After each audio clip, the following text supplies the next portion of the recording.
He has not given any judgment regarding KTR did the merits. It's not about the merits. So we don't think it is a setback. Fine, let the investigation go on.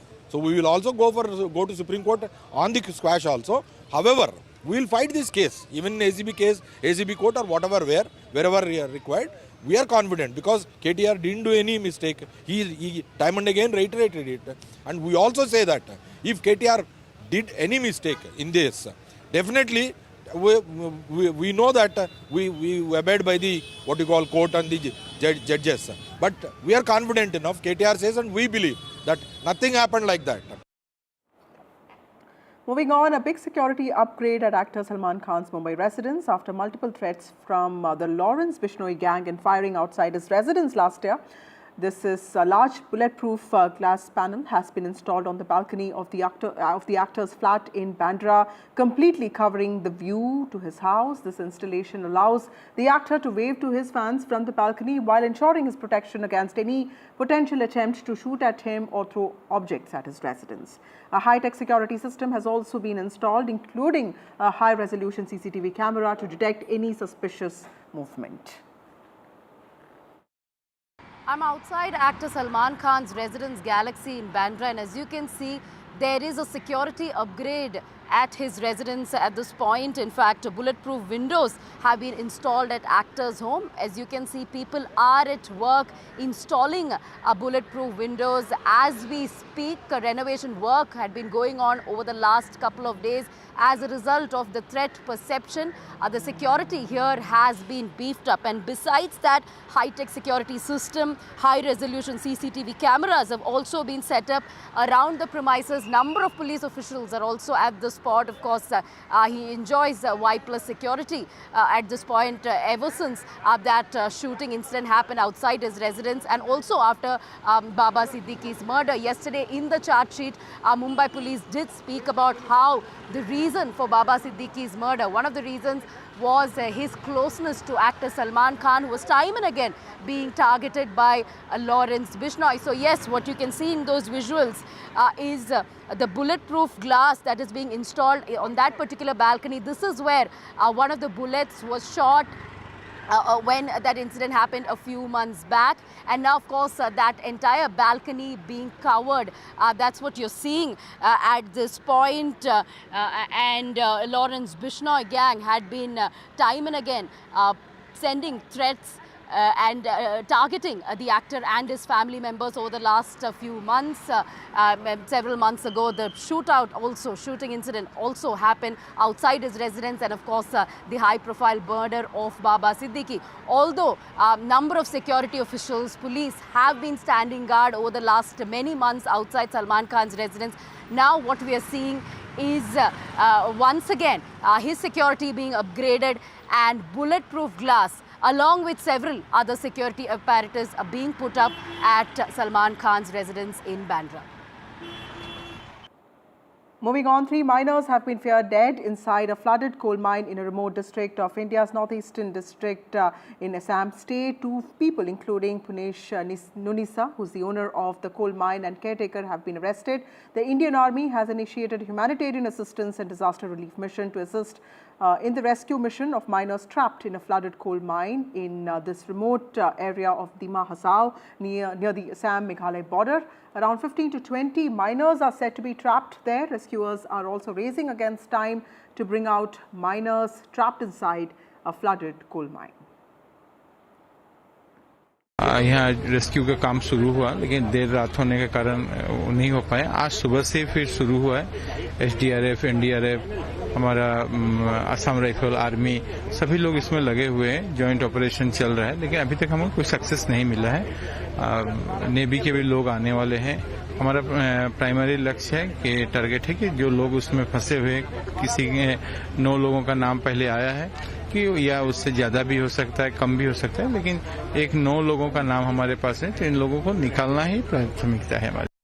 हमें बताया गया कल शाम को लगभग 6:30 बजे के आसपास कि यहाँ पे एक जो मानसूर जो है, यहाँ पे तहसील है, जो जगह है, यहाँ पर एक कोल माइन है और उस कोल माइन में जो रेड कोल माइन है, वहाँ पे कुछ माइनस जो है ट्रैप्ड हुए हैं। हम यहाँ पे सुबह पहुंचे हैं और 7:15 बजे के आसपास जो है हम यहाँ पर अपना ऑपरेशन स्टार्ट कर दिए हैं। अपने माइनस के पास पहुंचकर उन्हें सकुशल वापस निकालने के लिए हम प्रतिबद्ध हैं और अपना प्रयास लगातार जारी करेंगे।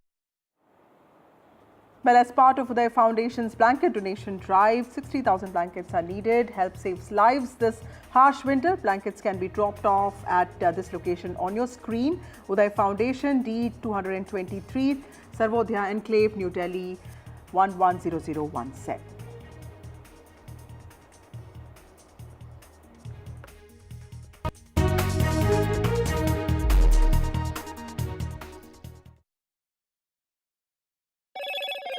Hello, Moto.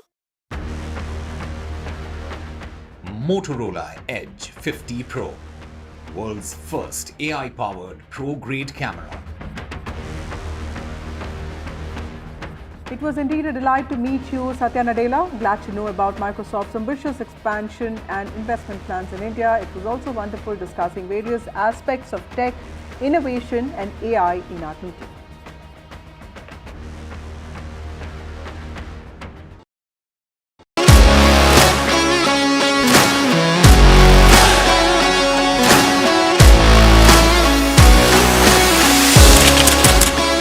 We are able to maintain the democratic fabric and the democratic system. I want to do something that can make a difference. लगातार जनता की आवाज को सरकार तक पहुंचाने का काम मैं करता हूं। I was a student up until very recently. I really want to work and do something for my people because they have given me this opportunity. They have elected me. सोचा नहीं था कि राज्यसभा सांसद बनूंगी।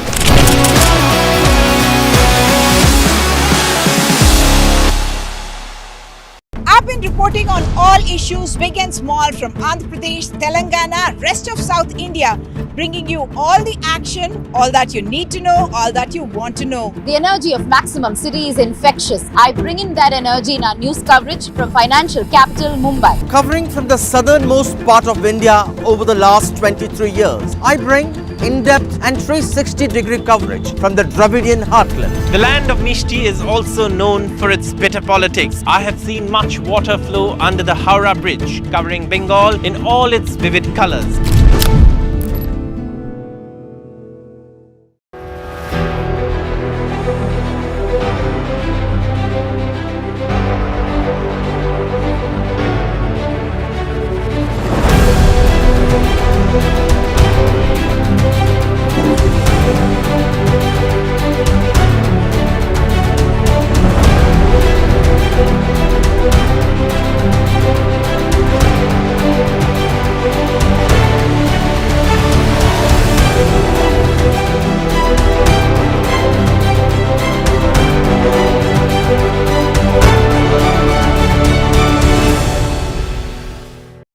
today's interconnected world, India's voice is more crucial than ever. When India speaks, the world listens. At NDTV World, we are that voice, bringing you intelligent and insightful news from India and beyond. From geopolitics and diplomacy to economic shifts, migrations, tech disruptions, and the stories of our diaspora. We cover the news that shapes our global future. NDTV World, your new home for global news is here.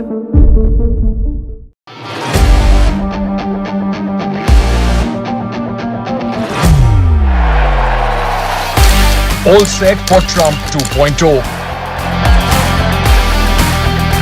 Countdown to January 20th. Terror shadow, visa wars. All the twists and turns. Tracking Trump takeover. Every day at 10:30 p.m. only on NDTV 24/7.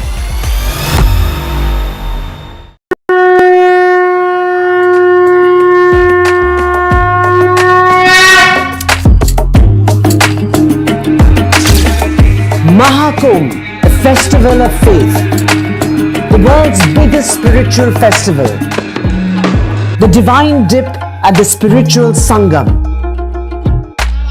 a sacred confluence of faith, culture and heritage. NDTV's mega coverage of the Mega Fest. NDTV at Mahakumbh 2025.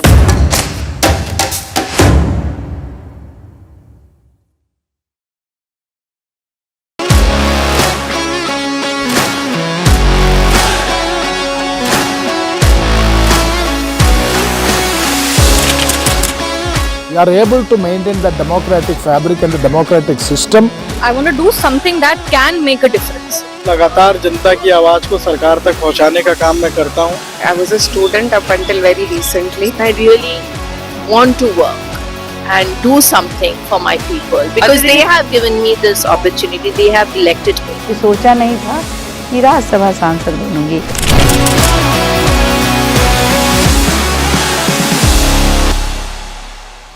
I've been reporting on all issues big and small from Andhra Pradesh, Telangana, rest of South India, bringing you all the action, all that you need to know, all that you want to know. The energy of Maximum City is infectious.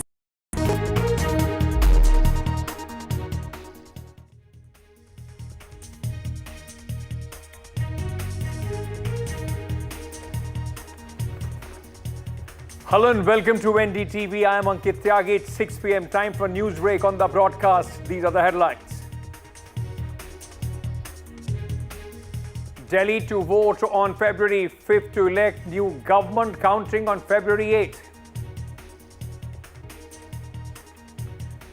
Delhi Chief Minister Atishi's big charge at PWD. Atishi says evicted from Chief Minister's house twice. PWD counters the claim CM deliberately didn't take charge. WHO ex-chief scientist speaks exclusively to NDTV on HMP virus, says don't panic, take precautions.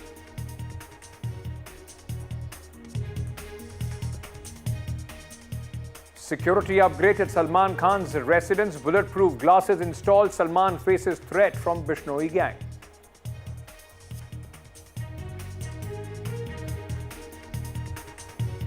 Microsoft to invest $3 billion in India, investment into AI infra upgrade.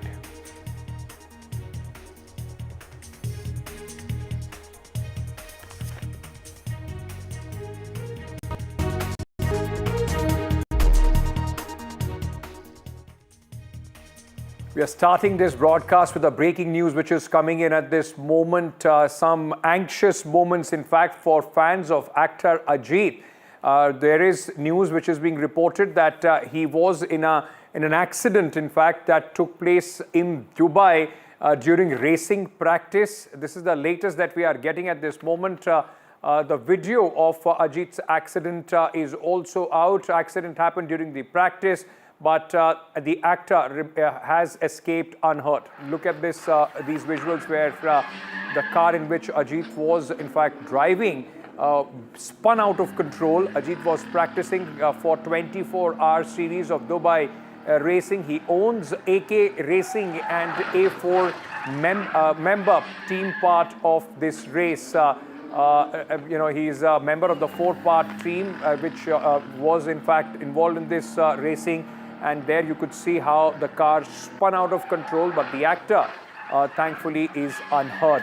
Let me go across to my colleague Sam Daniel, who is joining us with more details at this moment. Sam, what do we know about the condition of the actor at this moment, and when did this exactly happen? Ankit, this accident happened around 3 hours before in Dubai, and according to Ajith Kumar's manager, who I spoke to personally, he has confirmed that Ajith is absolutely fine.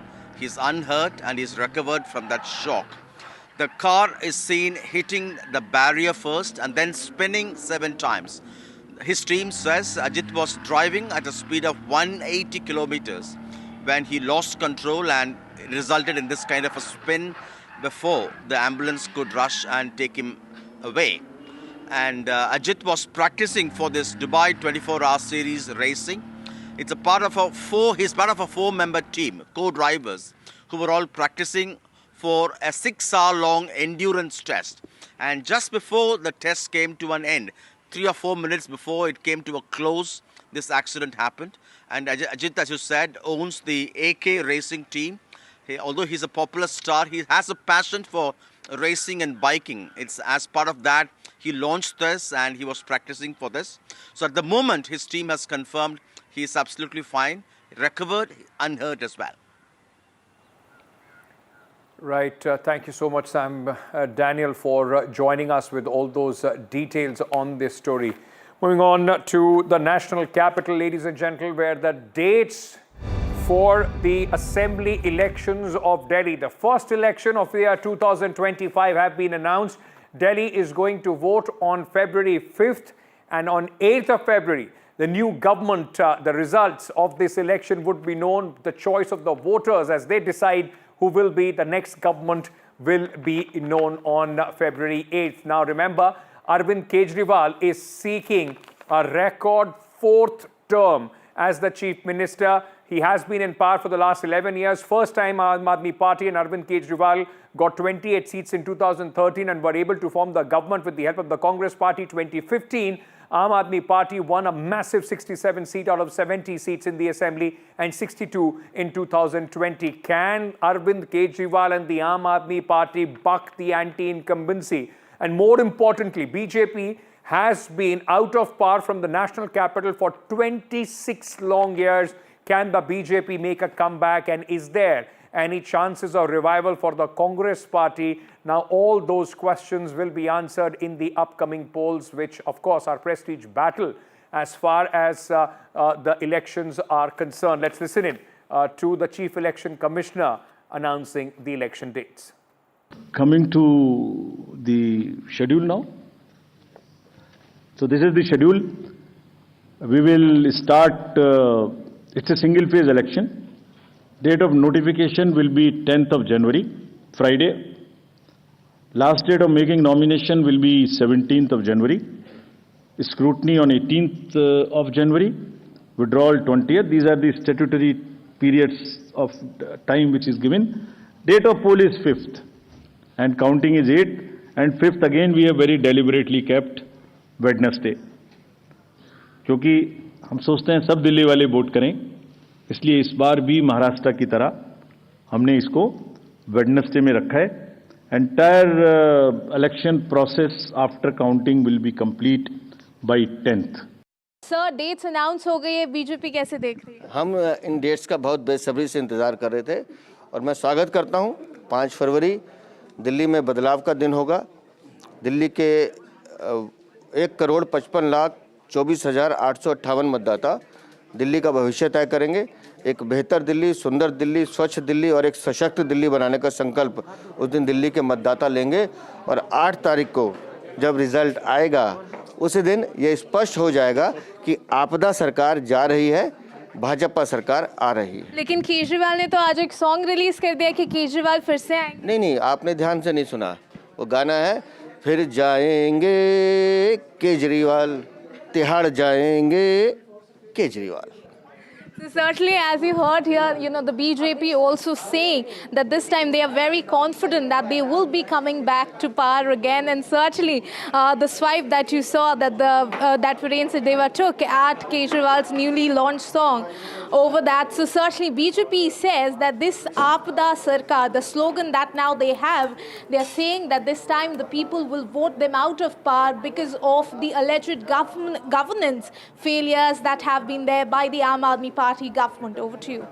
पारदर्शी प्रक्रिया पे ही हमने सवाल उठाए हैं. पारदर्शी प्रक्रिया जिसको वो कह रहे हैं, उसमें कहीं ना कहीं कुछ क्वेश्चंस हैं, उनके जवाब दे दें कि भाई कैसे भारतीय जनता पार्टी के कार्यकर्ताओं के नाम पर कई 100 लोगों के नाम वोटर लिस्ट से डिलीट कराने की एप्लीकेशन स्वीकार की जा रही हैं, उन पर कार्रवाई की जा रही है.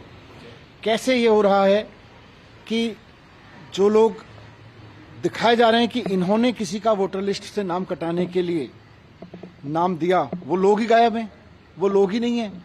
फर्जी एप्लीकेंट्स वोट कटवाने के लिए फर्जी एप्लीकेंट्स के नाम का इस्तेमाल किया जा रहा है. कैसे हो रहा है?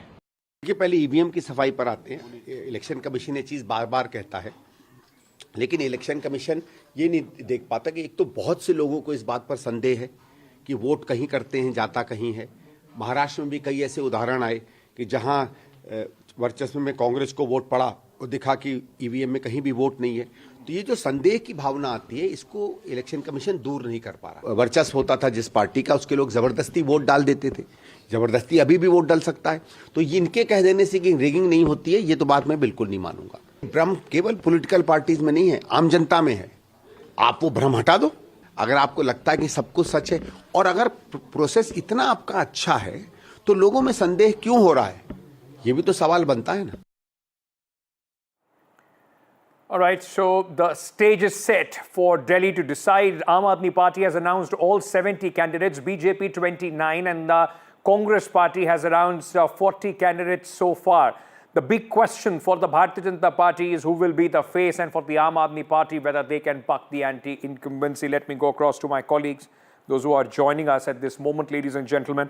Ishika joins us to give us perspective of the way the BJP is preparing for these elections. Ishika, what is different as far as the BJP is concerned?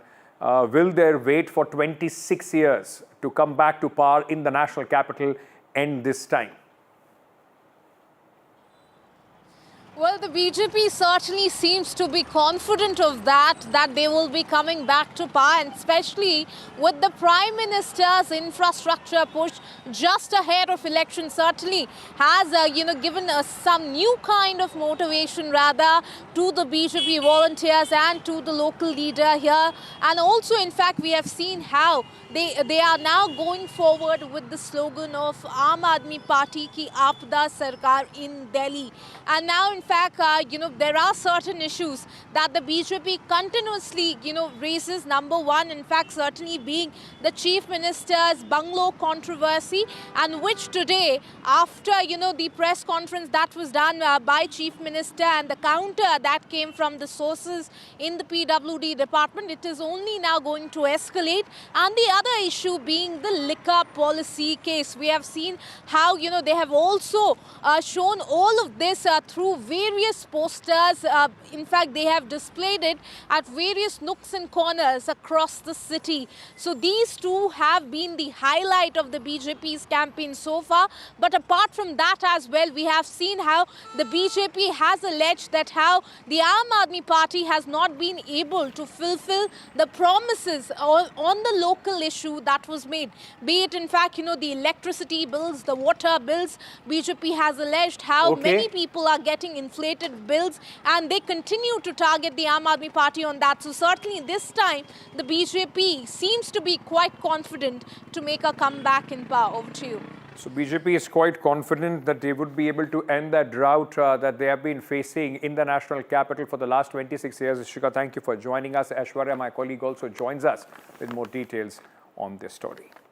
Well, so far, if you go by the statements and if you go by the campaigning, all the three parties are looking very confident. They all are saying that this time they are going to make the government in Delhi. But certainly the previous results of 2015 and 2020 shows that how Congress was unable to even open their account, and it was just 4.8% of vote share that they got in 2020 Delhi elections. Certainly, it is the Congress Party who had gone ahead as far as the poll promises are concerned, beyond the point of giving freebies and the the poll promises that Aam Aadmi Party and the Bharatiya Janata Party had made to give each and every woman 1,100 rupees of each, 2,100 rupees. Congress Party had gone beyond that and had yesterday promised that they will be giving 2,500 rupees per month to each and every woman of the national capital. So certainly it is the Congress Party who wants to open their account in the national capital this time and want to increase their vote share as well. But whether this will reflect after the election results comes or not, it's something that is very interesting to see, because the High Command had already approached the top leadership of the Congress Party to campaign in the national capital. How many rallies will Rahul Gandhi, Priyanka Gandhi will do, and the chief ministers of the Congress Party will conduct in the national capital? It's something that would be very interesting, but certainly there were differences that were already we witnessed between the Delhi unit of the Congress Party and the Aam Aadmi Party, where Aam Aadmi Party National Convener Arvind Kejriwal approached Rahul Gandhi and Mallikarjun Kharge to stop Ajay Makan to conduct that press conference, where he asked and he was about to do a press conference calling Kejriwal anti-national, and certainly that was a point where we have already witnessed certain differences, but it is the Aam Aadmi Party national convener Arvind Kejriwal who had also put out that tweet addressing the voters, addressing his karyakartas, that every system has been defeated by the power and strength of the voters, and that's where they want to appeal for. Also, he said that this time it would be the politics of Kamkaz versus politics of Gali Galoch is something that they had approached in this election as well.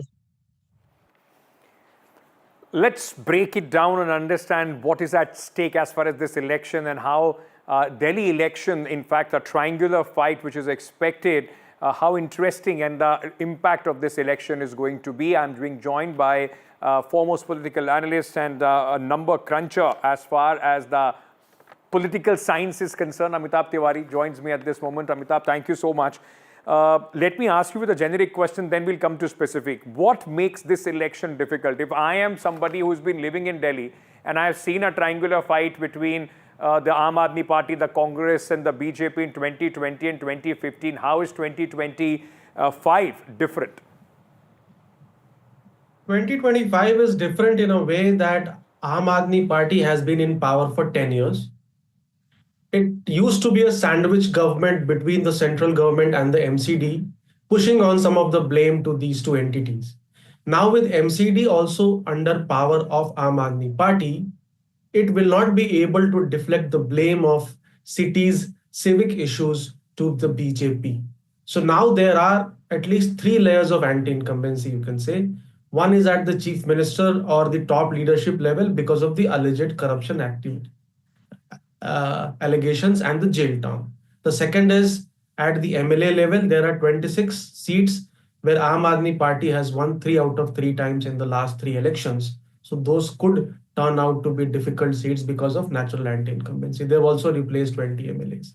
And third is the layer of the anti-incumbency of the MCD. So there is certain level of anti-incumbency. Even Arvind Kejriwal realizes that his term of or his first term was way better than term 2, and that is why he is also trying to deflect attention from non-performance, which he has conceded himself on 3 big issues of construction of roads, air pollution, and Yamuna cleansing to soft Hindutva. That's why we are seeing a movement away from performance and track record to soft Hindutva. And since Delhi is a big swing state, there are 30% voters who do not belong ideologically to any party. So the result could be anything. While you're saying that, of course, there are 30% of voters, but there is, let's just take a look at the numbers that happened in 2020 election. The BJP was able to get 38% vote, one of their best performances as far as elections of Delhi is concerned, assembly election. Aam Aadmi Party standing at 53, Congress at 4. At any given point of time, even at their worst, the BJP has been between 32.4% to about 38% vote. So there is a fixed voter that the BJP has. What is the BJP's biggest challenge that they have not been able to crack the code of Delhi? 15 years of Sheila Dikshit, 11 years of Arvind Kejriwal. For the last 26 years, BJP has not been able to go over 40% voter turnout mark as far as Delhi is concerned. One is that after Sahib Singh Verma, Sushma Swaraj ji and Madan Lal Khurana, the BJP unit does not have many charismatic faces. They did not have a leader to match Sheila Dikshit or even Arvind Kejriwal. They have tried with many leaders, Manoj Tiwari, Satish Upadhyay, etc., Harshvardhan, Dr. Harshvardhan, etc., but that has not materialized. Second also is that the unit or the local unit of BJP here is pretty weak. It is heavily dependent upon the Prime Minister. So in politics, there is a lot of hierarchy which takes place, or there is a lot of protocol. The Prime Minister cannot take on Arvind Kejriwal on a daily basis. It is up to the local leadership of the party to take him on. And somehow that has not happened in the past 10 years. only during elections time the Prime Minister comes on stage and tries to take on Kejriwal. So that is missing. Secondly is the party also does not have 70 faces to contest against the 70 candidates of Aam Aadmi Party. We've seen that even Congress has announced more candidates than BJP here. In the past 6 months, BJP has won very hyper-local contest in Haryana and Maharashtra by its micromanagement, but that is missing here. So it has shifted back to presidential election, which is again pitching Modi versus Kejriwal. And lastly, the Congress party from the height of 48% under Sheila Dikshit to 4% in 2020. Amitabh, Congress is seeking a revival, but is the confusion between should the India alliance stay intact and the Delhi leadership wanting to go aggressively against Arvind Kejriwal, is that the biggest cost that the Congress is paying? Apart from hoping to get the Muslim vote on their side, there isn't a big chunk of the voter which the Congress has been able to enthuse in the last few elections. Yeah, so essentially almost the entire vote bank of the Congress party, including minorities, Dalits, poor, lower socioeconomic class, has moved towards the Aam Aadmi Party. That is why we see BJP has anti-Congress vote historically here. So Congress cannot target BJP because it will not bear any advantage to the party. It has to target Aam Aadmi Party because Aam Aadmi Party has taken over the vote bank.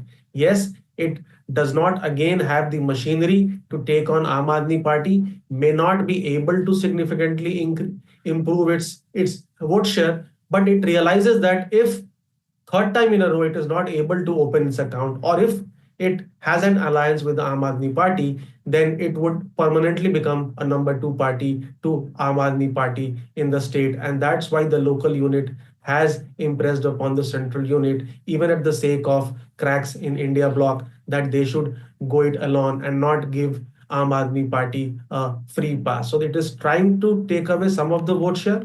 If it takes away 5% vote share and BJP also takes away 5% vote share, then Aam Aadmi Party could be in trouble. It is not contesting to win the election. It is contesting to create a 2013 type situation and show to the Aam Aadmi Party that it cannot form a government on its own and emerge so as the Congress is largely, Amitabh, then fighting for relevance. But let me ask you this. Is Arvind Kejriwal, despite being in power for last 11 years in the national capital, is he having the same advantage that Narendra Modi has, that we have seen from 2014, the Tina factor in the national capital? And is that his biggest advantage as far as going into this election is concerned? See, one, of course, is the Tina factor because other parties do not have a leader to match his charisma. When a question was asked, why do people like Modi, 26% said his oratory skills. So he's a good orator as well. So he has most of the skill sets of Prime Minister Modi. However, here, what happens is that though middle class is one of the biggest backers of BJP nationally, in state election in Delhi, a maximum number of middle class voters are also voting for the Aam Aadmi Party. And that is one of the biggest strengths of Arvind Kejriwal. He is not only getting the minority or the poor and socioeconomic class vote, he is also able to tap onto the middle class voter, which is normally BJP vote, who are shifting between BJP and Aam Aadmi Party, voting for brand Modi in Lok Sabha and brand Kejriwal in Vidhan Sabha. That is why the BJP is trying to highlight the Sheesh Mahal issue and the alleged corruption allegations in Liquorgate to tarnish his image and keep this middle class vote with it. So the fight, remember, the difference between the Aam Aadmi Party and the BJP was about 15% in the last election. How much of that gap can be bridged is the big question. Amitabh Tiwari, always a pleasure having you to discuss politics and elections. Moving on, ladies and gentlemen, the government has in fact announced a memorial for former President Pranab Mukherjee. Now, Pranab Mukherjee's daughter has met Prime Minister Sharmishta Mukherjee has thanked the Prime Minister and has also said that she's grateful to the government for building a Pranab memorial.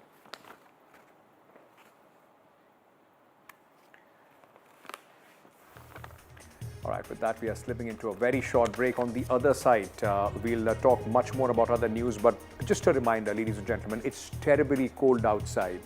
And you can do your noble bit. There is a need for 60,000 blankets for the less fortunate. And you can do that with, in fact, coming together with NDTV and their foundation. The address is on your screens. Go out there, do your bit. If you have a blanket, please donate here.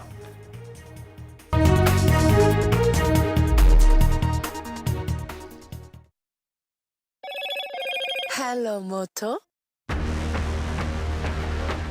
Motorola Edge 50 Pro, world's first AI-powered pro-grade camera.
Cashback है slow करते नहीं impress life हुई easy कितना कुछ free only with single ID ये भी free वो भी फ्री कितना कुछ free only with single ID get free with single ID ये सारे ऐप्स मुझसे जुड़े ब्रांड्स मेरे पास है सबसे बड़े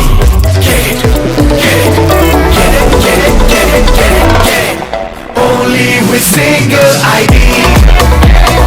Get it free with single ID. Download any single ID partner app, link your card and earn rewards with top brand. Get it free with single ID. In today's interconnected world, India's voice is more crucial than ever. When India speaks, the world listens. At NDTV World, we are that voice, bringing you intelligent and insightful news from India and beyond. From geopolitics and diplomacy to economic shifts, migrations, tech disruptions, and the stories of our diaspora. We cover the news that shapes our global future. NDTV World, your new home for global news is here.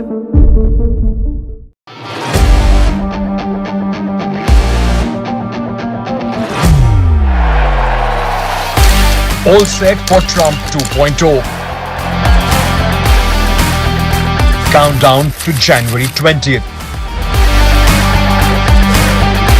Terror shadow, visa wars. All the twists and turns. Tracking Trump takeover. Every day at 10:30 p.m. only on NDTV 24/7.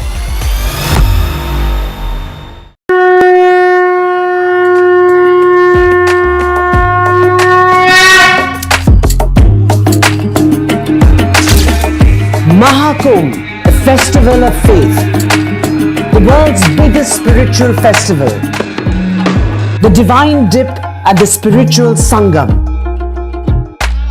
a sacred confluence of faith, culture and heritage. NDTV's mega coverage of the Mega Fest. NDTV at Mahakumbh 2025.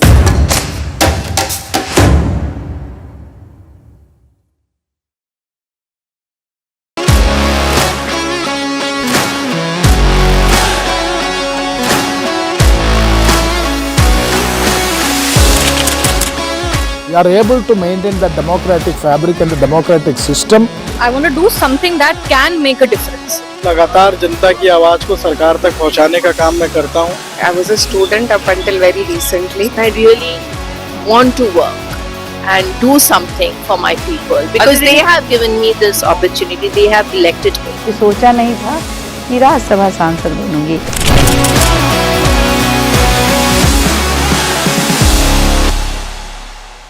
I've been reporting on all issues, big and small, from Andhra Pradesh, Telangana, rest of South India, bringing you all the action, all that you need to know, all that you want to know. The energy of Maximum City is infectious. I bring in that energy in our news coverage from financial capital Mumbai. Covering from the southernmost part of India over the last 23 years, I bring in-depth and 360-degree coverage from the Dravidian heartland. The land of Mishti is also known for its bitter politics. I have seen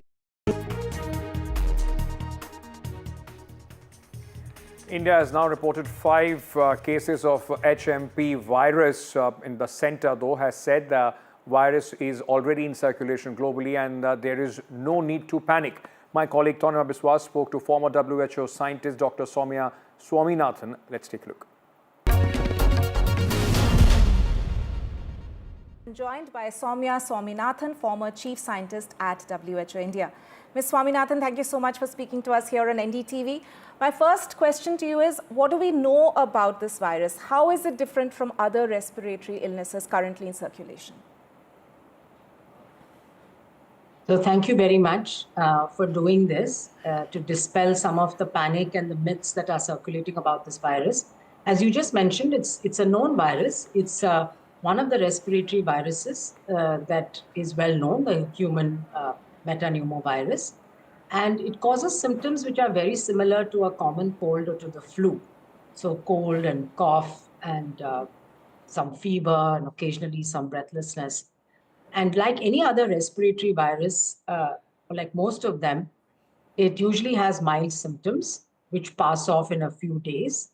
But occasionally in some people who either have underlying illnesses or in very small children who have very narrow airways and which get easily blocked, with mucus and inflammation, or in the very elderly, this could actually become a pneumonia. And again, this is a pattern that's common to many respiratory viruses. This is not the only one. So it's just that it's a new family. I think people have not heard about this name very much. It's not routinely tested for or talked about, and therefore perhaps it's come as a bit of a shock to people. But certainly doctors, respiratory specialists, infectious disease specialists, and scientists are well aware of this and have known about this virus family for a long time. The other thing I'd like to mention here is that the ICMR has been doing some surveillance across all the virus labs that it has across the country, and they routinely look at people who have influenza-like illness or severe acute respiratory illnesses. And of all the cases that they test, about 3% turn out positive for the HMPV, but actually a much higher number are positive for SARS-CoV-2 that we're not talking about at all, and for influenza A and B and respiratory syncytial virus. So this is only 3% of the overall spectrum of viruses that are causing respiratory illnesses currently. This changes again from month to month. The pattern keeps changing. So we do have data in India that's telling us what's out there, and it's all local. It's not that it's come from outside or it's come from China or anything. It's been circulating in India for many years. So if we suddenly start testing millions of people who have respiratory symptoms, we're going to find HMPV in the thousands. If we're going to test a few dozen, then we're going to find them in single digits. In the private sector, actually, this kind of respiratory panel testing is much more common than it is in the government sector. So I think counting these 1, 2, and 3 numbers is actually meaningless because we have this virus circulating in the community like many other viruses.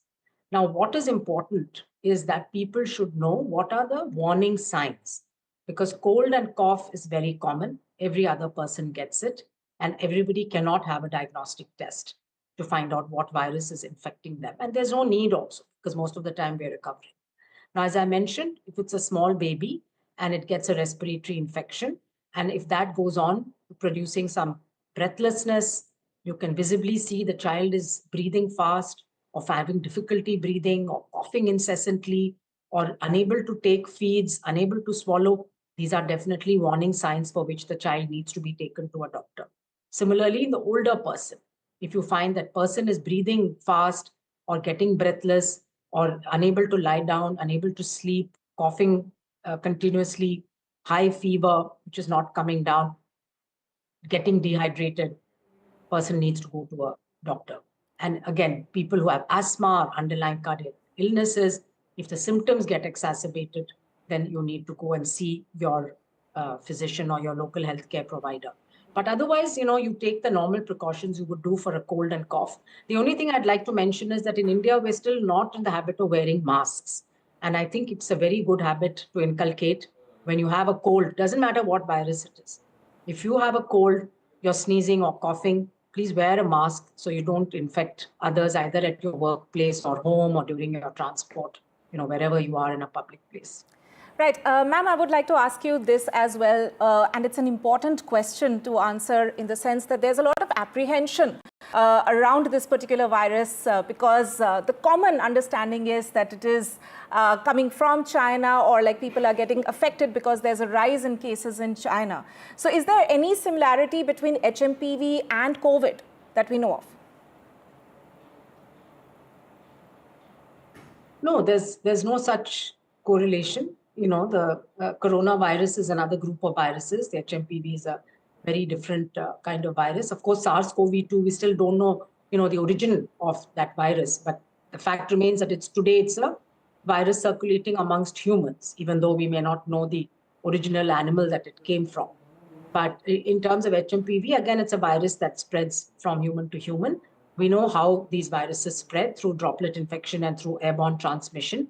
We also know very well now what are the precautions that we can take to prevent that kind of spread. So those are all common, I think, across all of these different viruses. The only other aspect really is that maybe in a way this is a test for us, for the public health system, for scientists, and also for our communication, risk communication, public health communication. How well are we going to do it? When we are faced with a real threat of a new epidemic or a pandemic, this kind of thing maybe allows us to test the system a little bit, and also maybe put a little more focus on surveillance, genomic testing, and the communication of those results to the public.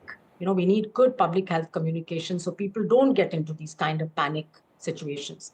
And on the R&D side, of course, we need to invest in developing what are called countermeasures, which are diagnostics, drugs, and vaccines to deal not only with HMPV now, because we're hearing about HMPV, but with a whole family of viruses and bacteria that we know are threats to humans, and that can, at any time in the future, become potentially an epidemic or a pandemic. Right. So the pandemic preparedness report that was prepared by the Niti Aayog sets out a very good roadmap for us to follow.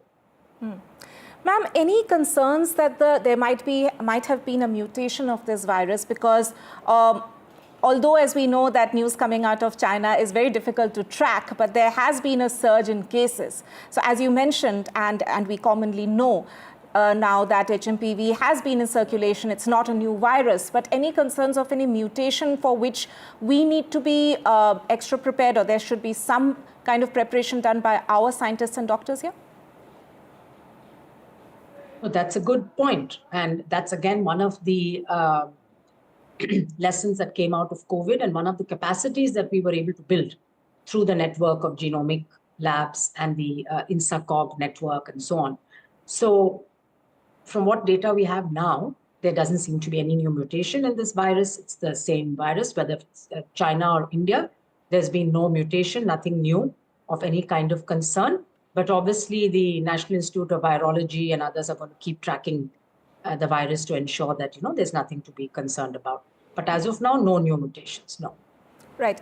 Ma'am, it's very important to actually talk about the measures to protect yourself. As you were rightly saying, that the government needs to have a very clear communication. That is what they can do in terms of keeping people informed. But somebody looking at this program right now, what would you tell them in terms of the precautions that they need to take, especially for the vulnerable like the elderly and children? See, we need to pay much more attention on prevention, as you correctly just said. And we know that seasonally we have, we are exposed to different kinds of viruses and pathogens and so on. For example, in the monsoon, we know that vector-borne diseases like dengue, they start spreading much more, especially in our cities and urban areas.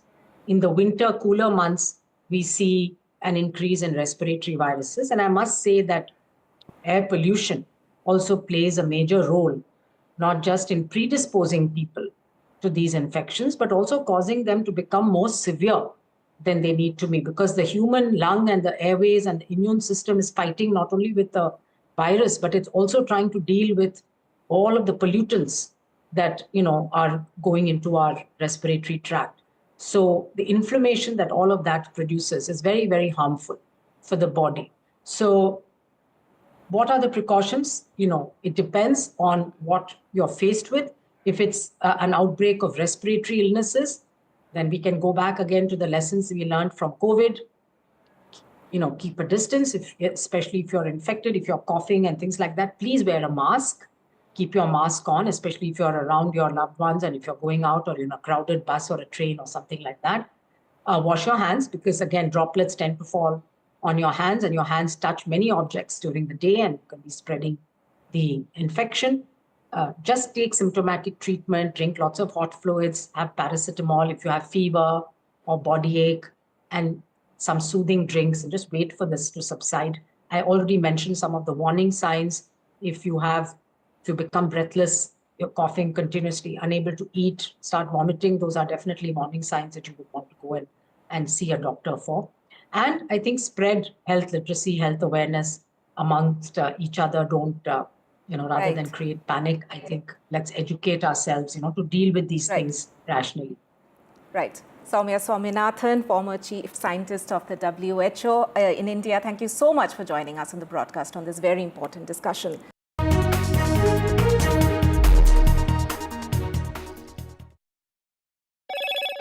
Hello, Moto. Motorola Edge 50 Pro, world's first AI-powered pro-grade camera.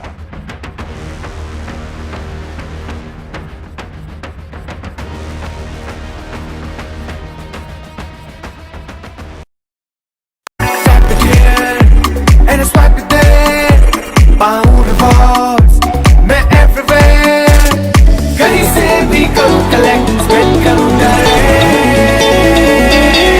Download any single ID partner app, link your card and earn reward with top rank. Get it free with single ID. In today's interconnected world, India's voice is more crucial than ever. When India speaks, the world listens. At NDTV World, we are that voice, bringing you intelligent and insightful news from India and beyond. From geopolitics and diplomacy to economic shifts, migrations, tech disruptions, and the stories of our diaspora. We cover the news that shapes our global future. NDTV World, your new home for global news is here.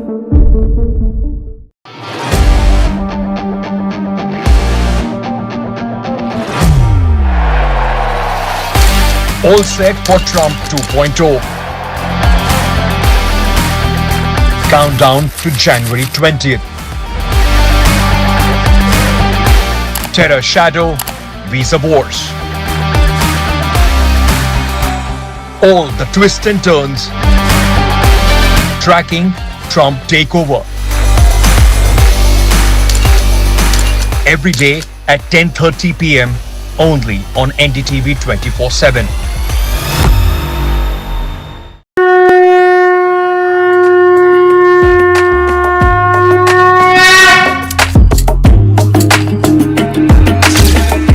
Mahakumbh, the festival of faith, the world's biggest spiritual festival, the divine dip at the spiritual Sangam, a sacred confluence of faith, culture and heritage. NDTV's mega coverage of the Mega Fest. NDTV at Mahakumbh 2025.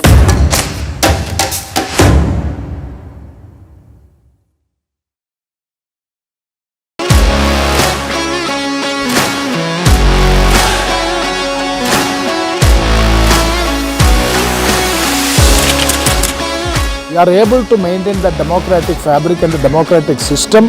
I want to do something that can make a difference. लगातार जनता की आवाज को सरकार तक पहुंचाने का काम मैं करता हूं. I was a student up until very recently. I really want to work and do something for my people because they have given me this opportunity. They have elected me. ये सोचा नहीं था कि राज्यसभा सांसद बनूंगी.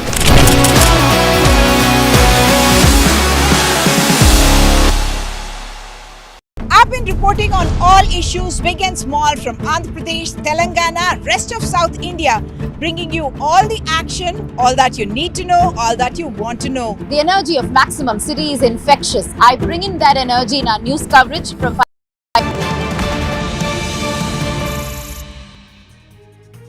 Welcome back. In today's edition of NDTV series Meet Our MPs, my colleague Aishwarya Jain spoke to poet, writer turned politician and DMK MP P. Pangapandian, also known as Sumati. Now Mr. Sumati is a DMK MP from South Chennai constituency. Take a look. Well, hello and welcome to our special segment Meet Our MPs. Today I'm being joined by a very special guest.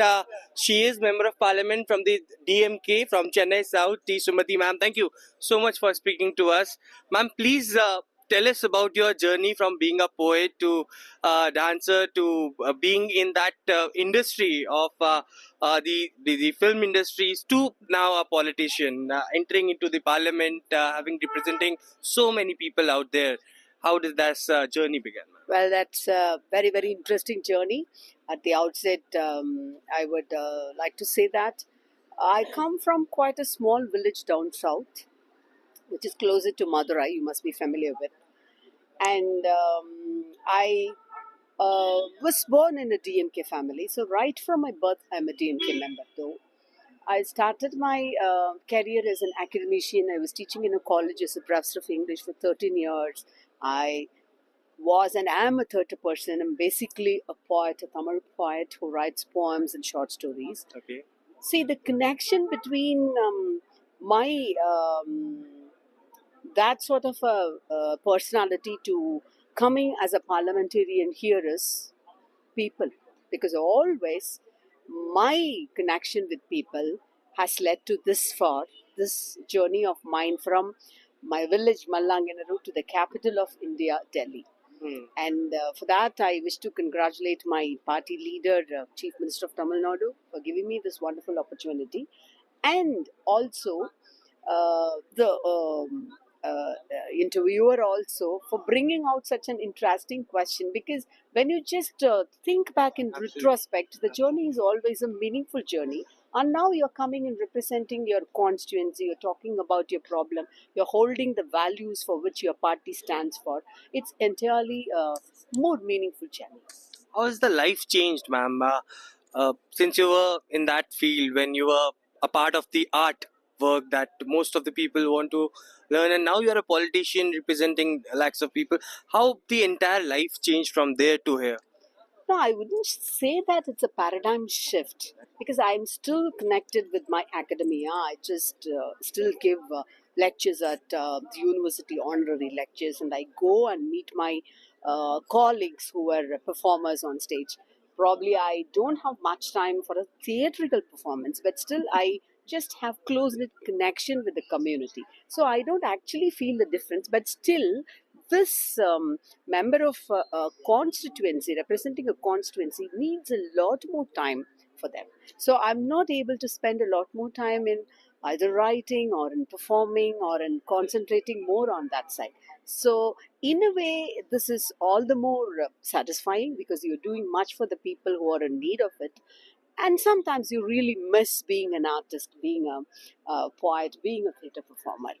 It's both way route. Sumati ma'am, because you're a second term MP and you have seen the changes happening in the parliament as well. This time we are witnessing a lot of young MPs aged from 25, 26, 30. Yeah, have you interacted with them? What's their mindset? Of course, Samajwadi Party has got a few more MPs from 25 to 26, and I've seen I think it's Minister Chirag Paswan's party. Correct. There's a young girl who was even appreciated for her question by the speaker. Shambhavi. Yes. Shambhavi, yes, you're right. And there's another young girl from Andhra Pradesh also. So it's good to see all these youngsters, coming and having their say in the house of democracy. That means because we always believe that nation's future depends on the way the younger generation, the youth, grow up, and it's the foundation is the youth. Our posterity is our greatest asset. So that way, I feel really happy to see a lot of youngsters being given a berth as members of the parliament, and the way they speak also. I congratulate all the new debut parliamentarians, and it gives me a lot of hope and faith in this democratic country that we can really deliver our goods well. Ma'am, I would also like to talk to you about your own constituency, Chennai South, from you come. How the constituency has changed from last 40-50 years, and what's your vision that you want to take it forward in the next 5 years as well? Well, it's been a very prestigious constituency, I would say. The founder president of our party, Periringer Anna, contested from that, and the great Dravidian philosophical leader, ex-minister Mr. Thiru Murasoli Maran contested from that, and finance minister DTK Krishnamachari, for that matter, actress Vaijayanti Mala. They all contested and won from that South Chennai constituency from Tamil Nadu. So it's a very prestigious constituency. So I was very happy when my party leader offered me a seat to contest from there, and having elected for the second time also. I'm really thankful to my constituents for having reposed the faith for the second time also. My constituency has both urban as well as the rural population. I have 7 panchayats in my constituency, and it has the core urban like T Nagar, Mylapore. So my vision is just to give a balance, to give those rural panchayat what all facilities the corporation are now giving to the core of the city, as well as what are all the non-polluted things that those panchayat people, the rural areas are enjoying. I'm trying to give it as a balance to these urban areas. So, Pallikaranai marshland, the greatest treasure of South Chennai, is in my constituency, and I have actually spoken a lot about that, how we have to treasure it. So the vision is to make a balance of growth as well as without much tampering the environment. So my focus is on creating a constituency with good opportunity for all the youngsters to get, training in skills. And in fact, I work with a lot of college students and school-going students also regarding the environmental projects as well as implementing skill training. And one of the wonderful projects is this disposal of menstrual cups, which is a very good initiative for the marginalized women. Yes. It's not for the any upper class or the key cream of the society. So certain projects which I have done, this menstrual cup projects, biotin projects, which is an alternative for the plastics, as well as Valimai Tamalachi. Valimai in Tamil means prowess. Okay. That doesn't mean only the physical prowess, the mental strength of a woman. Tamalachi is a Tamil woman. So all these projects, through these projects, I try to enhance, the ethos of my constituency, especially to mention the schemes of the Tamil Nadu Chief Minister.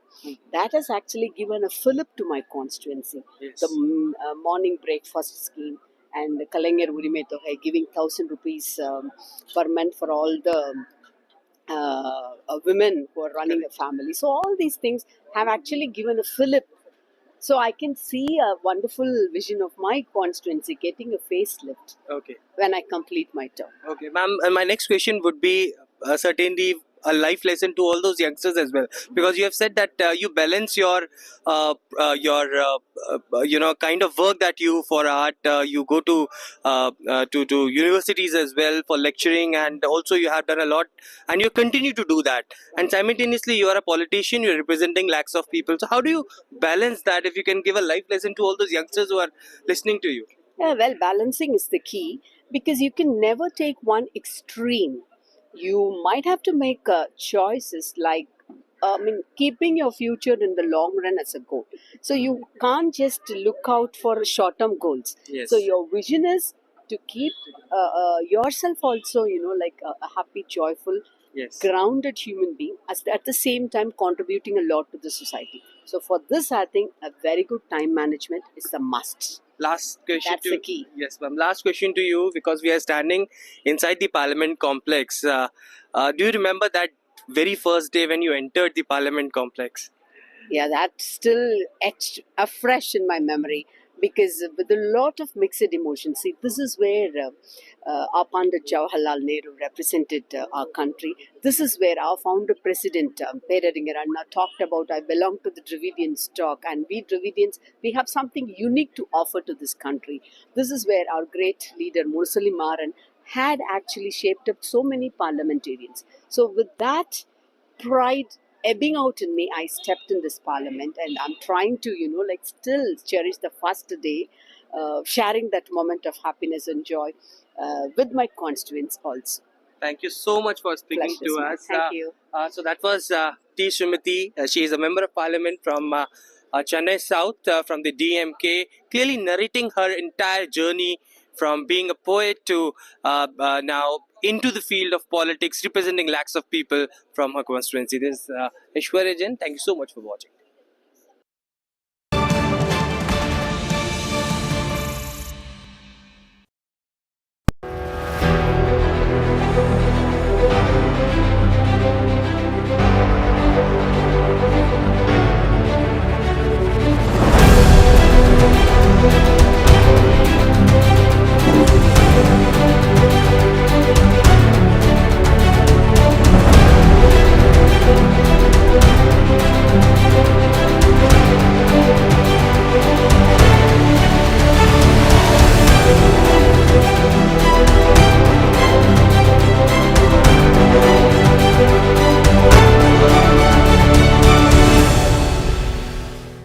In today's interconnected world, India's voice is more crucial than ever. When India speaks, the world listens.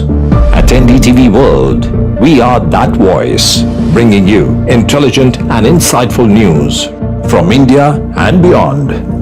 From geopolitics and diplomacy to economic shifts, migrations, tech disruptions, and the stories of our diaspora.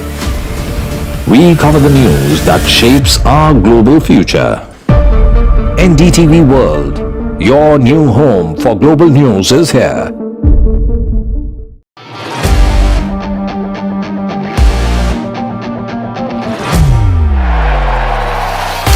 All set for Trump 2.0. Countdown to January 20th. Terror shadow, visa wars. All the twists and turns. Tracking Trump takeover. Every day at 10:30 p.m. only on NDTV 24/7.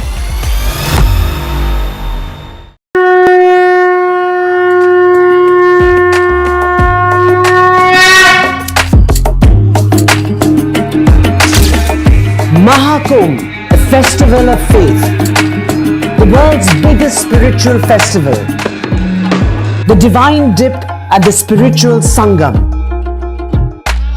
a sacred confluence of faith, culture and heritage.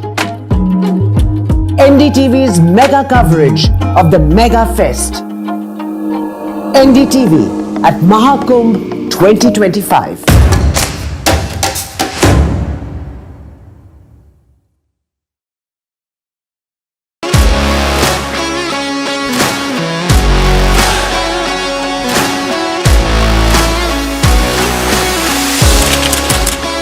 We are able to maintain the democratic fabric and the democratic system. I want to do something that can make a difference. लगातार जनता की आवाज को सरकार तक पहुंचाने का काम मैं करता हूं. I was a student up until very recently. I really want to work and do something for my people because they have given me this opportunity. They have elected me. सोचा नहीं था कि राज्यसभा सांसद बनूंगी.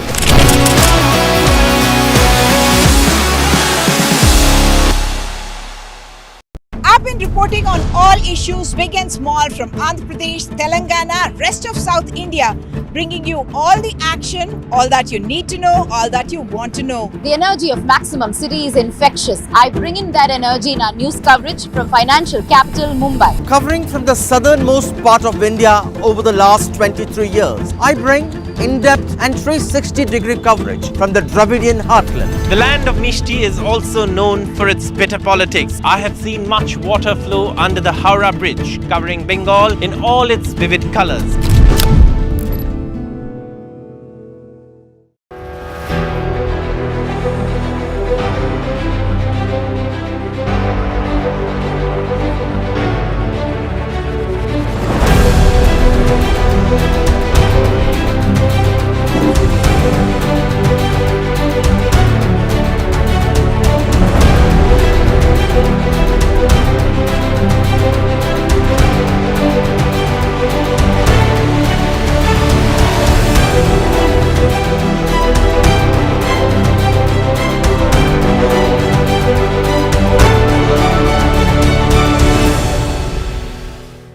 In today's interconnected world, India's voice is more crucial than ever.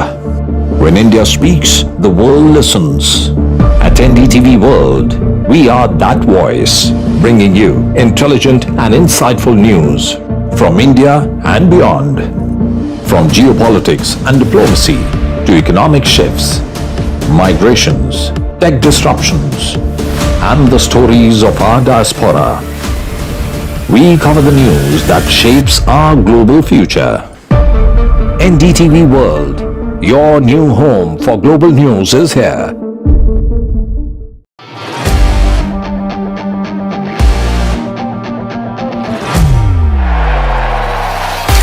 All set for Trump 2.0. Countdown to January. Hello and welcome to the Southern View. I'm Raghav. Lots lined up on the show this evening, including a special panel on the contentious UGC draft regulations that's had strong reactions from Tamil Nadu. But first, let's take you through the headlines. We're tracking this up. The national capital will vote on the 5th of February and the results on the 8th of February. A heated and bitter exchange over the next few weeks in the AAP versus BJP versus Congress battle for the capital.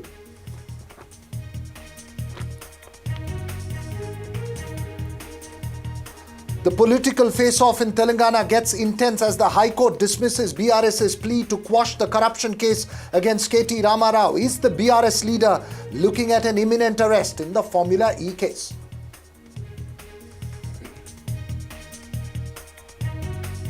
Microsoft announces investments of $3 billion in India over the next 2 years, focus on cloud computing and artificial intelligence, says Satya Nadella, who was in Bengaluru on an AI tour as he gave the thumbs up.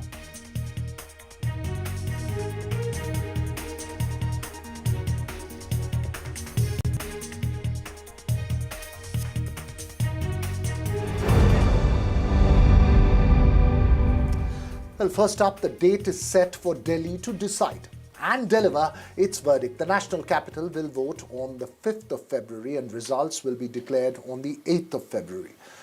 A bitter and heated battle between the Aam Aadmi Party and the BJP, with the Congress as the third corner in this triangular battle, is set to see a charged campaign. It already has seen a charged campaign. There has been a bitter and personal exchange between the Aam Aadmi Party and the BJP leadership. In fact, today Chief Minister Atishi alleged that she had been evicted twice from the Chief Minister's house by the Public Works Department, which denied the allegations.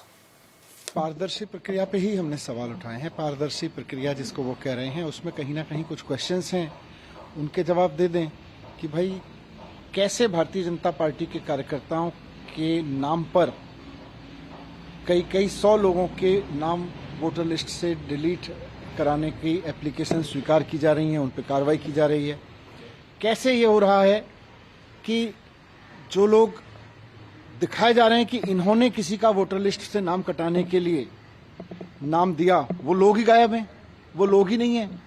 फर्जी applicants vote कटवाने के लिए फर्जी applicants के नाम का इस्तेमाल किया जा रहा है। कैसे हो रहा है? डेट्स अनाउंस हो गई है, बीजेपी कैसे देख रही है? हम इन डेट्स का बहुत बेसब्री से इंतज़ार कर रहे थे और मैं स्वागत करता हूं। 5 फरवरी दिल्ली में बदलाव का दिन होगा। दिल्ली के 1,55,24,858 मतदाता दिल्ली का भविष्य तय करेंगे।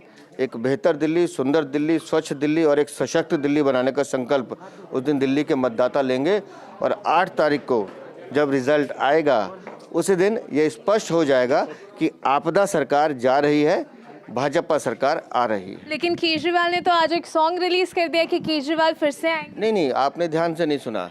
वो गाना है फिर जाएंगे केजरीवाल, तिहाड़ जाएंगे केजरीवाल। कि पहले ईवीएम की सफाई पर आते हैं। इलेक्शन कमीशन ये चीज़ बार बार कहता है, लेकिन इलेक्शन कमीशन ये नहीं देख पाता कि एक तो बहुत से लोगों को इस बात पर संदेह है कि वोट कहीं करते हैं, जाता कहीं है। महाराष्ट्र में भी कई ऐसे उदाहरण आए कि जहां वर्चस्व में कांग्रेस को वोट पड़ा और दिखा कि ईवीएम में कहीं भी वोट नहीं है। तो ये जो संदेह की भावना आती है, इसको इलेक्शन कमीशन दूर नहीं कर पा रहा। वर्चस्व होता था जिस पार्टी का, उसके लोग जबरदस्ती वोट डाल देते थे, जबरदस्ती अभी भी वोट डाल सकता है। तो इनके कह देने से कि रिगिंग नहीं होती है, ये तो बात मैं बिल्कुल नहीं मानूंगा। भ्रम केवल पॉलिटिकल पार्टीज में नहीं है, आम जनता में है। आप वो भ्रम हटा दो। अगर आपको लगता है कि सब कुछ सच है और अगर प्रोसेस इतना अच्छा है तो लोगों में संदेह क्यों हो रहा है, ये भी तो सवाल बनता है ना। Well, the time set for the first big election of 2025, heated political exchange in the cold winter weather. But now to our special focus this evening on what's threatening to be an intense political and legal face-off over the draft release for the UGC regulations 2025 by the Union Education Ministry. The draft proposes revision to existing selection process for vice-chancellors and allows governors of states who are also chancellors, remember, to constitute the 3-member selection committee, which will include UGC representatives. This draft guidelines comes in the backdrop of an already sharp political face-off between the Raj Bhavan and state governments in states like Tamil Nadu and Kerala, especially over appointment of vice-chancellors. So far, the search committees were appointed by the state government. Tamil Nadu Chief Minister M.K. Stalin was the first off the block to raise a sharp protest and call the move unconstitutional and undemocratic.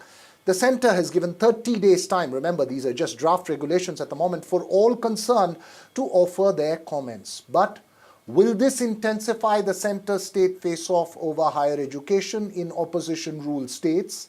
What's the larger import of the regulations? Remember, these are not just the regulation, there are other aspects as well. Joining me this evening, Professor C.B. Sharma from IGNOU, political analyst Sumant Raman from Chennai, the DMK's A. Saravanan, and Anurag Naidu, a political analyst who supports the Bharatiya Janata Party. My first question to you, Professor C.B. Sharma, while there are several other aspects of it, the most contentious aspect, at least politically in terms of state versus centre, is in the appointment of vice-chancellors to universities. Given the backdrop, this is likely to intensify that face-off. Will this then impact the functioning of universities? Because already states like Tamil Nadu with Chief Minister M.K. Stalin have said that education's in the concurrent list and this takes away our powers. I agree with you. This debate is definitely going to intensify because I believe there is a stake in the appointment of vice-chancellor. The draft regulation that has come has many other aspects, but the most contentious part of it is the appointment of vice-chancellors. Look at the debate or the war going on between the governor house and the chief minister or the cabinet in Kerala, in West Bengal, in Tamil Nadu, and other states. I won't say only opposition-run states, but also in states where there is BJP governor and BJP government as well. There is a fight between the governor house and the chief minister in appointment of vice-chancellors. I believe the present regulation or the understanding is that the governor would be appointing vice-chancellor in consultation with the government. And I believe that becomes very contentious. The governors don't want to consult the chief minister, and chief ministers want to have a say in the appointment of vice-chancellors. This has been a long debate, I must say, and a very dirty debate in the nation. Although I must express that academics like to stay away from such debate, But as a serious academic who has dedicated his life to academics, would like to raise this issue that the appointment of vice chancellor are no more transparent and on merit. It is always, and in most states, it is on caste basis, political basis, and anything other than the quality of the person or the achievement of the academic. So it is bound to become contentious because it is no more an academic position. It has become a political position. This influences the politics of the state. So I believe this debate will intensify in the times to come. Right. It's an important point that you're making, that irrespective of which side has its say in this debate, the fact is that academics needs to be retrieved and relieved of political agendas. Anurag Naidu, given the backdrop of the confrontation that we have seen, which has even reached the apex court in states like Tamil Nadu, is this provoking a further center-state confrontation, especially with opposition-ruled states? What's the rationale behind the draft regulations? Well, thank you for having me on the show, Veera. I think, yes, there will be a confrontation in this matter, no doubt. And why is there a confrontation? Is only because the Vice Chancellor's appointment of late has turned out to be political appointees, particularly in the states that are dominated and run by the regional parties. And I can give you the list. I mean, just see the recent states in the southern India when the government changed, when the regional parties come into power. The outgoing party representatives who were appointed by the Vice Chancellor, they resign on the day one.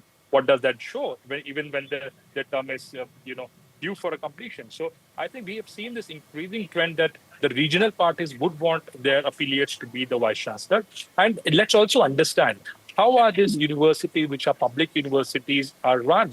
They're run primarily on the funds that are given by the center through the UGC grants and the schemes. I come from a family of academicians. I know the process of appointment thoroughly. There are some states like Maharashtra who still uphold the highest values of the scrutiny and the search committee. And there is a former retired judge and chairman and a beautifully constituted structure. But there are many smaller states which are dominated by the regional parties and then have majority of the colleges within the purview of the university, which are aided colleges, which depend primarily on the UGC grants. I don't think how much it will stand in the court of the law, because clearly UGC being the single largest investor in this universities and the colleges development clearly holds the right to roll out a uniform regulation, which will be transparent, which will be free of allegations, which will help in upholding the sanctity of educational system and processes in India to the highest level, and may the best and the most qualified person be the Vice Chancellor, which is there in the interest of the India and the democracy. Who decides the most highly qualified person is really the question here, Anurag Naidu, given that states like Tamil Nadu, which have been exceptional in terms of higher education, expressing fears that that could get affected because of this process. Saravanan, the fact is politicization of higher education is the core issue here. How do you respond to the draft guidelines? What options does the DMK have? The draft regulations are unconstitutional. They ought not to have been released. These kind of draconian measures which try to usurp the powers of the state governments are unwelcome. See, the education is in the concurrent list. The idea behind the BJP is to take it to the union list. They are solely running the education and they are not. See, again, the issue is this. Somebody sitting in Delhi should not decide what a student should study or how the student should be administered in Kanyakumari.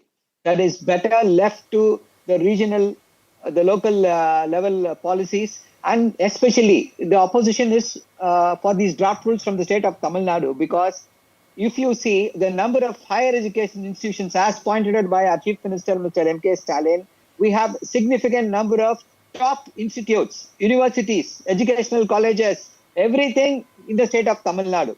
And we were able to achieve this in spite of these UGC regulations. So allow us to be.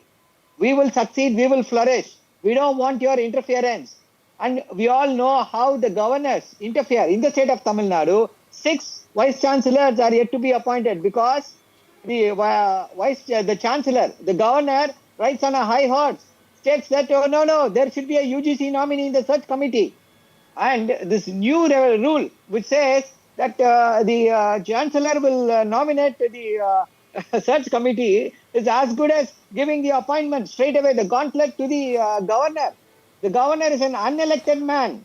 He cannot enjoy such huge powers which can be given, which should be exercised only by the elected representatives. And again, trying to have a non-academician as the Vice Chancellor will serve a death knell. Sumant. They will saffronize. That is what they have done. And another important concern is this: they will deny access to education.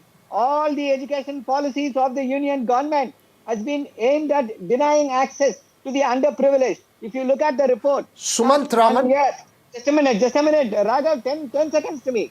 Last 1 year, there was a report stating that lakhs of students from the BJP ruled states have dropped out of school. This is the idea. This is what the BJP wants to achieve. And that is what we want to prevent.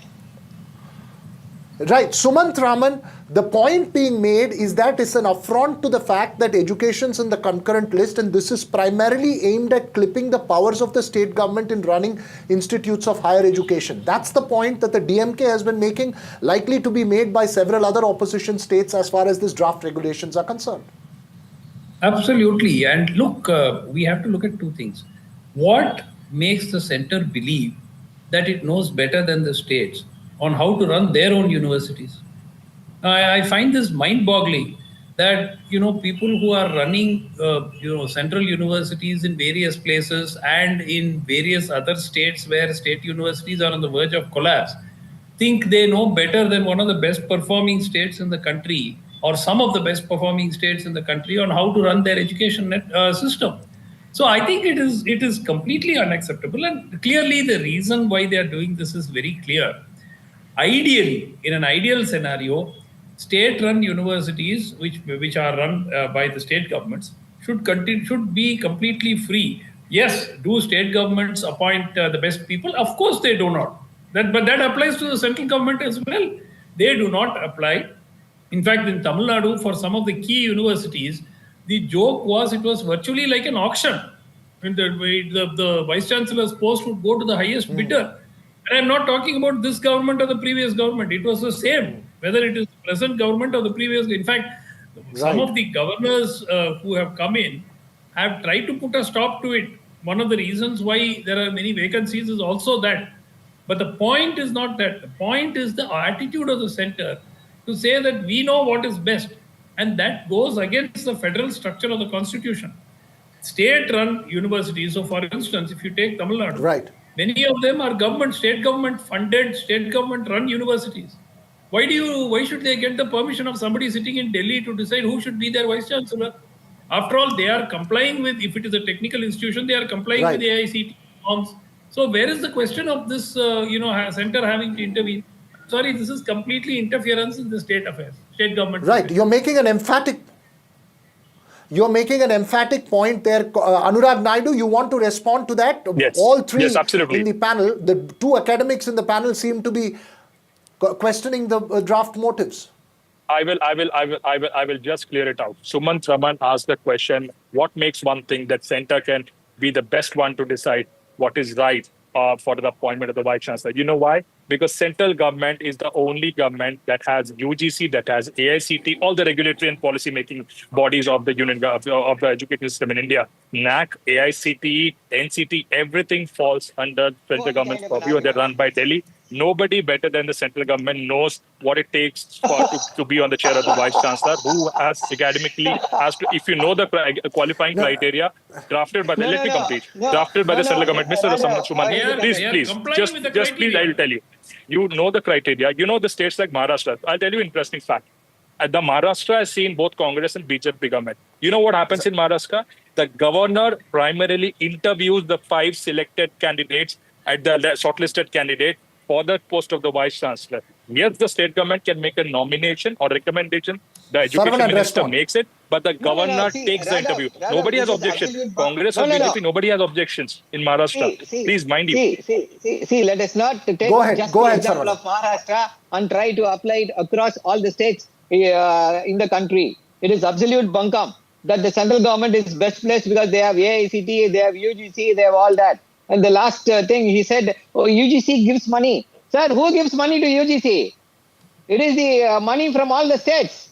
It is money from all the people across the country. UGC does not have a treasury. No state has raised objection. No state has raised objection. No, we will raise You have objection. problem. You have problem because if all the states are not listening to the problem, it doesn't mean that we will I have the last 2 minutes in this conversation, and I want to get Sumant Raman as well as Professor Sharma. Very briefly, Sumant, the worry now is that with this kind of confrontation, the sufferer will be the students and higher education institutions, especially the ones with extraordinary excellence, could suffer in the absence of top leadership positions becoming a political wrangling match. Very briefly. They are already suffering. So many universities are without vice chancellor because of the tussle between the governors and the state governments in opposition-ruled states. It is not limited to Tamil Nadu. It was a very similar case in Maharashtra during the Uddhav Thackeray government. They had a running battle with the then governor of Maharashtra. So let's be very clear that politicization, this is the centre's attempt to usurp some of the powers of the state governments. And I think that this should be resisted by any sane state government would definitely need to at least take this to court and look upon it as an attempt Professor to Sharma, strip it of its power. It's worrying what's going to happen to the world of higher education.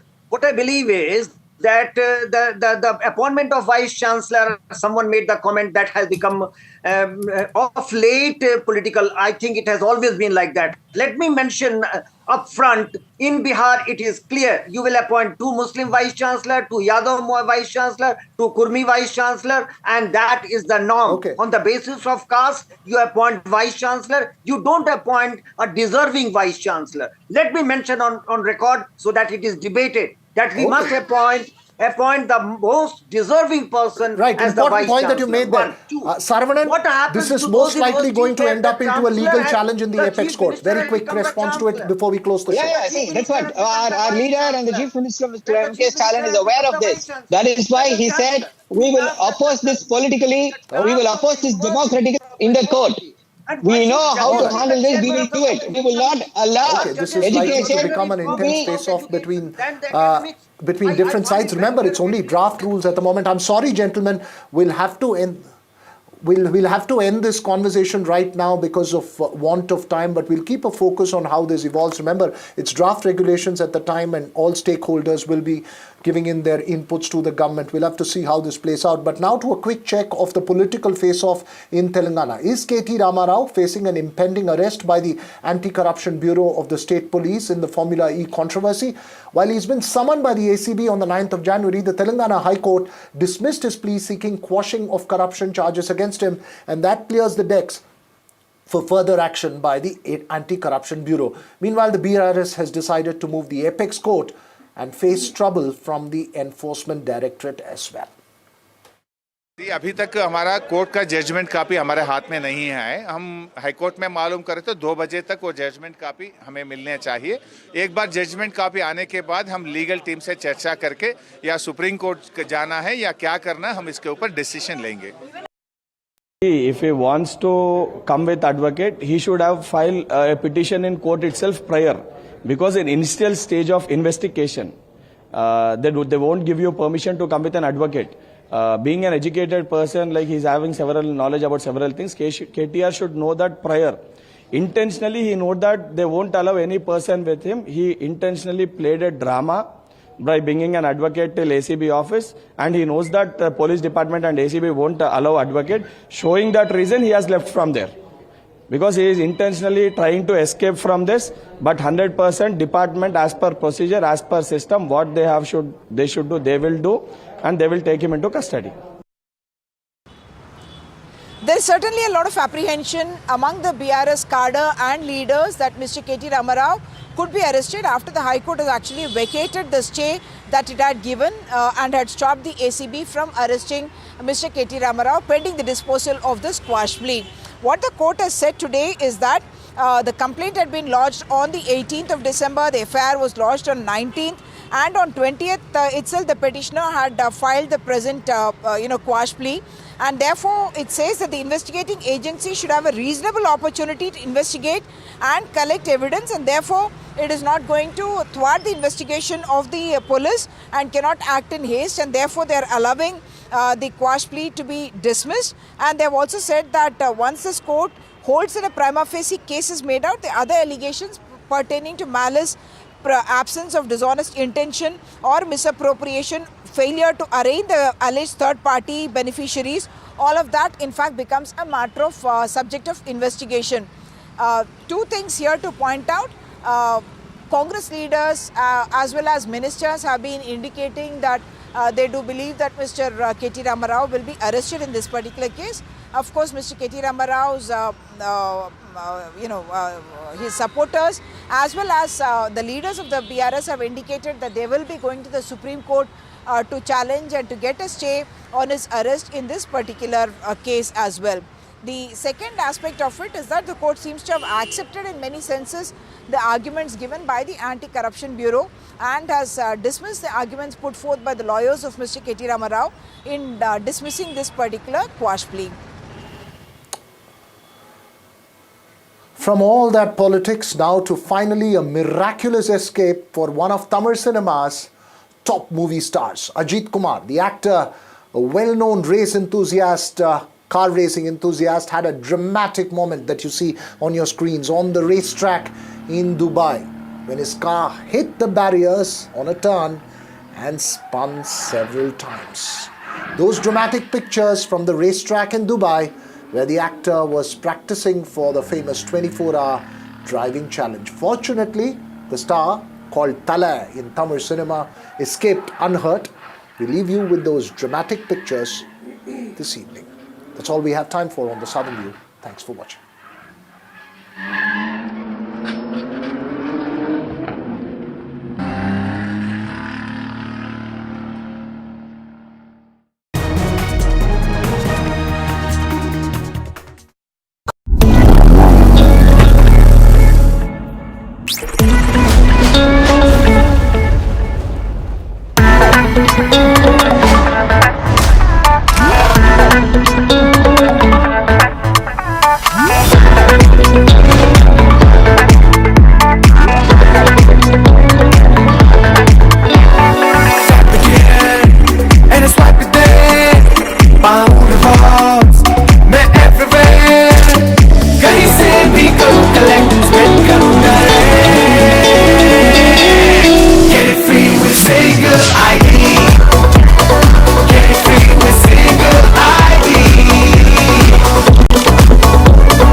Cashback है slow करते नहीं impress life हुई easy कितना कुछ free only with single ID ये भी free वो भी फ्री कितना कुछ free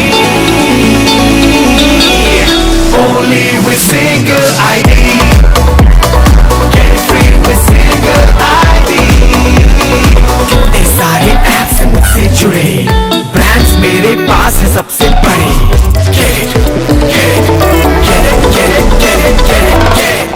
Only with single ID. Get it free with single ID. Download any single ID partner app, link your card and earn rewards with top brand. Get it free with single ID.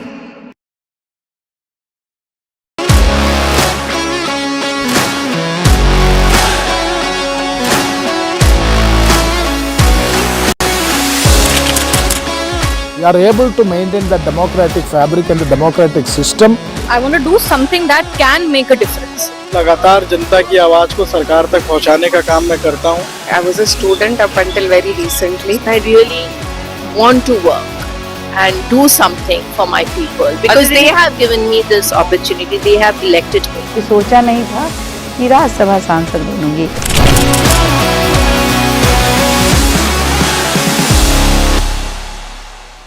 have been reporting on all issues big and small from Andhra Pradesh, Telangana, rest of South India, bringing you all the action, all that you need to know, all that you want to know. The energy of Maximum City is infectious. I bring in that energy in our news coverage from financial capital Mumbai. Covering from the southernmost part of India over the last 23 years, I bring in-depth and 360-degree coverage from the Dravidian heartland. The land of Mishti is also known for its bitter politics. I have seen much water flow under the Howrah Bridge, covering Bengal in all its vivid colors.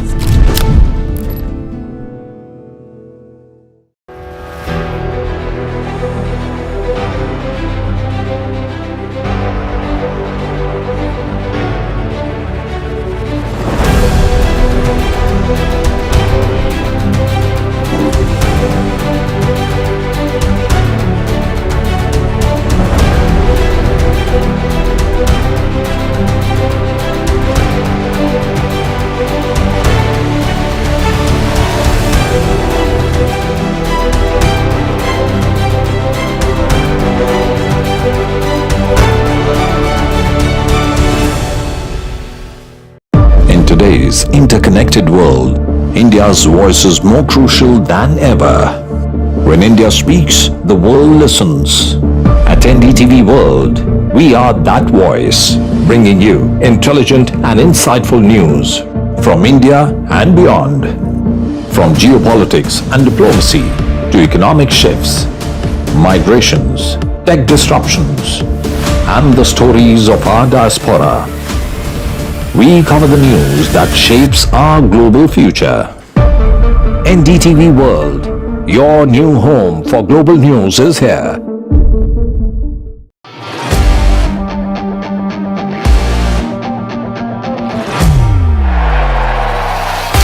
All set for Trump 2.0. Countdown.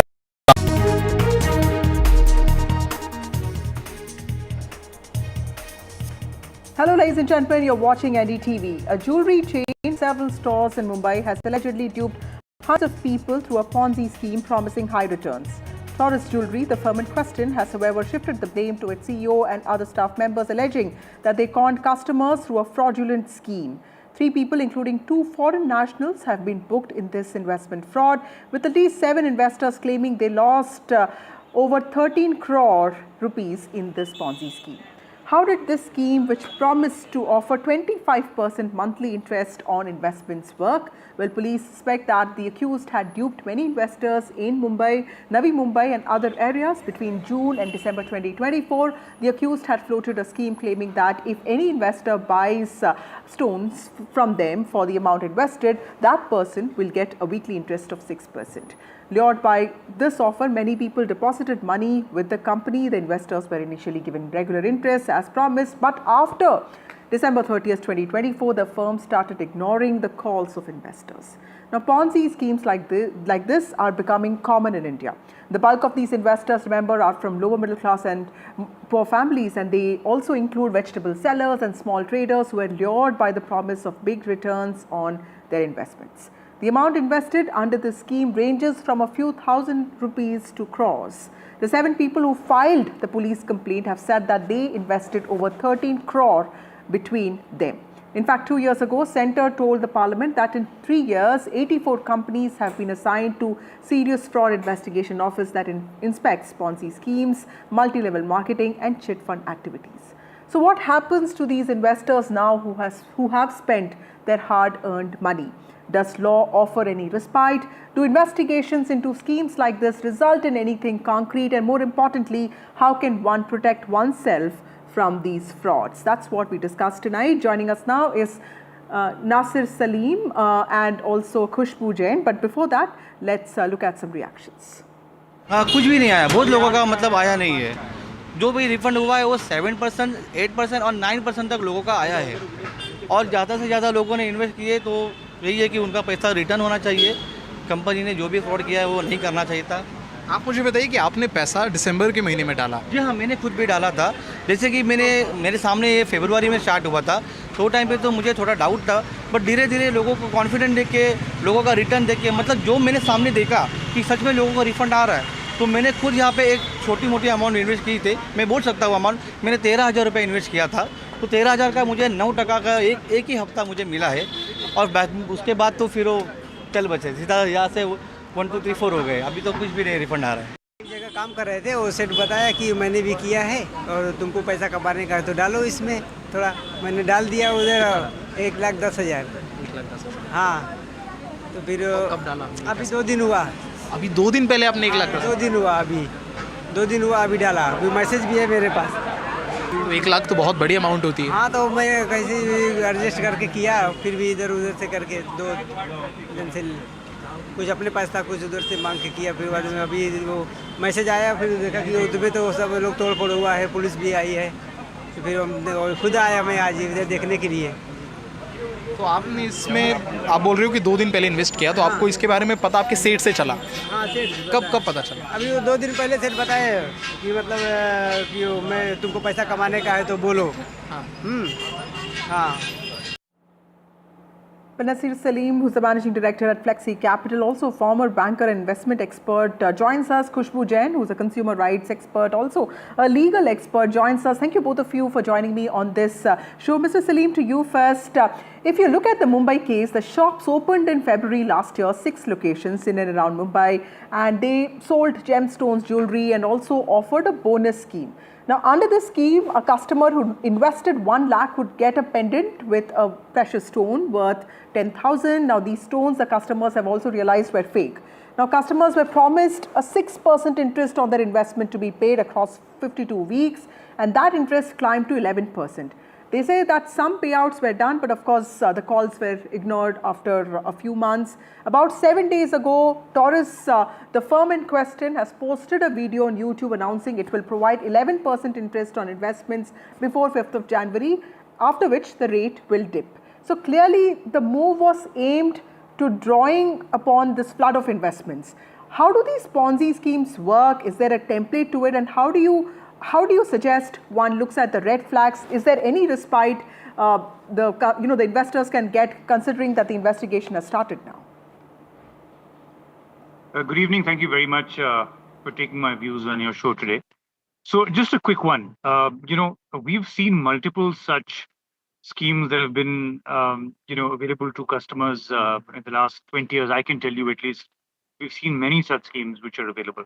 But I think I must tell you is that one of the first and foremost things to all your viewers and to everyone raising this question is, how legitimate are these solicitation tactics? I think, the regulator in this case, SEBI, has been repeatedly saying that you must speak to only SEBI certified or AMFI certified, experts, advisors, and more importantly, all such schemes that are available without any offer documents, I think is where we face and see a big challenge. You see, anything which is verbal is being done with a promise, and the biggest thing I must tell you is that the regulator has forbidden and ensured that you cannot lure investors and customers by promising any returns.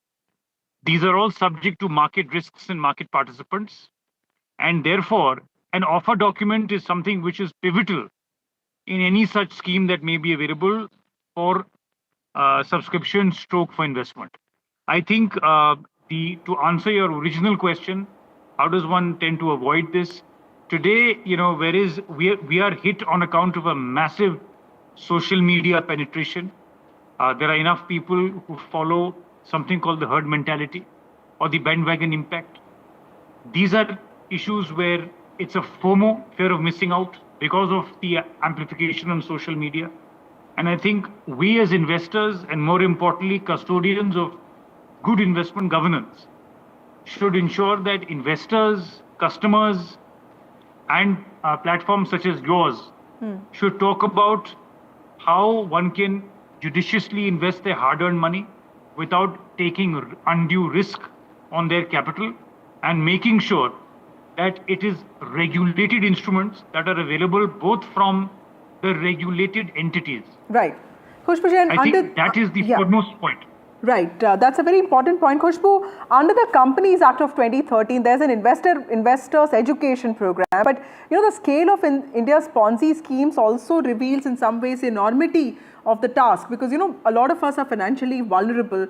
How has law or investigating agencies looked at these schemes? Is there any possibility of any of these people getting back at least a part of the sum that they have invested in, considering that investigation has started?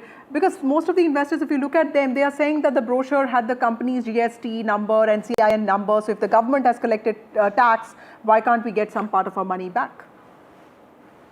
Okay, so see, one has to understand all companies operate very differently over here.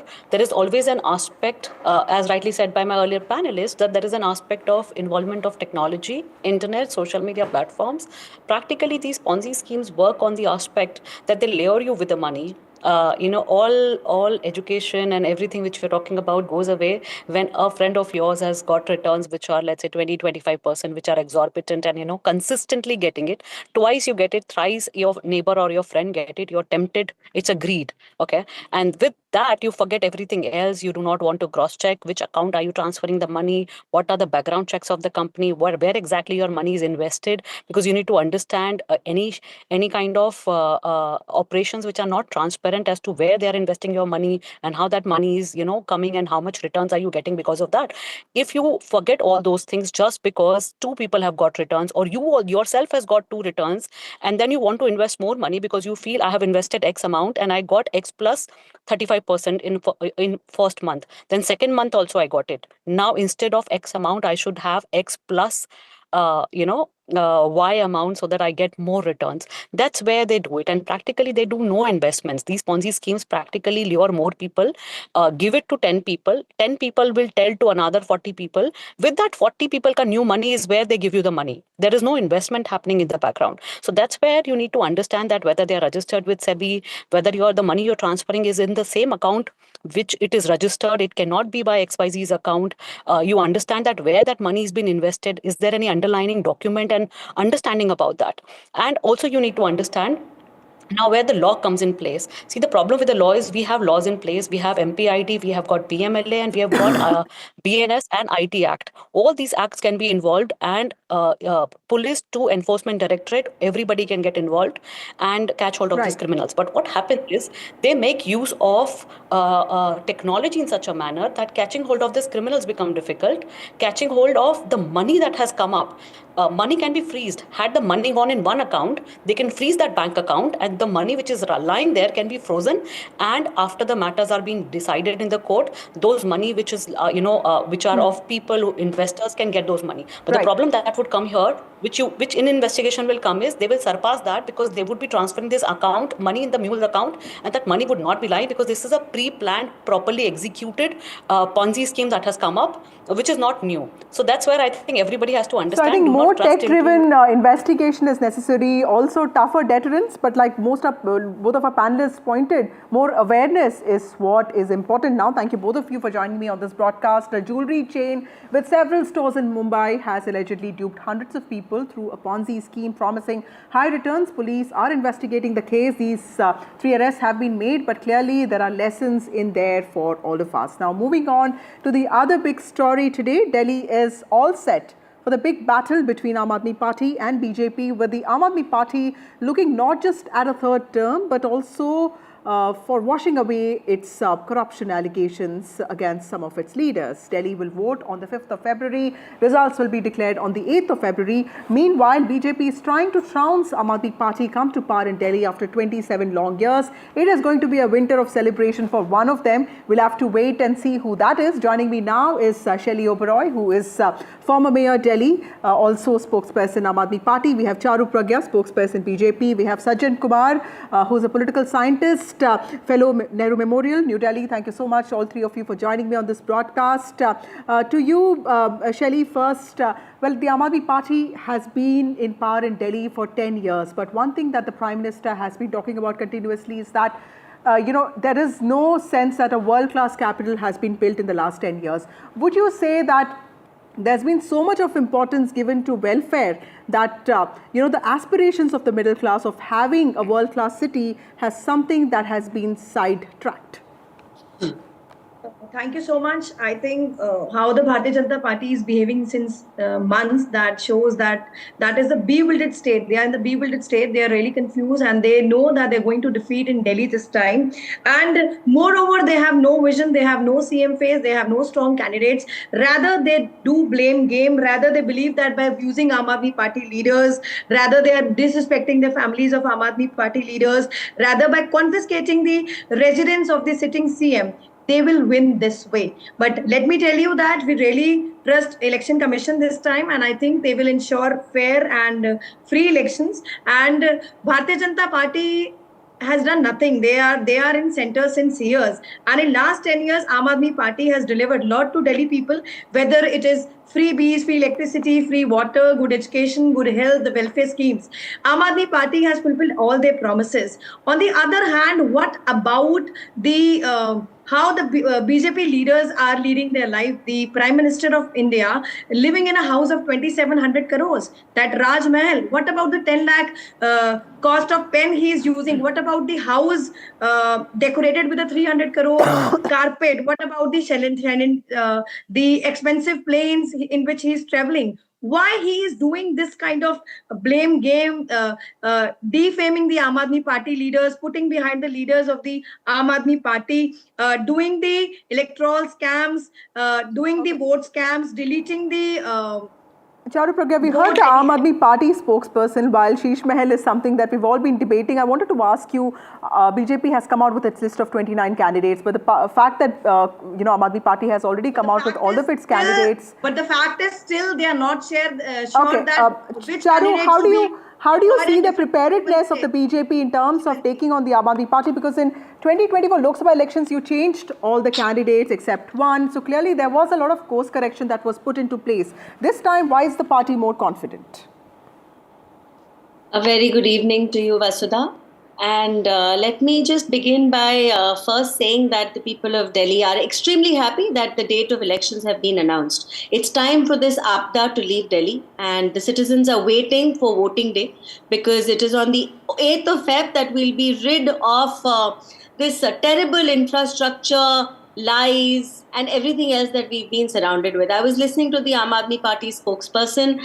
It's unfortunate that she didn't even bother to listen to the press conference of the Chief Election Commissioner today, and that is why she's talking about the voter list, because a very detailed reply were given to these baseless allegations which have been put by Aam Aadmi Party. He very clearly explained the use of Form 6, use of Form 7, how not a name can be added out of turn and how not a name can be deleted out of turn. He explained how there are over 70 steps where the involvement of the political party or the candidate is paramount, and it is pretty much consistent with everything that we've been saying again and again. So just to point out to the viewers and to you, my anchor, that the spokesperson has come so unprepared that she didn't even bother listening to the statements which were made today.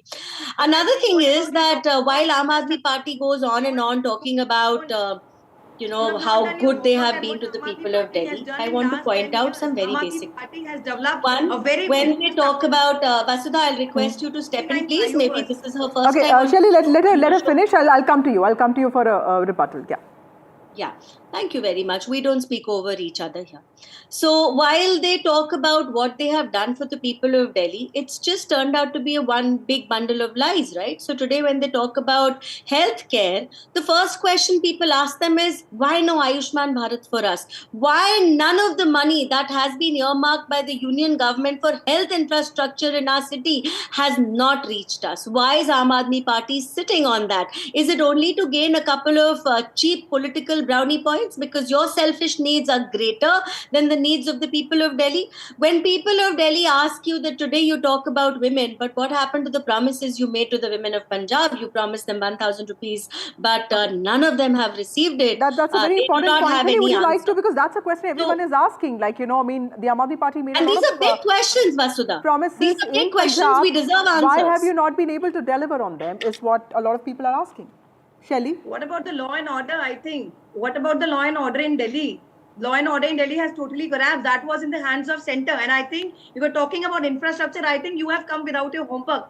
Approximately 40 flyovers have been developed by the newly constructed flyovers in Delhi. more than 550 mohalla clinics have been newly constructed, and we have delivered what we promised.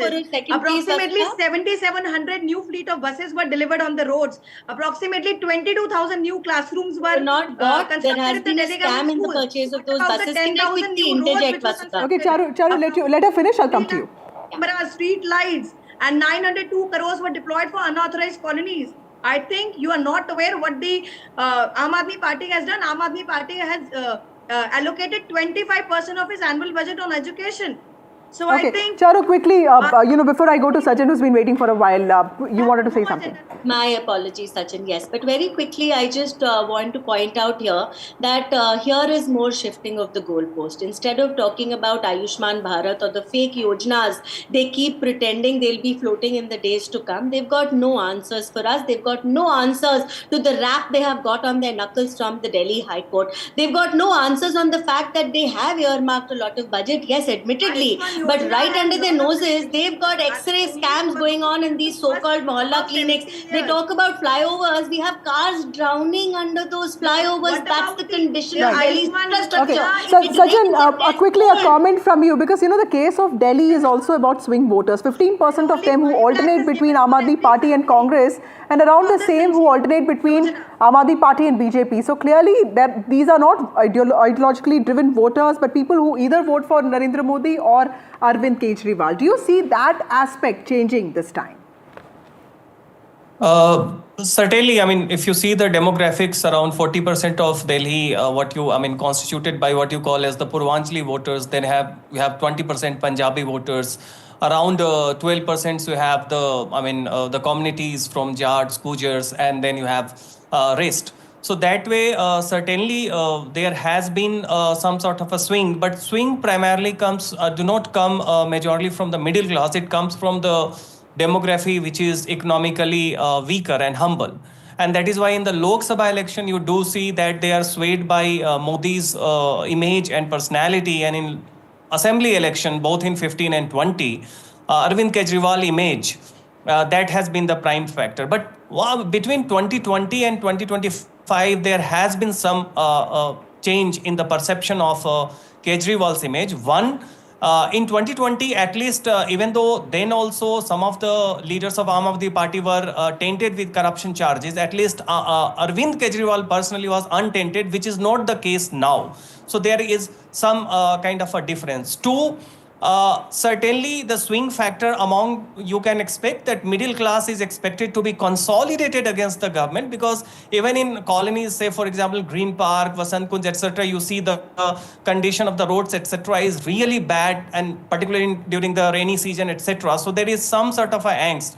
But as far as among the economically humble lower middle class and the poor class, JJ colonies and lots many other kind of economically humble areas is concerned, therein you see that still Aam Aadmi Party's the politics of freebies and some sort of infrastructural work that they did between 2015 and 20, that still has its hold. Now it is there wherein Prime Minister Modi is trying to leverage his image and win back that section, at least a section of the voters. So certainly you do expect some sort of change will be there, but will it be enough to cross the Rubicon by the BJP, which has been literally missing the power since 27 years, is something yet to be seen, because for that I think some sort of a performance from Congress would also be expected. Closing remarks, Charu Pragya, Kejriwal against who is the question, because we've seen the BJP fight against leaders like Hemant Soren and Mamata Banerjee, also against Bhupesh Baghel. So it's been a mixed result for you, but the fact that you don't have a face against Kejriwal, do you think that will be a deterrent? No, absolutely not, Vasudha, because here is the time when the person Aam Aadmi Party is getting on the ground with in Delhi is someone who's out on bail. He is out on bail on very strict conditions that he's not supposed to behave like a chief minister at all. That's the reason he had to resign. He can't go to office. He can't sign any files. He can't take any administrative decisions. That is not going to change at the end of these elections, and the people of Delhi are well aware of this. So whoever else figures in this particular election, I don't think Arvind Kejriwal ji is going to be one of them, because as of now he's completely officially out of circulation because of court orders, and that is something it will do well for the Aam Aadmi Party to remember. Closing remarks from you, Ms. Shelley Oberoi. Do you think the corruption allegations will stick to Aam Aadmi Party? See, as Pragya ji said that What about the CM phase? Let me tell you, the Bharatiya Janata Party has no CM phase. They don't have the strong candidates. And till now, they have not declared their 45 candidates in different constituencies. They have no agenda. They have nothing to share what they have done in last couple of years. Rather, what they are doing is they are doing the deceitful politics and they are showing the dual face. And this time, I really trust Delhi people. They are going to bestow their trust. And this time, Aam Aadmi Party is going to rule again in Delhi. And they are going to work with double pace and going to fulfill all their promises.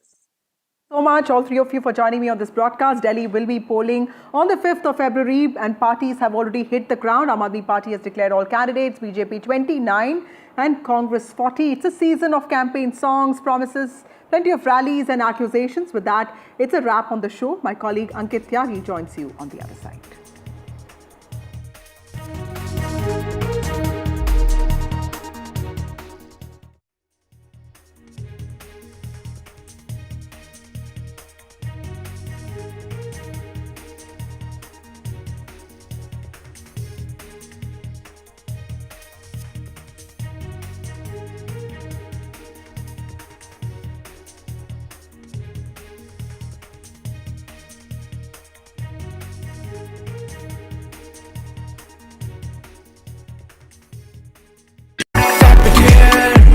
And it's right there.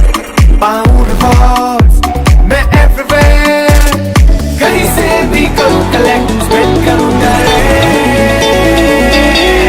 Download any single ID partner app, link your card and earn reward with top rank. Get it free with single ID.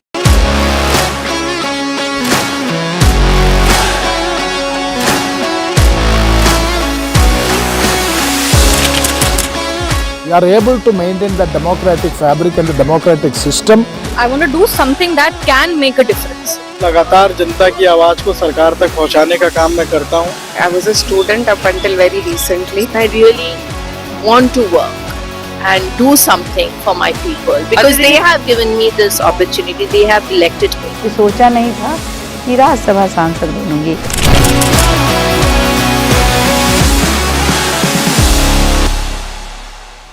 I've been reporting on all issues, big and small, from Andhra Pradesh, Telangana, rest of South India, bringing you all the action, all that you need to know, all that you want to know. The energy of Maximum City is infectious. I bring in that energy in our news coverage from financial capital Mumbai. Covering from the southernmost part of India over the last 23 years, I bring in-depth and 360-degree coverage from the Dravidian heartland. The land of Mishti is also known for its bitter politics. I have seen much water flow under the Howrah Bridge, covering Bengal in all its vivid colors.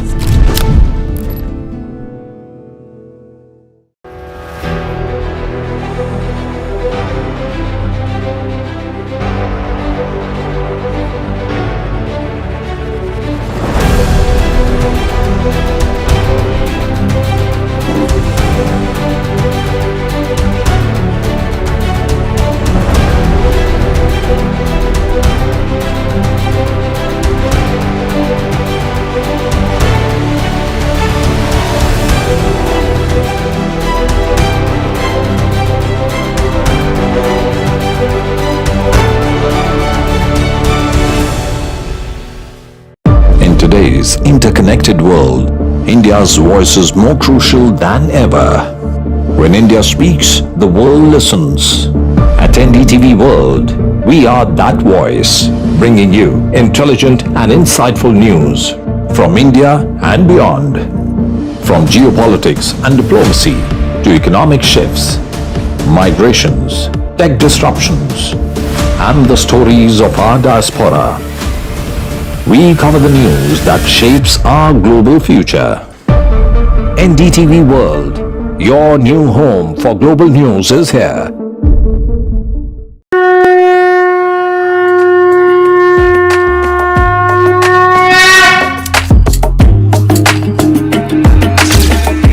Mahakumbh, a festival of faith, the world's biggest spiritual festival, the divine dip at the spiritual Sangam, a sacred confluence of faith, culture and heritage. NDTV's mega coverage of the Mega Fest. NDTV at Mahakumbh 2025.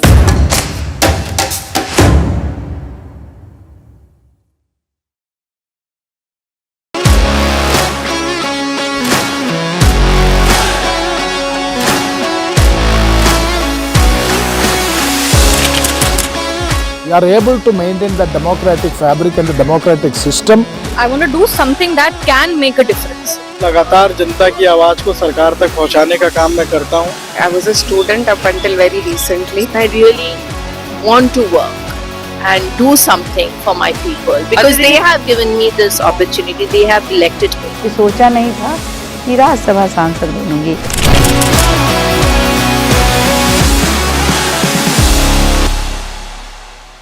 I've been reporting on all issues big and small from Andhra Pradesh, Telangana, rest of South India, bringing you all the action, all that you need to know, all that you want to know. The energy of Maximum City is infectious. I bring in that energy in our news coverage from financial capital Mumbai. Covering from the southernmost part of India over the last 23 years, I bring in-depth and 360-degree coverage from the Dravidian heartland. The land of Mishti is also known for its bitter politics. I have seen much water flow under the Howrah Bridge, covering Bengal in all its vivid colors.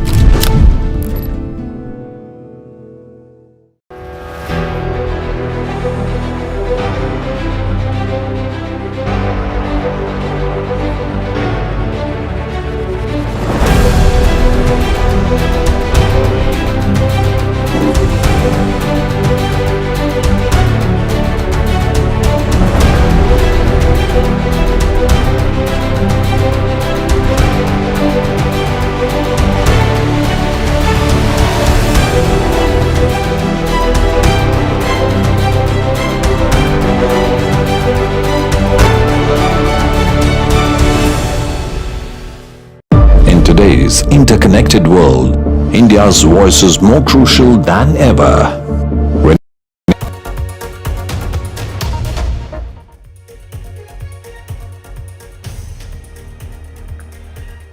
Very good evening and welcome to NDTV. I am Ankit Tyagi. Let's take you to the top stories we are tracking at 8 p.m.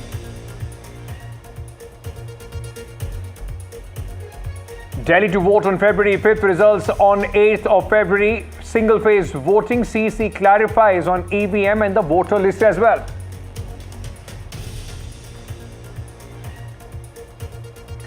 Navy divers brought in to rescue Assam miners, 24 hours on, no one rescued so far. Army says at least 20 miners trapped.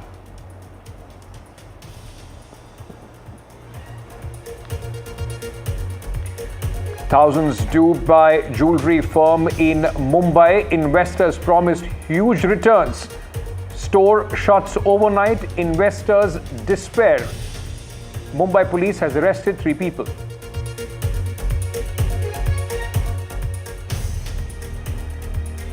Microsoft to invest $3 billion in India. Microsoft's investment in cloud and AI aim to train 10 million people by 2030.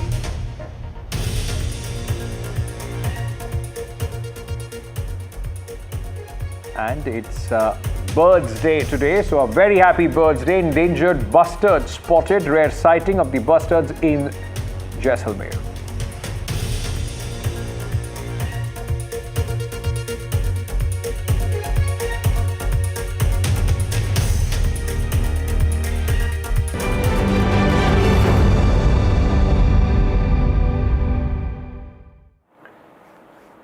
The battle for Delhi, the first election of 2025, the dates have been announced. The Election Commission today announced the polls for the elections in Delhi.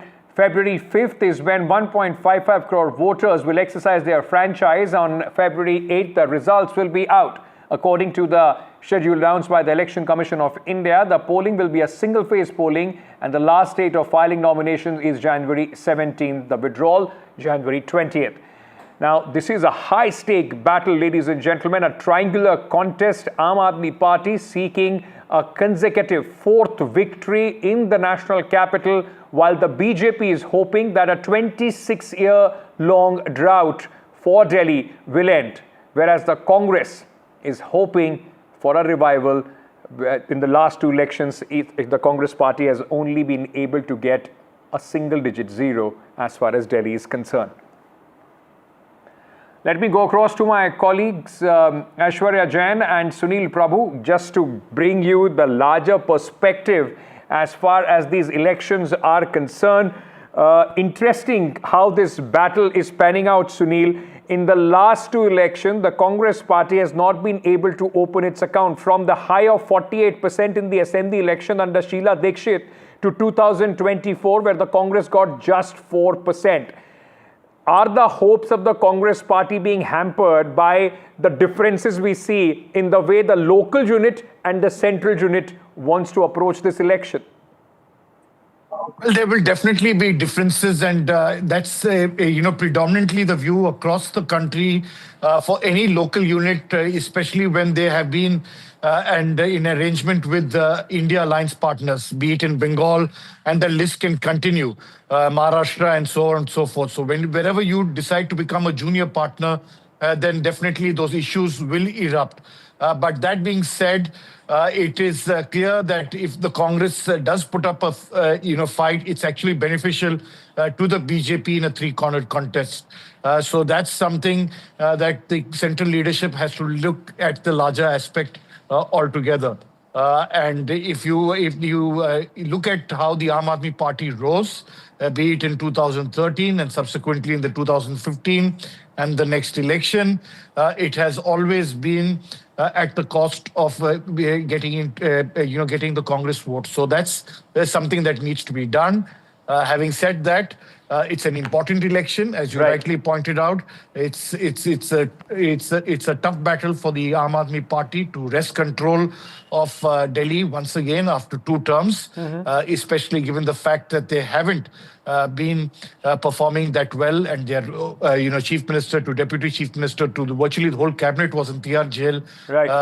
Give it for whatever reason for the liquor policy case, and the Delhi BJP definitely trying to take full mileage of that entire stalemate. I think that's the big challenge, Aishwarya, for the Aam Aadmi Party also, because for the first time now it's 11 years of anti-incumbency against Arvind Kejriwal, the corruption train, Sheesh Mahal, all those being raised. But the BJP was not able to capitalize on 15 years of anti-incumbency of Sheila Dikshit. Neither have they so far been able to do in 11 years of Arvind Kejriwal. What makes this election different for the Bharatiya Janata Party?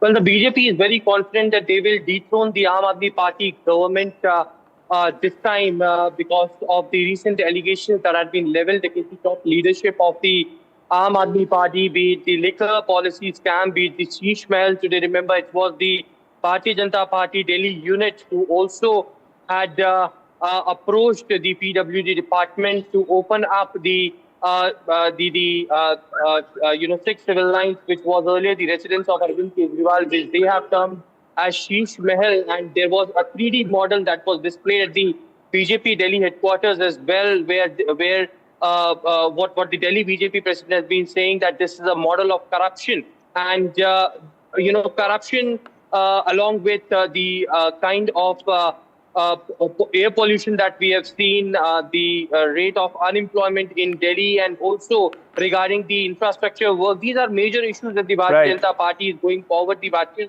Janata Party top leadership, and including Prime Minister Narendra Modi, in two of his rallies have called Aam Aadmi Party government as Aapada, and to remove Aapada, it is the entire leadership that will be campaigning in the national capital. But the Aam Aadmi Party national convener Arvind Kejriwal, in his tweet after the election dates were decided, clearly had stated that it would be gali galoch politics versus the calm politics, which will be the main agenda and main push for the Aam Aadmi Party. They'll be going forward to voters on their work that they have done in the last 10 years.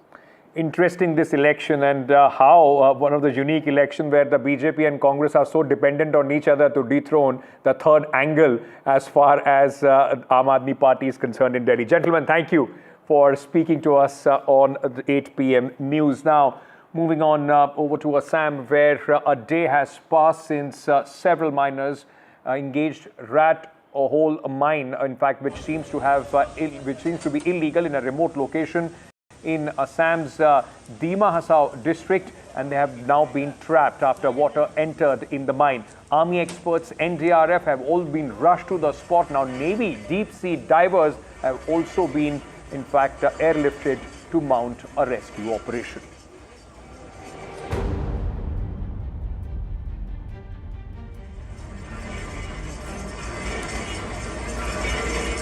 A massive search and rescue operation underway in Assam's remote Umrangso, close to Meghalaya's Jaintia Hill region. On Monday morning, water flooded into a rat hole mine, some 300 feet deep. Several miners were inside the mine at that time. One of the trapped miners is from Nepal and another from Bengal. 300 feet से अधिक की जो depth है केवल इस कुएं का है, और पानी का जो लेवल है वो 100 फीट से अधिक है, और 100 फीट पानी से अधिक होने के चलते हमारी जो एक लिमिटेशंस होती है एनडीआरएफ की, हमारे डीप डाइवर्स जो एक्सपर्ट है वो 35 से 40 फीट तक काम करने के इन जनरल में, लेकिन यहाँ पर 100 फीट से अधिक पानी हो, वो भी कुएं के अंदर, तो वहाँ पे डीप डाइव करके हुए सर्च करना बहुत मुश्किल है। सीएम से पूरा चीज का मॉनिटरिंग कर रहे थे, कल वो मुंबई में थे, वहाँ से भी मॉनिटरिंग हुआ, पूरा रात भर उन्होंने इस चीजों को, सबसे डिस्ट्रिक्ट एडमिनिस्ट्रेशन भी कल से लगा हुआ है। The Indian Navy's deep sea divers have been airlifted from Visakhapatnam by the Indian Air Force. The tragedy has brought back memories of the 2018 coal mine tragedy in neighboring Meghalaya's Jaintia Hills, where after many months of searching, the bodies of only 2 of the 15 trapped were found. Back in Umrangso, people are hoping for survivors.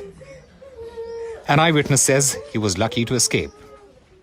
পাঁচটা মানুহ কালি কেইটা মানুহ ওলাইছে কালি 6টা ওলাইছে 6টা ঘৰত 2-5টা আছে আৰু মানে এটা ঘৰত গ'ল এটা ঘৰত 5টা আছে এতিয়া আপোনাৰ জানামতে ভিতৰত কেইটা মানুহ হ'ব আইডিয়া আছে নেকি জানামতে 8-9টা মানুহ The police have registered an FIR and arrested one person. They say it seems to have been an illegal mine. But the big question is, were no lessons learnt from the 2018 Meghalaya coal mine tragedy? With Ratnadeep Chaudhary, Bureau Report, NDTV. Now shifting focus to Mumbai, a jewellery shop with several stores, in fact in Mumbai, has allegedly duped hundreds of people through a Ponzi scheme promising high returns. Torres Jewellery has, however, shifted the blame to its CEO and other staff members, alleging they conned customers through a fraudulent scheme and also robbed and vandalized stores part of the chain.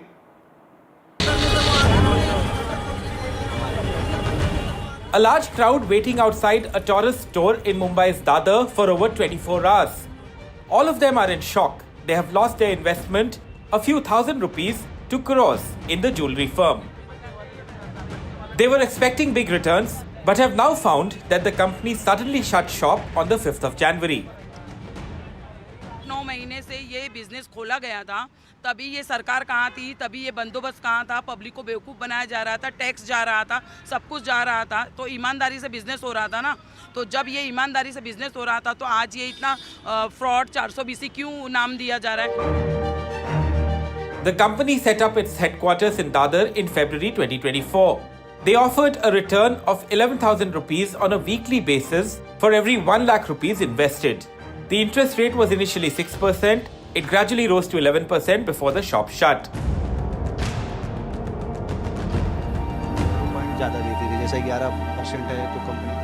Pradeep Kumar, a vegetable trader from Dadar, not just invested 4.5 crore rupees himself, he even got his friends to invest. Together they invested over 13 crore rupees. 21 जून को मैंने first payment किया था 6,70,000 का।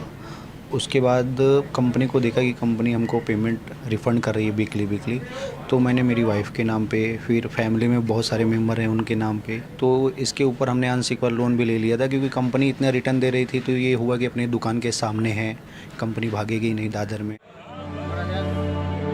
The company relied on word of mouth for marketing, besides announcing other schemes through a lucky draw. अंदर जाते हैं तो हमें बाहर ही एक शानदार गाड़ी दिखती है और एक्टिवा दिखती है, तो आदमी इन्वेस्ट करने से उनको पूछ रहा है मैम इसका क्या स्कीम है, तो बोलते हैं कि सर अगर आपको गाड़ी चाहिए रहेगी तो आपको मिनिमम 20,000 रुपये का शॉपिंग करना पड़ेगा। तो 20,000 के शॉपिंग के ऊपर आपको एक कूपन मिलता है, जो कूपन का लकी ड्रॉप महीने में 3 तारीख को रहता है, 3 या 2 तारीख को उनका रहता है। वो लोग एक विनर का एक कूपन निकालते हैं और जिस विनर का उस पर नंबर आएगा तो उसको गाड़ी गिफ्ट करते हैं। 2-4 जन को गाड़ी भी गिफ्ट मिला है, ऐसे नहीं कि नहीं मिला है, बट फिर भी ये लोग का ऐसा होने वाला था, no doubt. In an official clarification, Taurus has put out a video showing the shop getting ransacked by a mob, which was allegedly led by the CEO and CEO of the company. The company also stated that the scheme was promoted without their knowledge. सबसे पहली बात, ये पैसा कहाँ से कहाँ गया, property उनको अटैच करना, ये उनकी प्राथमिकता होगी। मैंने अपील की है अधिकारियों से को जल्द से जल्द LOI इश्यू करें। LOI यानी कोई भी इनका मालिक विदेश भाग न जा सके। The Taurus scam here in Mumbai has left thousands of people in doubt over their money across the city. But a more important question is that such kind of scams have already taken place on multiple occasions in Mumbai or Maharashtra as a whole. But what are the steps that our government and agencies and authorities are taking to make sure that the people do not fall for such wooing? With camera person Ganesh Gandhat, this is Anuj Raith reporting for NDTV from Mumbai. In a move to deepen its presence in India, Microsoft chairman and CEO Satya Nadella announced a $3 billion investment scheme in India in cloud and artificial intelligence infrastructure and skilling initiatives over the next 2 years. My colleague Sakshi Bajaj has more. Very excited to announce today that our commitment, which we have always had, now is to train 10 million people in India around AI skills by 2030. And to me, the thing that is always most important is to not think of the skilling in the abstract, but to see the skills translated into impact right here, one community at a time, one industry at a time. In a significant development, Microsoft has announced a $3 billion investment in India. Remember, this comes just a day after Microsoft CEO Satya Nadella met Prime Minister Modi. This is as far as the chronology is concerned. But why is this investment significant? Well, this investment from Microsoft in India is going to be over 2 years. As far as the sectors it is going to look at, it is going to look at cloud, AI infrastructure, and skilling at large. It is also going to look at the establishment of new data centers. So in a sense, the investment aims to accelerate the AI innovation in the country. So this is really a significant milestone. Remember, when we talk about jobs and skilling and artificial intelligence taking over, well, skilling is at the heart of job creation. So skilling is therefore crucial, and the Microsoft statement also very clearly saying they're looking at aiming and training around 10 million people in 5 years with the help of this investment. Satya Nadella, Microsoft CEO, also tweeting that he's thrilled, also mentioning very, very clearly in his statement that this investment reaffirms his commitment to making India AI first. The HMP virus cases in China have raised concerns in India as well. However, doctors and experts as well as the government has said that there is no need to worry. Take a look.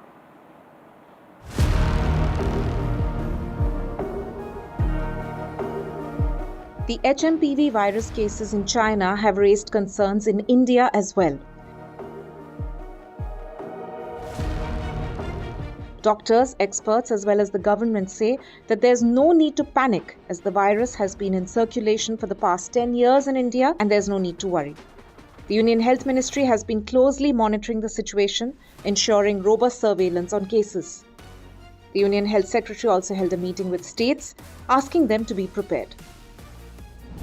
There is no reason to worry. Health experts have clarified that HMPV virus is not a new virus. It was first identified in 2001 and it has been circulating in the entire world since many years. The virus spreads more during the winter and the early spring months. No surge in any of the common respiratory viral pathogens is observed in India.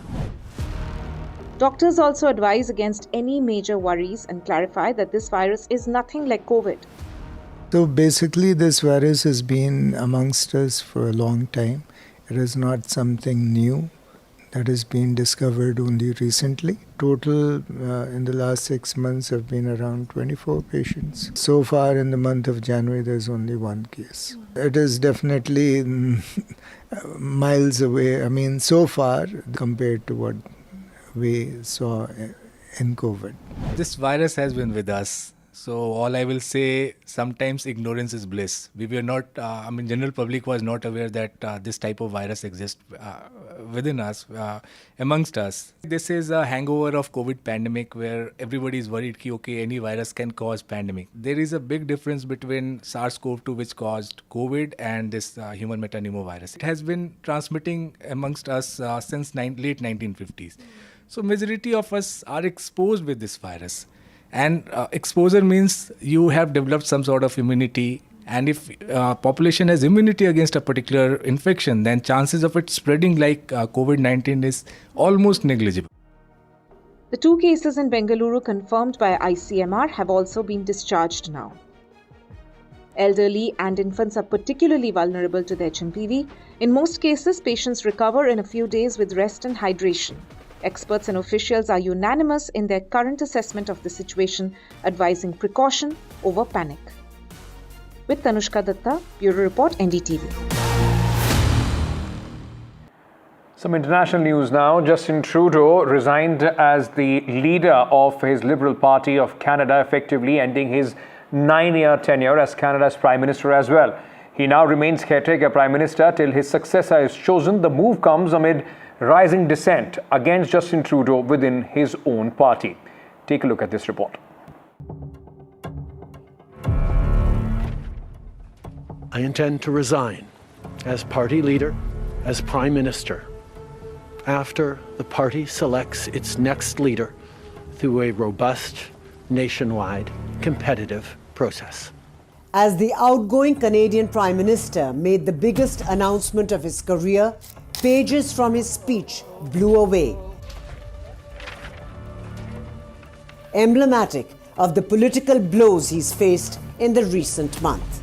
Canadian politics has now stepped out of the Trudeau era, with the PM's big decision to step down hardly coming as a surprise. Trudeau's departure from the role comes at a particularly sensitive time as far as the India-Canada ties are concerned. The relationship has hit a historic low after Trudeau accused New Delhi of being involved in the killing of terrorist Hardeep Singh Nijjar. Ottawa has not furnished any concrete proof in the case, prompting India to repeatedly refute its claims. Foreign policy experts are saying Trudeau's resignation may provide an opportunity to stabilize a free-falling India-Canada relationship, as India has directly blamed Trudeau for the deep tension. So who's next in line to be at the helm of affairs in Canada? The Parliament will pause until March to allow the party to find a new leader, and several big names are in the mix. Former Bank of England and Bank of Canada Governor Mark Carney has already thrown his hat in the ring. He seems to have favourable views of India, as he has said that New Delhi is central to global climate action. There is Chrystia Freeland, who recently resigned as the finance minister. She's been quoted as saying that Canada's foreign policy supports a strong and united India. Foreign Affairs Minister Melanie Joly, who's walked in lockstep with Trudeau, is one of the top contenders for the post. If she climbs to the top, it would be interesting to see whether her views change. India Origin Transport Minister Anita Anand is also likely to put up a good fight. On the other hand is the Conservative Party led by Pierre Poilievre. It's been topping the popularity charts for a while now, opening a 24-point lead over the Liberals in the lead-up to a federal election. It's made Poilievre one of the strongest contenders for the Prime Minister's post. Poilievre has been quite vocal in his criticism of Trudeau's handling of the Canada-India dispute. He said if he were to become the Prime Minister, he would seek to restore a professional relationship with the Indian government, acknowledging India's importance as the largest democracy on earth. Canada is the only Western state that's seen worsening ties with India in recent years, something the incoming leader would like to change. With Vishal Vivek, Bureau Report, NDTV World. All right. In fact, let's shift focus to the earthquake that hit Nepal and Tibet. An earthquake of 7.1 magnitude hit Tibet and border areas of Nepal. Tremors were felt in several Indian states, including Bihar, Bengal, and even in parts of Delhi NCR. As per Chinese media reports, the death toll from the powerful earthquake in Tibet in western China is about 125. Meanwhile, BRS leader and former minister K.T. Rama Rao will challenge the Supreme Court his dismissal by the Telangana High Court of plea seeking to quash FIR filed against him in the 55 crore Formula E race case. Take a look at this report.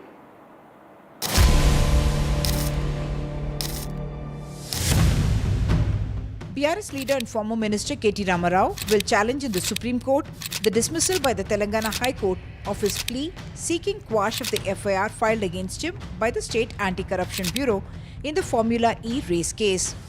In its order, the court said the FIR is not an encyclopedia of all imputations. FIR need not disclose specific offence. FIR need only indicate allegation of commission of offence that needs to be investigated.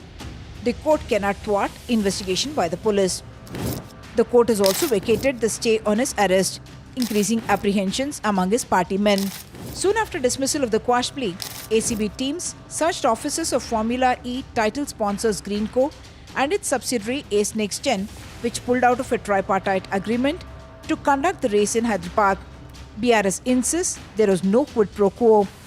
So where is the question of quid pro quo? See, there is not even a single rupee is paid to Greenco company. If some amount is paid from government treasury to the company, if company is giving back some money to you, then the question of quid pro quo will come. In this case itself, from day one, Mr. K.T. Rama Rao is saying that there is no corruption took place. There is no quid pro quo took place. There is no question of what you call corruption happened in this case at all. Is this a Congress party which has not received 13 odd crores in electoral bonds from different companies? And Congress party has also received electoral bonds from the same Greenco company. BJP party received, TDP party has also received. Mr. K.T. Rama Rao is expected to appear before the Anti-Corruption Bureau on the 9th of January and before the Enforcement Directorate on the 16th of January. The other two accused in the case, Mr. Arvind Kumar, Special Chief Secretary, and retired official Mr. B.L.N. Reddy, have been summoned on the 8th and 9th of this month. In Hyderabad, with camera person Nagraju, Uma Sudhir, NDTV. All right, let's end the bulletin with some fantastic news. It's a big boost for conservation efforts. The sighting of 12 great Indian bustard all at once. The critically endangered species, the great Indian bustard, has been threatened with extinction due to hunting in Pakistan and the loss of its natural habitat in the desert region. But the launch of the Great Indian Bustard project to conserve the species has reaped results in 2020. The sighting of 12 birds altogether in Desert National Park in Jaisalmer has delighted wildlife lovers. Enjoy these visuals. Thank you so much for being with us. Good night.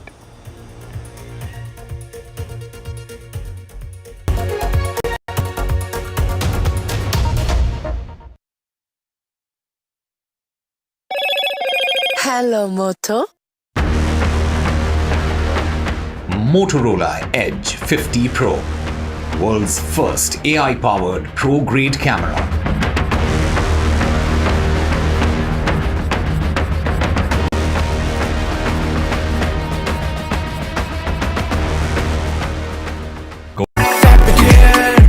And it's like the day, bound rewards, मैं everywhere, कहीं से भी करूँ collect, spend करूँ direct. Download any single ID partner app, link your card and earn reward with top rank. Get it free with single ID.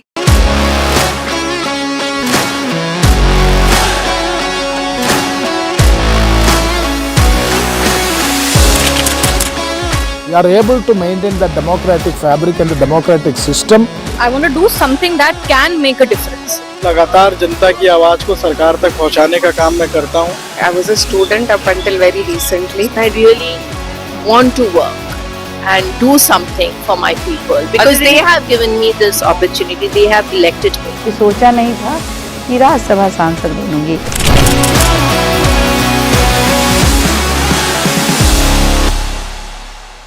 I've been reporting on all issues, big and small, from Andhra Pradesh, Telangana, rest of South India, bringing you all the action, all that you need to know, all that you want to know. The energy of Maximum City is infectious. I bring in that energy in our news coverage from financial capital Mumbai. Covering from the southernmost part of India over the last 23 years, I bring in-depth and 360-degree coverage from the Dravidian heartland. The land of Mishti is also known for its bitter politics. I have seen much water flow under the Howrah Bridge, covering Bengal in all its vivid colors.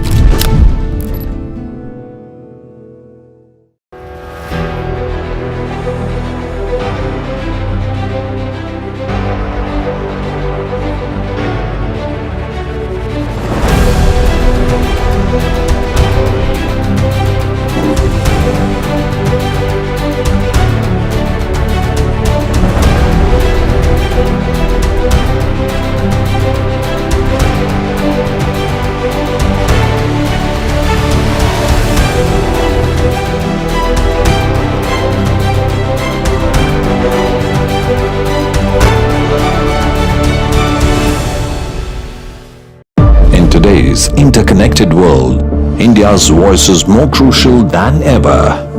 When India speaks, the world listens. At NDTV World, we are that voice, bringing you intelligent and insightful news from India.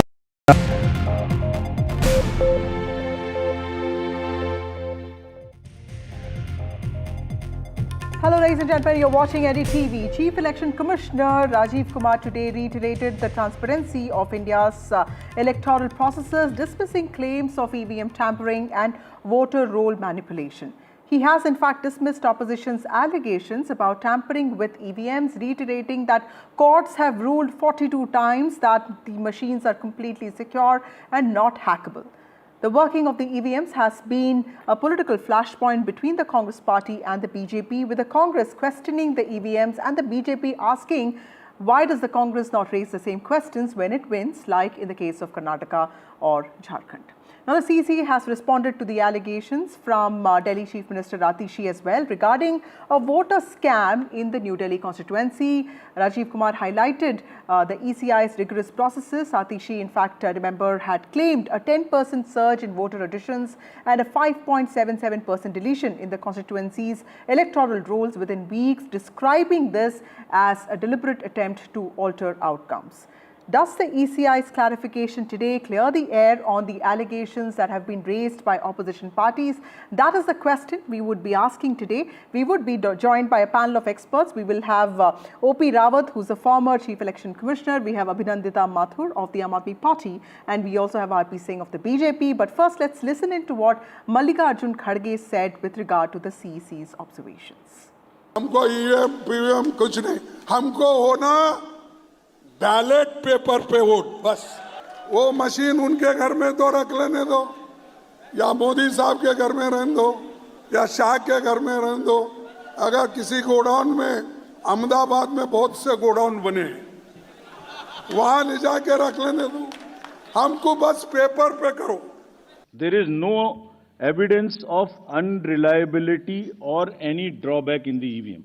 There is no question of invalid votes in the EVM. No rigging is possible. High Court and Supreme Court is saying continuously in different judgments which are here. No alteration in results is possible by activating a Trojan horse or a virus. Evidence inspires confidence of the court that they are tamper-proof.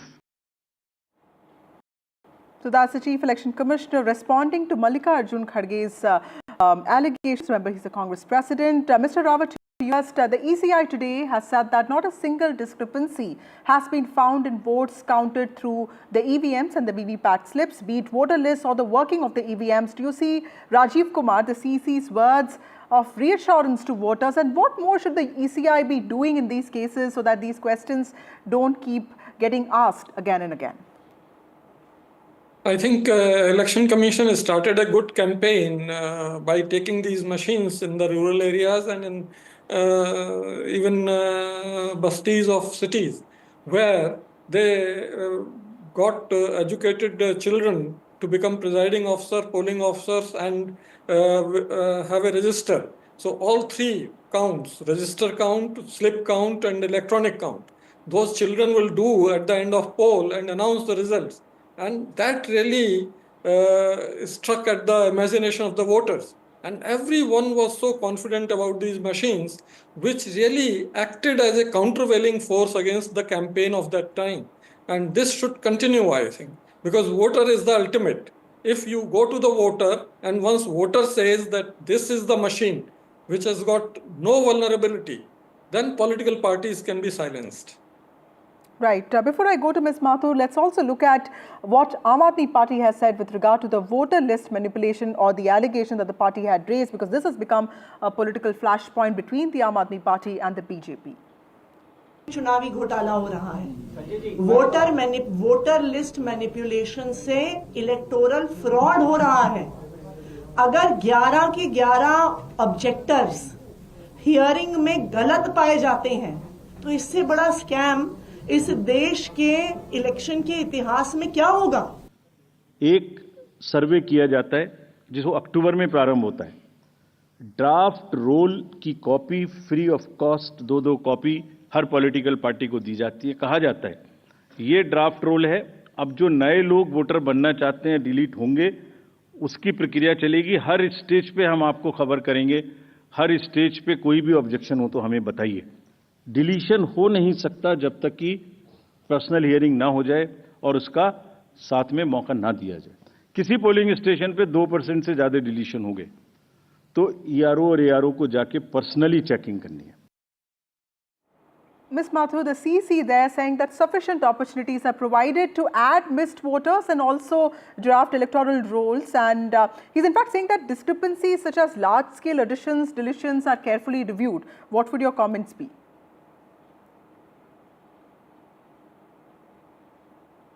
Ma'am, you'll have to unmute yourself. Yeah, good evening. I think first, it's good that he's come out and given such a long explanation. In fact, today he spoke for about 45 minutes, to clarify, and that is that now it remains to be seen whether he can walk the talk or not, and we hope he does. The question really is that, there is evidence that we have here, which we had submitted, and in one case, the Election Commission actually, in fact, had taken cognizance of the issues that the Chief Minister Atishi ji had highlighted. So it isn't out of nowhere that the Aam Aadmi Party is saying. We are happy that the Election Commissioner had to actually give such a long spiel about to win the trust of the voters.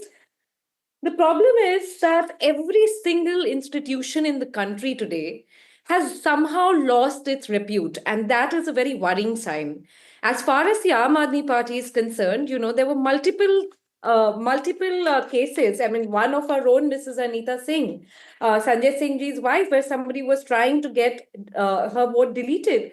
There were letters from BJP Karyakartas in areas where there were no Rohingya Muslims, calling some Purvanchali Bhai Bahens, Rohingya Muslims, and saying, inke Rohingyas hain ye, inke naam katwaएं. These are on BJP letterheads.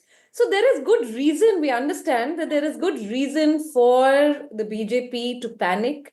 There is good reason for them to, whether they are the ones who are spreading these rumors, they are the one who is manipulating this, we don't know. But we do hope that Delhi will go in for a fair and free election, and most certainly the Aam Aadmi Party will come victorious after this. Okay, before I go to RP Singh, who represents the BJP here, let's also listen in to what Sandeep Dixit said about ECI. Remember, he's also the New Delhi candidate from the Congress party. जब manual voting होती थी तो ज़्यादातर manual voting के जो आखिरी आंकड़े आते थे शाम को 7, 8, 9, 10 बजे तक, और मुख्य जब अल्टीमेटली काउंट होता था तो 2 या 3% का ज़्यादा से ज़्यादा अंतर पड़ जाता था। आज ईवीएम जो माना जाता है ज़्यादा एफिशिएंट है, इलेक्ट्रॉनिक है, उसमें 13-13, 15-15% तक के अंतर आ जाते हैं। हमसे क्या पूछा जा रहा है कि आपने 6 बजे के बदले 11:15 बजे तक 8% बढ़ा दिया। अरे भाई, वो 7, 7:30 बजे सारी मशीन को लेके बूथ से उठ के काउंटिंग डिपॉजिट सेंटर में आएगा, प्रिजाइडिंग ऑफिसर मशीन जमा करेगा और 7:30 बजे के बाद, 8 बजे के बाद जैसे जैसे वो लौटेगा फिर से voter turnout app which is not a statutory document, उसको ठीक करना शुरू करेगा। 11, 11:15 बजे तक हमने जनरल इलेक्शन 24 के बाद, जिससे कंफ्यूजन ना रहे, 11:30 बजे, 11:45 बजे रात को फिर एक रिलीज करना शुरू किया प्रेस का, ताकि ये भी ना रहे कि अगले दिन क्या हुआ। Right. Mr. Singh, ECI keeps talking about its commitment to ensuring free, fair, credible elections, but opposition parties keep raising different kinds of questions, although there are also some parties which have shied away from raising questions on EVMs. Is there something that the government needs to be doing to initiate more dialogue and confidence building in this case? Well, there's a proverb in Hindi which says, "Kasani billi khamma noche." But that's what is happening in without the election commission. Right now, the lady from the Aam Aadmi Party was saying, "Oh, now election commission is answering, and probably they will talk. They'll walk the talk and all." Election commission is a body which represents the country. I mean, it's not. It's some political party which will try to violate the model code of conduct. So. And then they don't have believe in any constitutional body. That's the problem. They don't believe in courts. When courts give preferable verdicts, then courts are good. Otherwise, courts are not good. If election commission is conducting fair elections, and if the results are as per their need, then the election commission is good. If the results suits them, the election commission is good. If that doesn't suit them, then election commission is bad. Today, election commission gave a detailed answer on each and every question, because that was probably his last press conference as election commissioner, the present election commissioner. So he gave the detailed answer of each and every question out EVM, on the counting part, and every stage. And at every stage, there's a party worker which is there, whether it's when the votes are being made, whether the votes are being challenged, or whether the votes are being polled, our machines are being checked even then, and when votes are being counted. Every stage there are people from the political parties which are part of the electoral process, and they sign those documents. Their signs are taken at every step, so that no one can challenge it later on. But as I said, Kisani Billi Khamma Noche, once they lose, then they have to find out reason for their election loss. And then the easiest way is to haul up the election commission. The election commission is not fair, or the voting machine is not fair. Would you like to respond to that before I go to the Can I just complete another second? Yes, another yes, second. please go on. As for Sanjay Singh Ji's wife, election commission, I've been told election commission already filed a police case against those two women who has challenged the Sanjay Singh's wife's vote here, and that's a legal process. Okay, Ms. Mathur, would you like to respond to that, sir? Yes, there are several cases. I don't know why Mr. R.P. Singh is missing a very important point, which is that it is the BJP Karyakartas in Delhi who are filing these bogus objections to voters. And look at one case, for example, there are 3 objectors that appeared between the 2nd and the 3rd of January, Ms. Sunita, Mr. Vipin, and Ms. Monica. They also had received several notices of hearing, but nobody then finally appears. And the ERO denied providing any such details. That is one case. There are several others. Today, that is the 4th of January 2025, 6 objectors appeared at the hearing, whose details are Mr. Rajkumar from their addresses, Ms. Mamta Kumari, so on and so forth. All these objectors outrightly finally denied filing any deletion applications. So they are also before I go to Mr. Rawat for the last word. They're also misrepresenting. That is the really scary thing. Yes, Mr. Singh. They're also misrepresenting common citizens and saying इसने objection लिया है, लेकिन actually वो person आके बोलता है मैंने तो कभी objection ही नहीं उठाया है. Okay, Mr. Singh, before I go to Mr. Rawat for the last word, quickly a response from you, R.P. Singh. So she has given the answer. She has herself given the answer. But it can, and they're very smart. They want to play the politics in this also. These are going on BJP letterheads. It's my turn, ma'am. Please, ma'am, please. This is not just a very fair debate. This is not like other channels. So she has answered herself. The answer is that the election commission has called and there was no one has appeared. So all those pleas were rejected. So election commission is very fair. That's what we've been saying. Okay. Last word from Mr. Rawat. I'm completely out of time. So the CEC has also reiterated it's impossible to change voter turnout data, and it's a misconceived narrative that that's being spread about an increase in voting after 5 p.m. I remember 2024 Lok Sabha elections all about being this voter turnout after 5 p.m. How convincing is that, sir? It should be very convincing because this has been happening. People's memory is short. Like when ballot paper elections were there, I used to be returning officer and observer, and I find that every time the turnout data was changing next day, second day, even third day, and even after the scrutiny by the observer.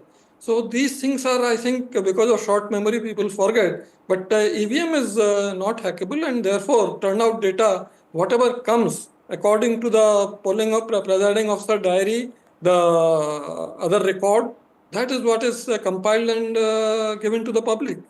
Right. Thank you, Mr. Rawat, for joining us. Thank you, Ms. Mathur. Thank you, Mr. Singh, for joining us on this broadcast. With the Model Code of Conduct now in effect, all eyes are on Delhi as it prepares for a fiercely contested election season. Remember, this is the Aam Aadmi Party vying for a third term, and the BJP trying to come to power after 1997. So clearly a fiercely contested contest is what we are looking at. Moving on, India has reported 5 cases of HMPV, a known respiratory virus that recently gained attention after its outbreak in China. Now, the centre has said that HMPV is already in circulation globally and that there's no need to panic. My colleague Tanima Biswas spoke to Dr. Soumya Swaminathan. Let's listen in to that conversation. Ms. Swaminathan, thank you so much for speaking to us here on NDTV. My first question to you is, what do we know about this virus? How is it different from other respiratory illnesses currently in circulation? So thank you very much for doing this to dispel some of the panic and the myths that are circulating about this virus. As you just mentioned, it's a known virus. It's one of the respiratory viruses that is well known, the human metapneumovirus, and it causes symptoms which are very similar to a common cold or to the flu. So cold and cough and some fever and occasionally some breathlessness. And like any other respiratory virus, like most of them, it usually has mild symptoms which pass off in a few days. But occasionally in some people who either have underlying illnesses or in very small children, who have very narrow airways and which get easily blocked, with mucus and inflammation, or in the very elderly, this could actually become a pneumonia. And again, this is a pattern that's common to many respiratory viruses. This is not the only one. So it's just that it's a new family. I think people have not heard about this name very much. It's not routinely tested for or talked about, and therefore perhaps it's come as a bit of a shock to people. But certainly doctors, respiratory specialists, infectious disease specialists and scientists are well aware of this and have known about this virus family for a long time. The other thing I'd like to mention here is that the ICMR has been doing some surveillance across all the virus labs that it has across the country, and they routinely look at people who have influenza-like illness or severe acute respiratory illnesses, and of all the cases that they test, about 3% turn out positive for the HMPV, but actually a much higher number are positive for SARS-CoV-2 that we're not talking about at all, and for influenza A and B and respiratory syncytial virus. So this is only 3% of the overall spectrum of viruses that are causing respiratory illnesses currently. This changes again from month to month. The pattern keeps changing. So we do have data in India that's telling us what's out there. And it's all local. It's not that it's come from outside or it's come from China or anything. It's been circulating in India for many years. So if we suddenly start testing millions of people who have respiratory symptoms, we're going to find HMPV in the thousands. If we're going to test a few dozen, then we're going to find them in single digits. In the private sector, actually, this kind of respiratory panel testing is much more common than it is in the government sector. So I think counting these 1, 2, and 3 numbers is actually meaningless because we have this virus circulating in the community like many other viruses. Now, what is important is that people should know what are the warning signs, because cold and cough is very common. Every other person gets it, and everybody cannot have a diagnostic test to find out what virus is infecting them. And there's no need also, because most of the time we're recovering. Now, as I mentioned, if it's a small baby and it gets a respiratory infection, and if that goes on producing some breathlessness, you can visibly see the child is breathing fast, or having difficulty breathing, or coughing incessantly, or unable to take feeds, unable to swallow. These are definitely warning signs for which the child needs to be taken to a doctor. Similarly, in the older person, if you find that person is breathing fast or getting breathless or unable to lie down, unable to sleep, coughing continuously, high fever, which is not coming down, getting dehydrated, person needs to go to a doctor. And again, people who have asthma or underlying cardiac illnesses, if the symptoms get exacerbated, then you need to go and see your physician or your local healthcare provider. But otherwise, you take the normal precautions you would do for a cold and cough. The only thing I'd like to mention is that in India, we're still not in the habit of wearing masks. And I think it's a very good habit to inculcate when you have a cold. Doesn't matter what virus it is. If you have a cold, you're sneezing or coughing, please wear a mask so you don't infect others either at your workplace or home or during your transport, wherever you are in a public place. Right. Ma'am, I would like to ask you this as well, and it's an important question to answer in the sense that there's a lot of apprehension around this particular virus because the common understanding is that it is coming from China, or like people are getting affected because there's a rise in cases in China. So is there any similarity between HMPV and COVID that we know of? No, there's no such correlation. The coronavirus is another group of viruses. The HMPV is a very different kind of virus. Of course, SARS-CoV-2, we still don't know, the origin of that virus. But the fact remains that today it's a virus circulating amongst humans, even though we may not know the original animal that it came from. But in terms of HMPV, again, it's a virus that spreads from human to human. We know how these viruses spread through droplet infection and through airborne transmission. We also know very well now what are the precautions that we can take to prevent that kind of spread. So those are all common, I think, across all of these different viruses. The only other aspect really is that maybe in a way this is a test for us, for the public health system, for scientists, and also for our communication, risk communication, public health communication. How well are we going to do it when we are faced with a real threat of a new epidemic or a pandemic? These kind of thing maybe allows us to test the system a little bit, and also maybe put a little more focus on surveillance, genomic testing, and the communication of those results to the public. We need good public health communication so people don't get into these kind of panic situations. And on the R&D side, of course, we need to invest in developing what are called countermeasures, which are diagnostics, drugs, and vaccines to deal not only with HMPV now, because we're hearing about HMPV, but with a whole family of viruses and bacteria that we know are threats to humans, and that can, at any time in the future, become potentially an epidemic or a pandemic. So the pandemic preparedness report that was prepared by the Niti Aayog sets out a very good roadmap for us to follow. Ma'am, any concerns that there might have been a mutation of this virus? Because although, as we know, that news coming out of China is very difficult to track, but there has been a surge in cases. So as you mentioned, and we commonly know now that HMPV has been in circulation, it's not a new virus, but any concerns of any mutation for which we need to be extra prepared, or there should be some kind of preparation done by our scientists and doctors here? Well, that's a good point. And that's, again, one of the lessons that came out of COVID, and one of the capacities that we were able to build through the network of genomic labs and the INSACOG network and so on.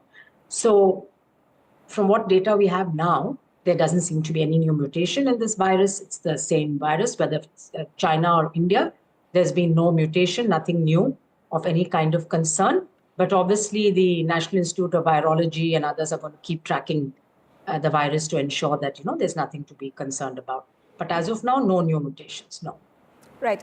Ma'am, it's very important to actually talk about the measures to protect yourself. As you were rightly saying, that the government needs to have a very clear communication. That is what they can do in terms of keeping people informed. But somebody looking at this program right now, what would you tell them in terms of the precautions that they need to take, especially for the vulnerable like the elderly and children?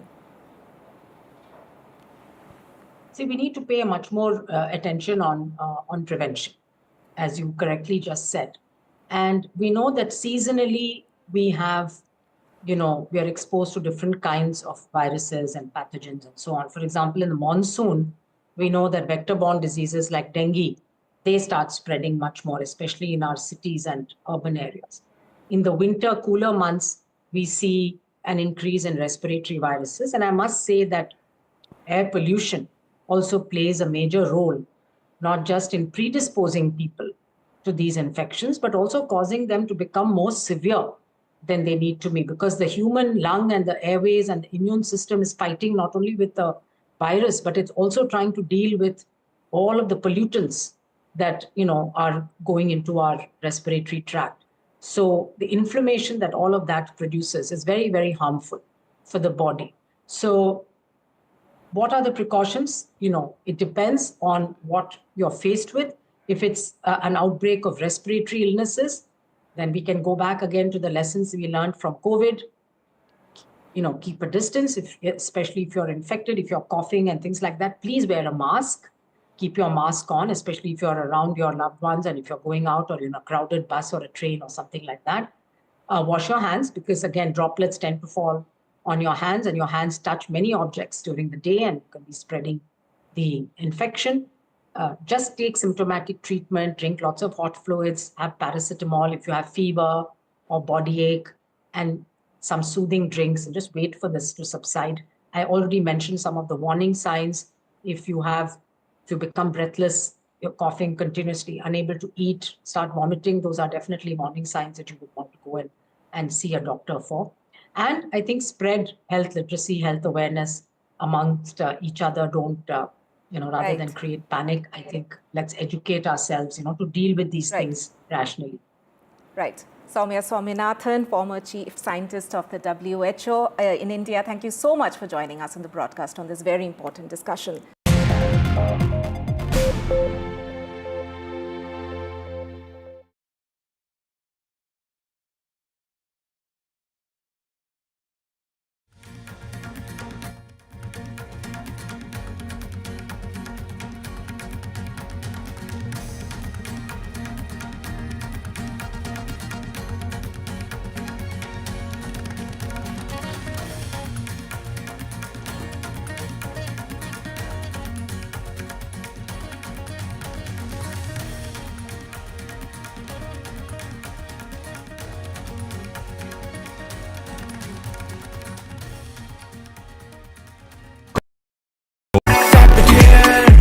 And I swipe it there, bound rewards, मैं everywhere, कहीं से भी करूँ collect, spend करूँ direct. Download any single ID partner app, link your card and earn reward with top rank. Get it free with single ID.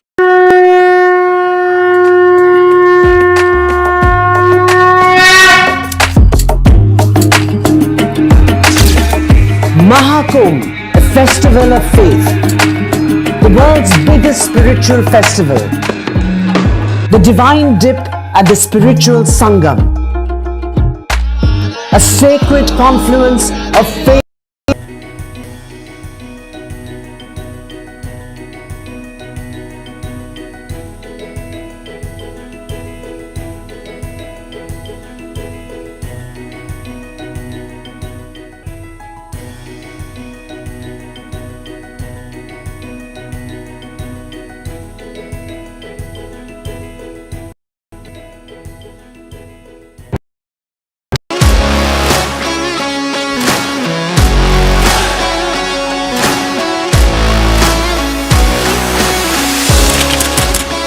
We are able to maintain the democratic fabric and the democratic system. I want to do something that can make a difference. लगातार जनता की आवाज को सरकार तक पहुंचाने का काम मैं करता हूं. I was a student up until very recently. I really want to work and do something for my people because they have given me this opportunity. They have elected me. सोचा नहीं था कि राज्यसभा सांसद बनूंगी.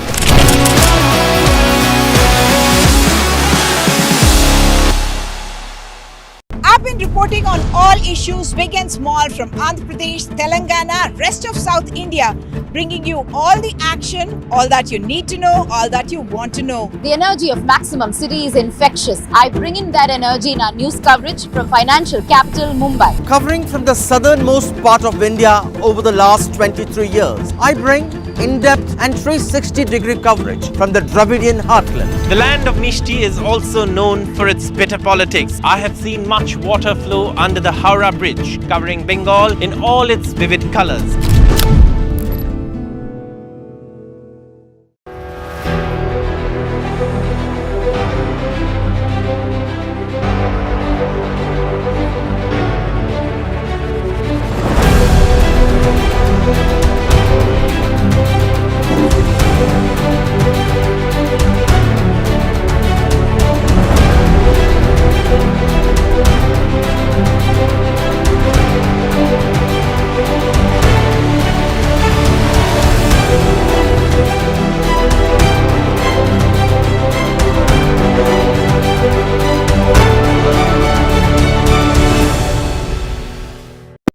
Today's interconnected world, India's voice is more crucial than ever. When India speaks, the world listens. At NDTV World, we are that voice, bringing you intelligent and insightful news from India and beyond. From geopolitics and diplomacy to economic shifts, migrations, tech disruptions, and the stories of our diaspora. We cover the news that shapes our global future. NDTV World, your new home for global news is here.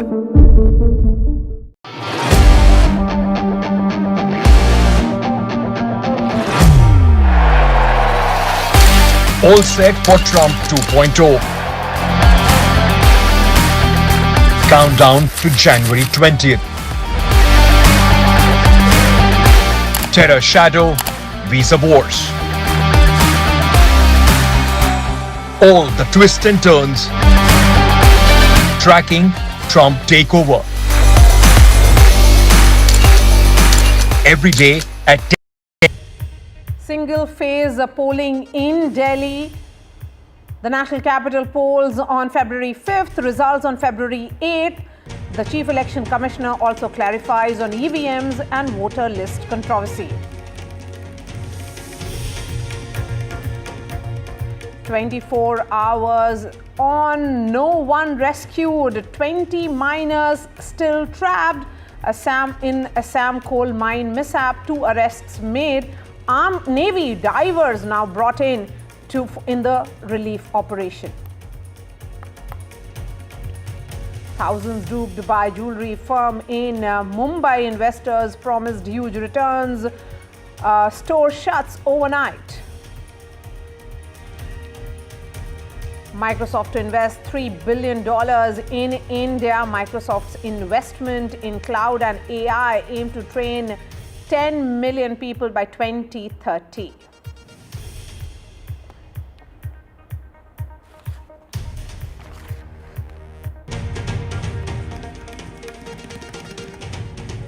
Hello everyone. On 5th February, Delhi will vote. Model Code of Conduct has come into effect with the announcement of the poll dates by the Election Commission of India. On Left, Right and Centre tonight, I will not be discussing the politics of Delhi because for the next few weeks, you will have enough and more of it. As we stand at the threshold of this pivotal moment in Delhi's history, I want to remind you that every single one of us, that is 1.5 billion citizens of India, have a stake in its outcome. This election is not just about casting a vote by 1.55 crore registered voters of Delhi. It's about shaping the future of our historic, magnificent and beautiful city. As an aspiring superpower, the impression we give to the world matters. Dignitaries come to this city.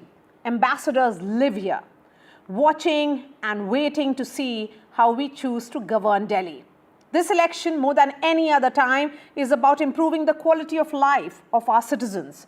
We envision a city where technology and infrastructure converge to provide a decent quality of life, a clean and sustainable environment, and opportunities for all. A city where citizens are at the forefront of development and their needs and aspirations are heard and addressed. This is not just a dream, it's a reality that we can create together. This election will decide if Delhi can be a global showcase city, one that will hold world summits. Will we create a city that we as citizens can be truly proud of, or will it further sink into an abyss of worsening quality of life, non-negotiable traffic, unbreathable air, and garbage strewn on streets? This is what is at stake here. So as Delhi decides a make or break election, we have an eminent citizens panel to discuss what is it that will decide their vote a month from now. Joining me on the show is, as I said, well-known residents of Delhi. We have Padma Bhushan Sonal Mansingh, Indian classical dancer, Dilip Cherian, founder Perfect Relations, Kishwar Desai, Indian author, Anumita Roy Chaudhary is executive director, CSE. We are also being joined by Harpreet Suri, luxury lifestyle influencer and a proud Delhiite. Ms. Sonal Mansingh, I'm going to begin with you. It is the people's spirit that is driving this city. So when you go to cast your vote on 5th, what will be on your mind, ma'am? I think you have recounted so many issues that are bugging Delhi more and more as days and months and years have gone by. I think my Delhi that I love and loved is somehow looking very different. Of course, people come and go, cities grow, cities decay, but the decay of Delhi is unacceptable because it is not a natural decay. It has been allowed to happen. The apathy and overcrowding, so many things that we see every day. How are they being addressed or being addressed at all? I don't think they are being addressed.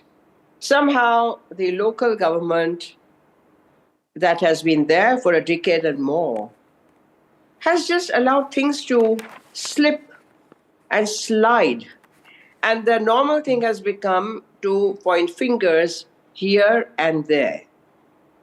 Get on with it. They didn't get on with it. I'm very sorry to say all this because after all, Delhi is not only mine and yours, it is for everyone who lives here, resides here, and who visits here. As you said, it's the heart of our nation. It's a shame. You know, when you look around, you see this kind of atmosphere, the pollution, the noise pollution, the air pollution, the thought pollution, everything is just jumbled up. And kachra har jagah. Roads are unpaved. I mean, leave alone a few roads in South Delhi where the VVIP movements happen. What about others? Heaps. What about the mohalla clinics? I think that issue is over. The big schools they promised, gone. Cleaning Yamuna, finished. I mean, what? What is left? And look at that traffic. I am a self-driven person in the sense that I've been driving in Delhi for more than 50 years. I say a big prayer when I set out. I come back and thank my stars. I've come back safe and sound. Is there any civic sense left? Is there any instilling of values that go with being a citizen? Any responsibility? I would really like us to think about it. I'm sure the eminent panel You've given is us more than adequate to talk about all this. But I'm so thought. disheartened, and I'm really looking forward to this election to cast my one valuable vote for a big, big change. You know, you have actually set up this discussion quite well, ma'am. So let me bring in Dilip Cherian now. Dilip Cherian, you know, governments will come and go, elections will happen and must happen. But lost in this entire cacophony of, you know, tutu meh, which is happening from both the sides, are the issues of people of Delhi.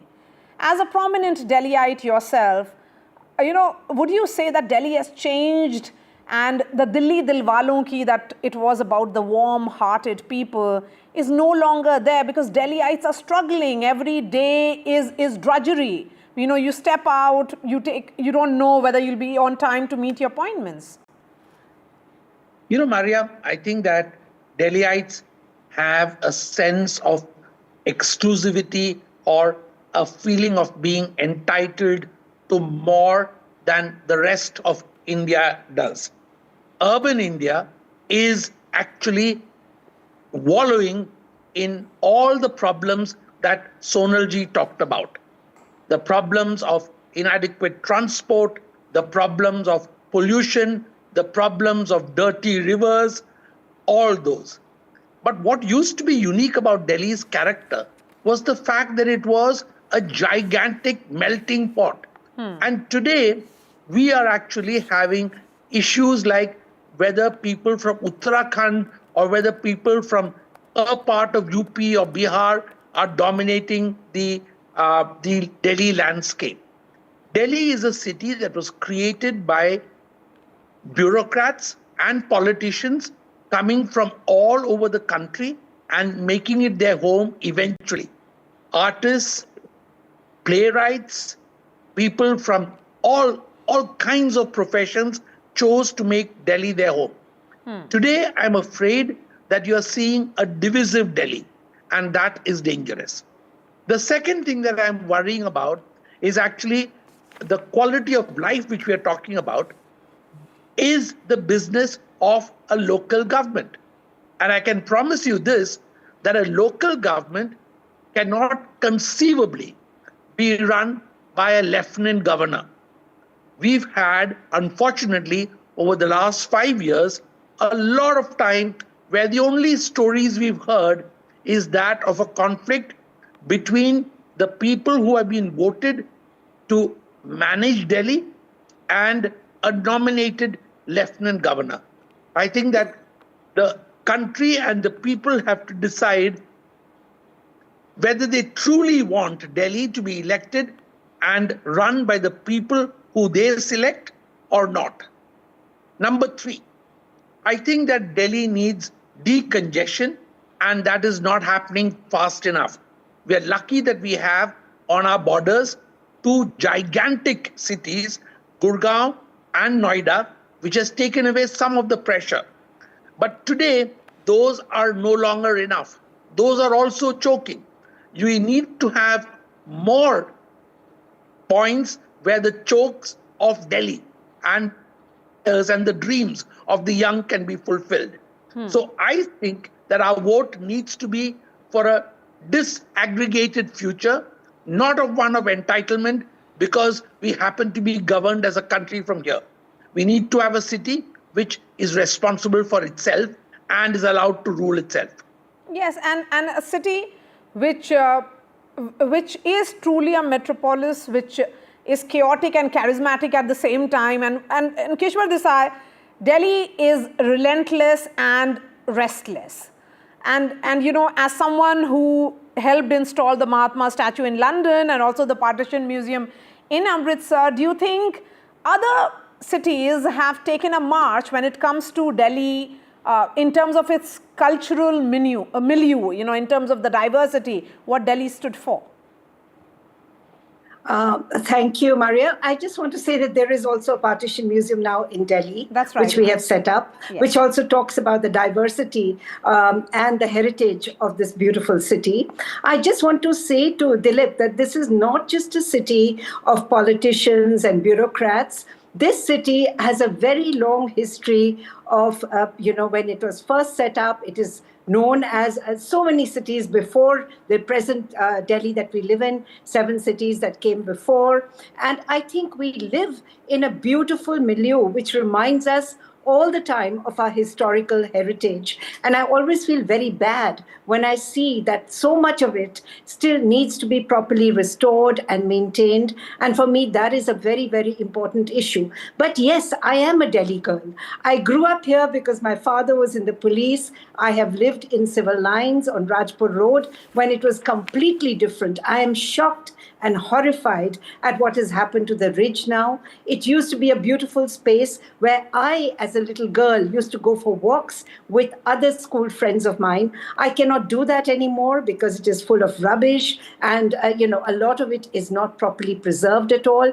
Similarly, one feels rather worried at what is happening to the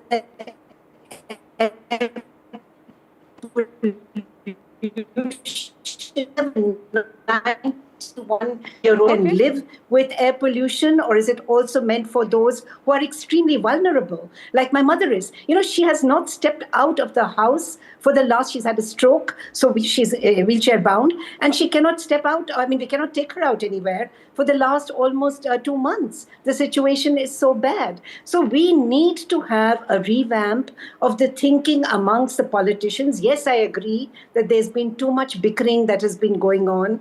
But this is not something that can be resolved with just tu meme. Parties have to come to the table. They have to think about us. They have to think about the little children who live in Delhi. They have to think about the vulnerable people who live in Delhi, not just about a vote bank. And unfortunately, we as women are succumbing to this. Yes, I think that's actually, Ms. Desai, I'll fix that audio line with you because your network connection appears to be choppy. But since you spoke about pollution, and every winters we face that situation, Anumita, it's a story which repeats itself with no solution in sight. GRAP 3 imposed, and then Delhi becomes it becomes unbreathable, and then you look for solutions. But there's no permanent solution because it appears that the political class is not really serious about looking for a solution. You're so right, Maria, and that's what worries us so much. And you know that air pollution has been such a long battle in this city. And many of us who have been involved with this for decades now, it is so frustrating that only yesterday, when we looked at that what is the long-term trend in pollution in Delhi, how is it really behaving? It was a shocker. For second consecutive year, pollution levels again in Delhi has started to go up. It means that for the past 7 to 8 years, despite all the problems, whatever we could do, we had seen a bending of the pollution curve. At least there was a downward trend, even though it had not cleaned up.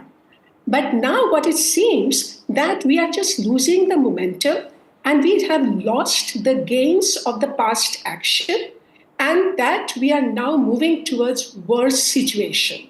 Now this means that air pollution is only symptomatic of what is going wrong very deep systemically in the city.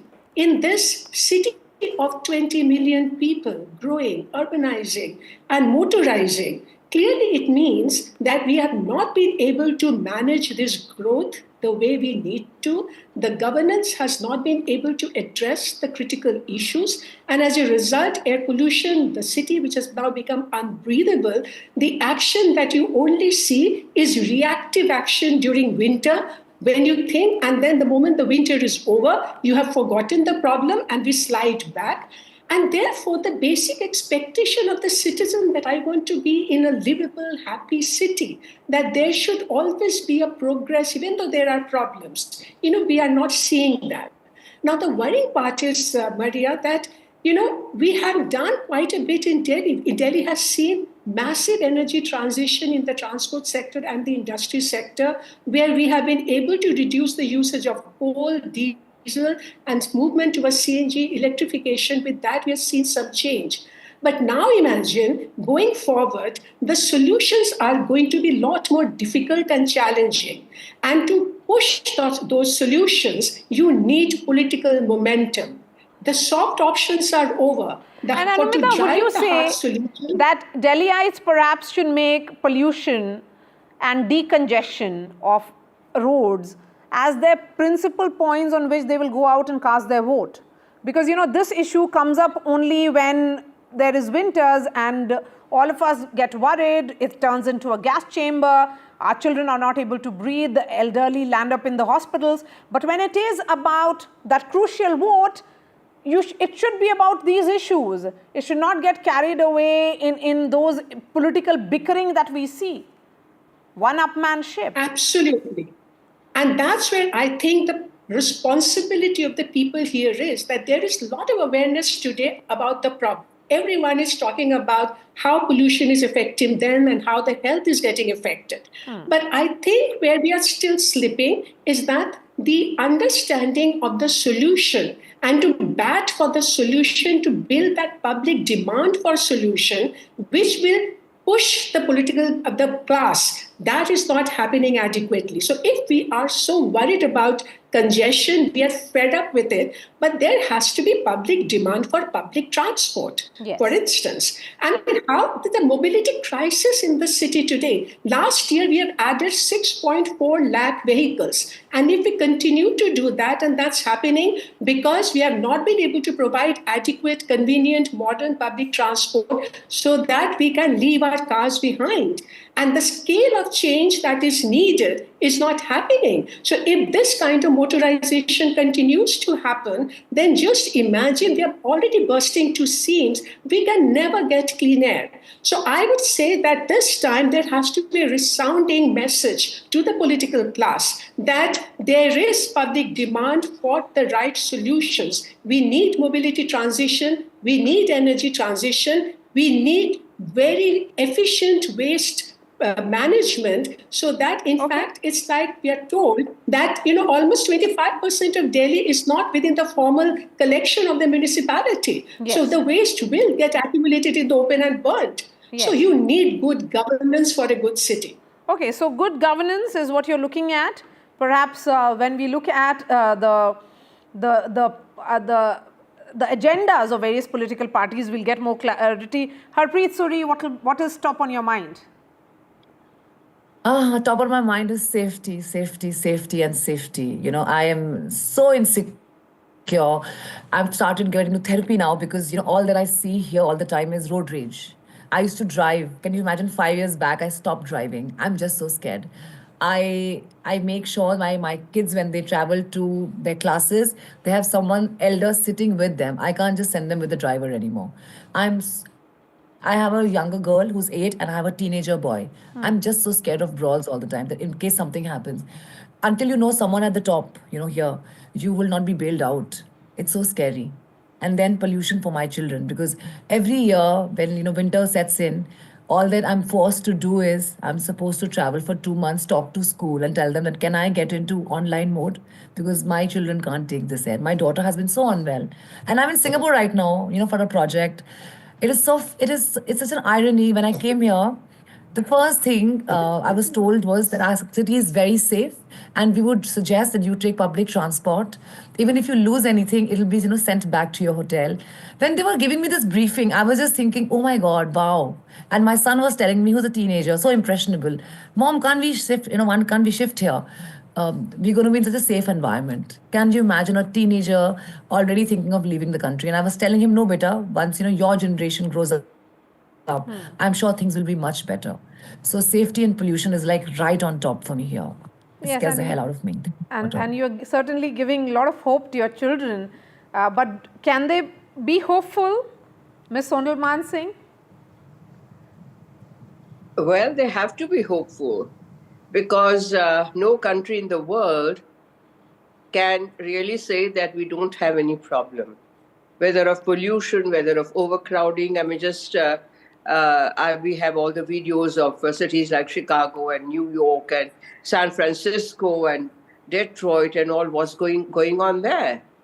So what I'm saying is that rather than thinking of leaving the country, just run away. We have to unite. We have to think along. We have to think together. We have to demand. I agree with the panelists that several issues are there, but the issues have to be thought about and worked on. If we just go on leaving the country, then I don't think that's the solution. Number two, that the mountains of kachara. I went to Kurukshetra last year and near Alipur. I said, well, how does this hill come here? I'd never seen it before. And when we moved closer, I said, oh my God, I can't believe it. It was a mountain, almost half a mountain, a hill of all that accumulated kachra and all the vultures. And I mean, it was horrendous. I couldn't believe this is Delhi. So I think we are quite unaware of one of my students lives in Alipur. And he says, Guruji, I cannot tell you how we are managing. I said, well, you're still dancing, you are able to breathe, but what are you people doing about it? Another thing, my girls, who go to Rohini and who come from there and metro, they take metro Dwarka. They say, Guruji, all these sharab ki dukans which have been opened, लोग शराब की बोतल अब metro में लेके आते हैं, हम क्या करें? I was thinking about, when this lady Harpreet ji spoke about her children. Now, all these are local governments' headaches who have opened sharab ke theke in every mohalla. Is anyone talking about it? Is there a demand? Ke bhai band karo, ye kya hai? So, I think there is a two-pronged, ये भी है वो भी है हमें सब जगह इकट्ठा होके इसको अटैक करना पड़ेगा and we have to demand कि ये बंद करो ये ऐसा नहीं हमें नहीं चलेगा but first of all we have to unite for that. We each one have our problems. We all think along together कि ये भी है but how to tackle it? So what are we doing about it? That's what I would like to know. I'm talking about it wherever I go. I'm giving interviews. I'm writing about it. I'm telling my friends. I'm talking to my students, their parents. हर जगह बात फैलानी है. WhatsApp में डालनी है, इधर डालनी, social media में डालनी है. और क्या? I want to know each one of us what all can we do as a person, as a citizen, individually, and then think how can we unite and really make a difference. I mean, as someone who is talking about her own manifesto, that is the way to take the first step. You are, perhaps explaining it quite well to our viewers about your concerns, and these are the issues that concern Delhi. It's a quick word from you, Harpreet, and then I'll give the last word to Kishwar Desai.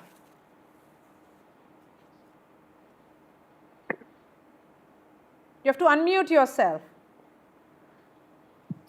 Wherever I've been going recently on all women platforms across India, the only thing I'm told, and I've been realizing it now, oh, you're from Delhi, how are you managing it?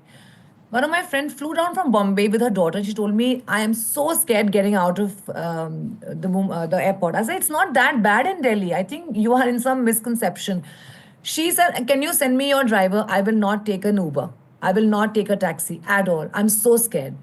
And as a woman now, I started realizing I don't want to take any taxi. I feel I'm going to be harassed. I've heard so many cases of my own friends getting harassed in these taxis that I feel my basic right of traveling from one place to another is also curbed now. Am I supposed to stay in my house? My children are supposed to be in the house. My in-laws, my parents, elders, what are we living in? What is this gas chamber? What is this unsafe city we are living in? Is it for real? Then definitely our teenagers, the young kids are going to say, let's leave the country. But I love my Delhi. I've lived here all my life and I've had the best times here. I have hope. I'm sure the coming government would have better plans for us. Okay, so Kishwar Desai, would you say that 2025, I mean, this election is a defining election for Delhi. It's a defining election for all of us, who live in Delhi, who call the city our home. Because it will give a direction to its policy, of course, its politics as well, and more so how Delhi will be governed here onwards. Absolutely. You know, Maria, I'm an optimist. I mean, we are seeing Delhi probably at its worst right now, which is so very, very sad for all of us. And I do believe that having looked at the depths to which we have fallen, which has been elucidated very well by all your panelists, I'm sure the next government will have to rise because there is nowhere else that we can go. And Sonalji said, what is it that we can do? Yes, we can go out there and vote. We can vote for the candidates who are expressing all our fears and saying that we're going to set it right. And it should not be only about buying off women's votes by giving them X amount of money or those reveries we keep talking about, but actually making a meaningful change to this wonderful city. And that's the important thing. The other point I want to make is that this city can be transformed, because you mentioned that, yes, we do, many of us travel, we do live abroad. I also live in London part of the time. And that city also had a lot of pollution. The Thames used to stink at once upon a time. It has all been cleared up, but it has taken political will. It has also taken the will of the people to see that change. So why should we leave everything to the government? I think the time has come to take a bit of this in our own hands and to go out there and make a difference to the city that we live in. And I certainly hope this clarion call will go out to the politicians, and they will realize that if they don't clean up their act and this city, they're going to lose very badly. All right, I think that's the right way to sum this up. It's almost like a clarion call being given by the citizens of Delhi to the politicians, telling them that to get their act together, you know, Delhi is the fulcrum of politics in the country, but more so Delhi needs to be fixed. And that's what the citizens here have spoken about. Dilip Cherian, Sonal Mansingh, Kishwar Desai, Anumita and Harpreet, thank you so much for joining us. Quick break, and then we shift our focus to Canada and potential reset in India-Canada ties.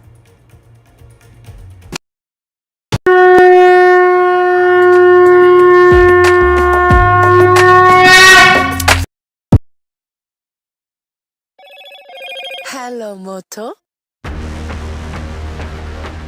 Motorola Edge 50 Pro, world's first AI-powered pro-grade camera.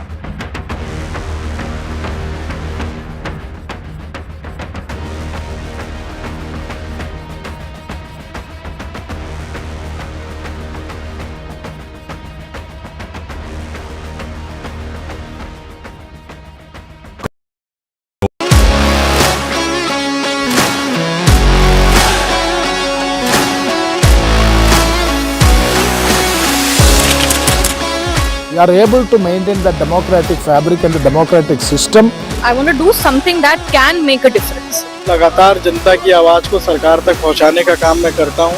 I was a student up until very recently. I really want to work and do something for my people because they have given me this opportunity. They have elected me. सोचा नहीं था कि राज्यसभा सांसद बनूंगी.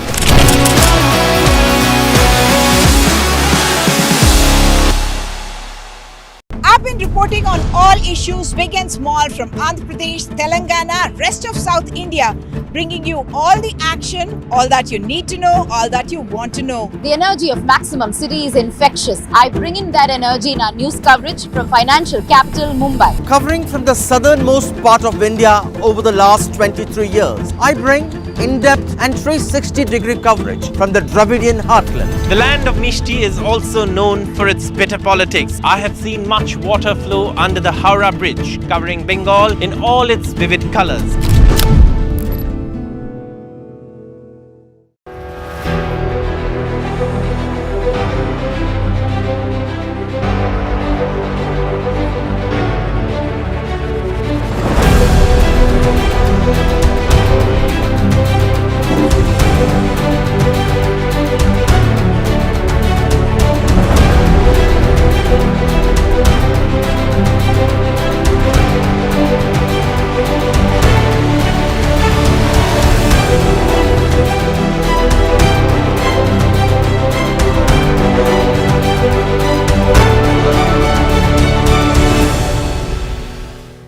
In today's interconnected world, India's voice is more crucial than ever. When India speaks, the world listens. At NDTV World, we are that voice, bringing you intelligent and insightful news from India and beyond. From geopolitics and diplomacy to economic shifts, migrations, tech disruptions, and the stories of our diaspora. We cover the news that shapes our global future. NDTV World, your new home for global news is here.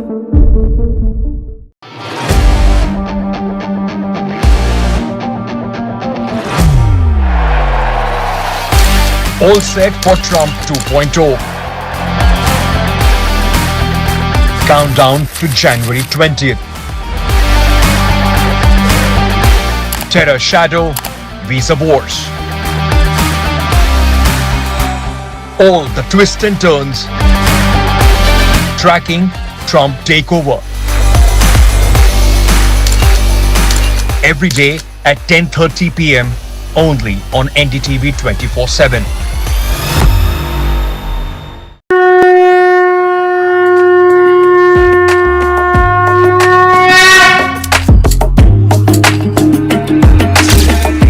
Mahakumbh, a festival of faith, the world's biggest spiritual festival, the divine dip at the spiritual Sangam, a sacred confluence of faith, culture and heritage. NDTV's mega coverage of the Mega Fest. You're watching Left, Right and Centre. As Canada embarks on a new era without Justin Trudeau, has the time come to reassess India-Canada relationship? The hardliner Trudeau era damaged the ties. It involved India taking an unprecedented call of withdrawing its High Commissioner Sanjay Verma and other diplomats after the Canadian government named them as persons of interest for their alleged role in the killing of pro-Khalistan leader Hardeep Singh Nijjar. India had strongly refuted those allegations then. From New Delhi's perspective, Trudeau's time was up, and the assessment going by opinion polls was that he would have possibly lost the elections after being in office for 10 years. He became the Liberal Party leader in 2013, remember that, and Prime Minister in 2015. With Trudeau gone, the temperature certainly appears to be lower in India-Canada ties, and the acrimony which had led to a lot of political rhetoric on both the sides is expected to tone down a bit as well. But Trudeau, having made statements to the Canadian Parliament, he first made the allegation on the floor of the House, actually shrinks the space for his successor, and also from the opposition point of view, if Mr. Pierre Poilievre were to become the next Prime Minister in a situation where they will find it extremely difficult to walk back. But in terms of statistics, look at these numbers. Canada is home to over 220,000 Indian students. And the bilateral trade between the two nations stands at 12.8 billion Canadian dollars. So what next in the ties between India and Canada? First up, story.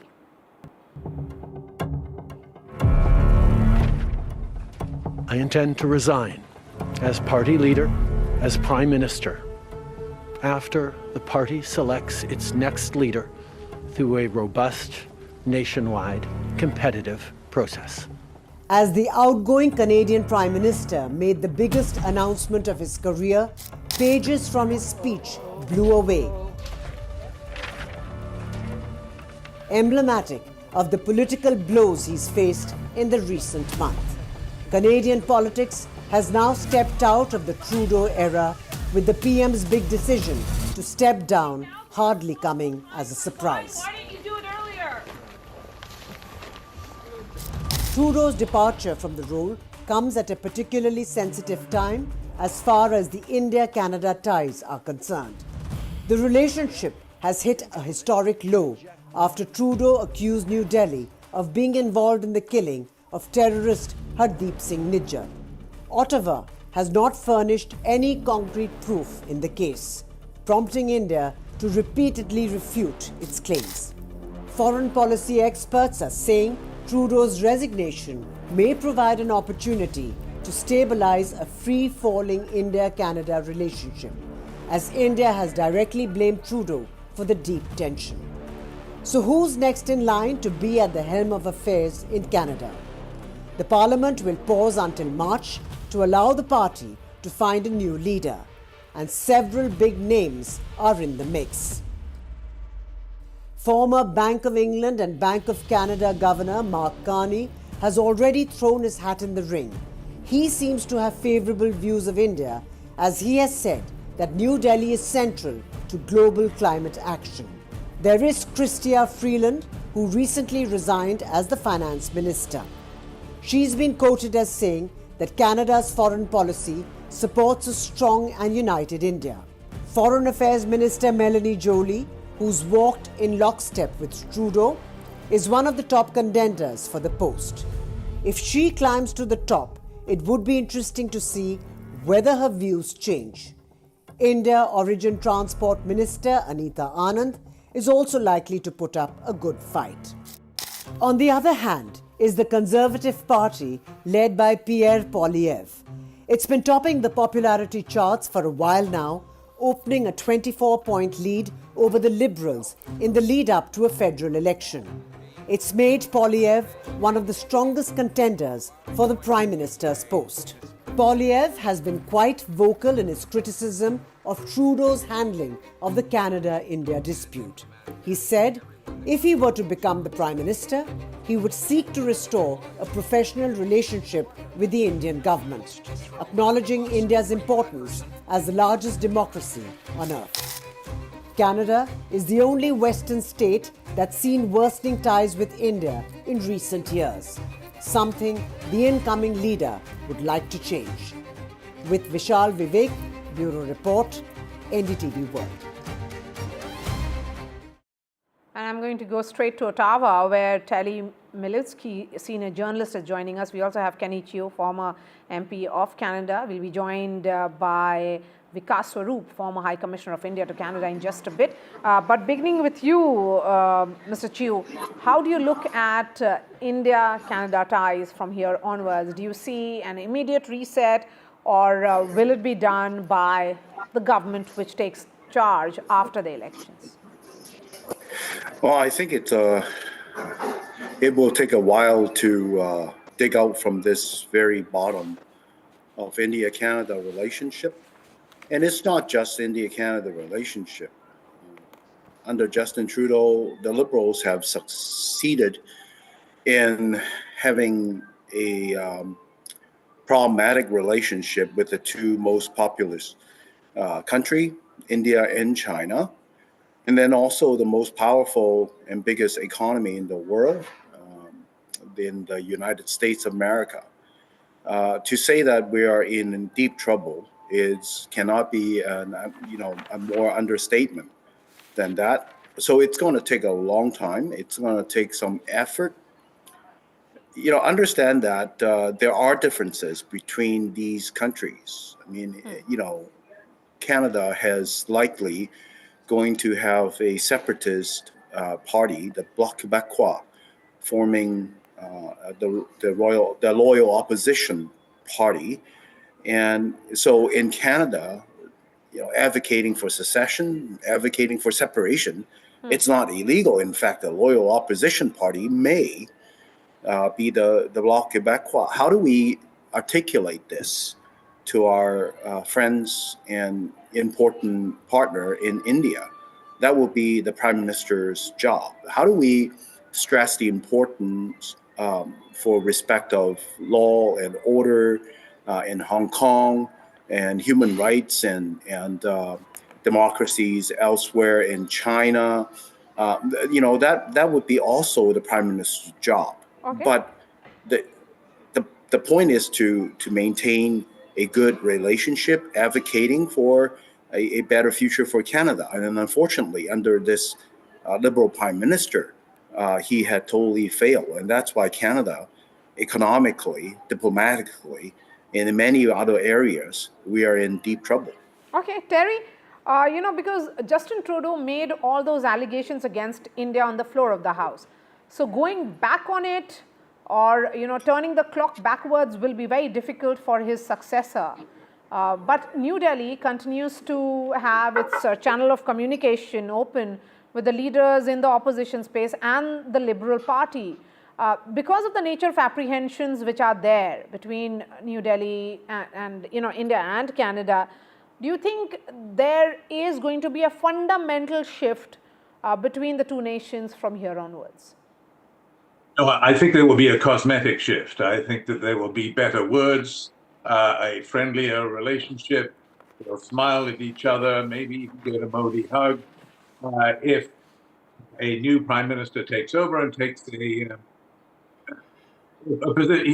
and broadcasts himself as being a new face and who is looking for a new era in relations with India, that'll be all very nice political poetry. But it will be meaningless with respect to the actual hard issues that divide the two countries.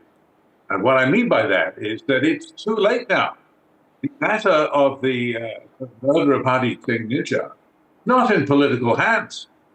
It doesn't matter what the prime minister thinks about it. You can have a new prime minister that is a fan, a lifelong fan of India, and it won't make any difference to the court cases.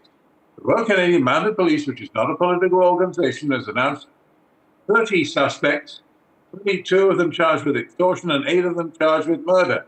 So far, there may be more. Now, that's a matter for the courts and for the police. And in Canada, the police don't jump to some politician's tune. Politicians don't go to the police and say, we'd like you to lay a whole range of complicated charges against 30 different people in order to antagonize India. What sense does that make? It doesn't make any sense at all. No prime minister goes out and seeks a confrontation to have a war of words with India. This is a matter where there was a Canadian citizen was murdered in Canada. The police believe that there was not just foreign involvement, but official foreign involvement by agents of the government of India. And if the RCMP can prove some of that, not even all of it, then there's going to be hell to pay. It's going to be very difficult to imagine a better relationship, because the Indian government cannot really seriously expect that any prime minister of any democracy is going to say, oh, we've got evidence that assassins have been sent by your intelligence agencies to murder a Canadian enemy in Canada, and we're not going to say anything about it. We're just going to say, that's fine, go ahead, tell them all, it's fine with us. No, there's no prime minister who's going to say that. It's not going to happen. And the other point I would make, and I'm sorry to go on so long, but the other point I would make just briefly is the idea that Canada has produced no evidence, or that there isn't any evidence. Well, you can't try a case in public in Canada. The police and court officials and politicians are not allowed to go in before the public. Well, here's the evidence of this person's guilt. Yes. Before he gets to trial, he's supposed to get the right to oppose that evidence in court. And it's not supposed to be, it's not like the United States where the district attorney comes out and says, here's what we think about the case. In Canada, you can't do that. That's one problem. The other problem is that a comprehensive and detailed case has been brought by the United States Department of Justice in 2 very long and detailed and very persuasive indictments, including one Indian official who was at the time of the murder working for the research and analysis wing, which reports India's prime minister. So there is evidence. That's my point. There is real evidence. The fact that Canada isn't laying it all out in public is not surprising if you're a Canadian. Yes, perhaps the Canadian Prime Minister could have handled it differently, not made it about trying to score that brownie point on the floor of the House. If it is about diplomatic ties, it could have been handled far more with nuance. I'll give you the last word here, Mr. Chew. What is the mood like there, given the nature and the hit that has the equations have taken because of it was his receding popularity which made him take a hardline position? I think overall there is a sense of apprehension in the country, because originally the country, it's likely going to restart a session by January 24th. And therefore, they're going to pass supply bills that will allow the government to continue some of the measures, including what the upcoming President Donald Trump has been demanding in terms of beefing up our border security and all that. Now that the parliament is prorogued, what is going to happen when Donald Trump on January 20th sworn in as the next president of the United States? He did mention that he's going to slap 25% tariff on Canadian products. What is going to happen? Will he carry out what he said he would? And if that's the case, then what is the country going to happen? And so just because the Justin Trudeau Liberals are clinging on to power, he had decided instead of surrendering and calling an election, he is plunging the country into a sense of desperation and apprehension. What is going to happen? A lot of unknown you can sense it in the air right now. All right. Thank you so much for joining us, gentlemen. And let me go straight across to Ambassador Vikas Sarup, former Indian High Commissioner to Canada. Ambassador Sarup, welcome here on NDTV. With this exit of Justin Trudeau, how do you look at the India-Canadian ties, particularly at a time when it is being seen at a historic low? Well, certainly the India-Canada ties have touched rock bottom. It's indeed a historic low. And that is why I think the departure of Justin Trudeau offers a window to reset those ties and to restore, some of the balance in the relationship that had been lost, I think, over the last 2 years.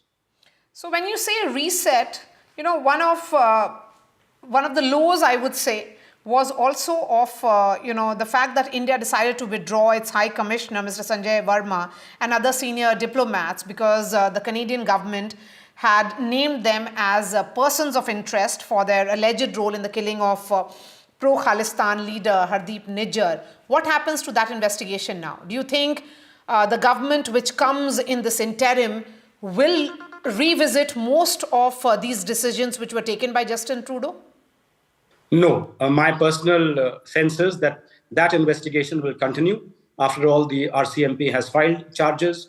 They have arrested some suspects. So that investigation will continue. But that does not mean that just because you have an ongoing investigation, you freeze the relationship with India completely. I mean, look at the way the USA has handled this. A similar charge has been laid against us by the United States, but that has not stopped the United States from engaging with us on all fronts, whether it is defense, technology, people-to-people exchanges, everything is going ahead. In fact, is speeding ahead, I would say. But Ambassador Sarup, here is Justin Trudeau's successor, potential successor, as is being discussed in the Canadian media.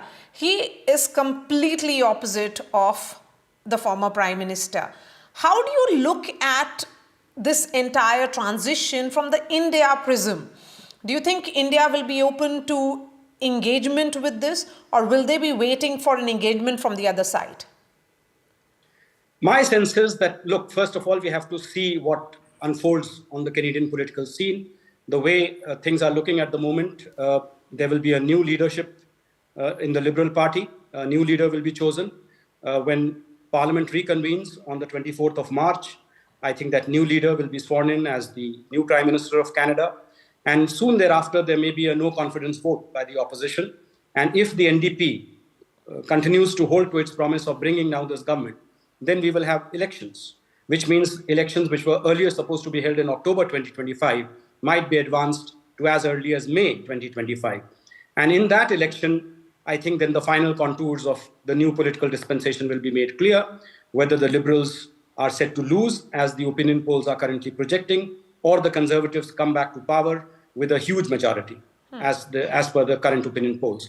And I think once the Conservatives are in power, I do expect a very substantive reset in India-Canada relations for the simple reason that the new leader of the Conservative Party would want to show that where Trudeau wrecked the relationships, especially with the USA and with India, he's trying to restore them. What about those elements who are dominant in Canadian politics, which are essentially seen as pro-Khalistani? I think both parties are guilty of patronizing the Khalistanis, so let's not pick too many winners and losers there.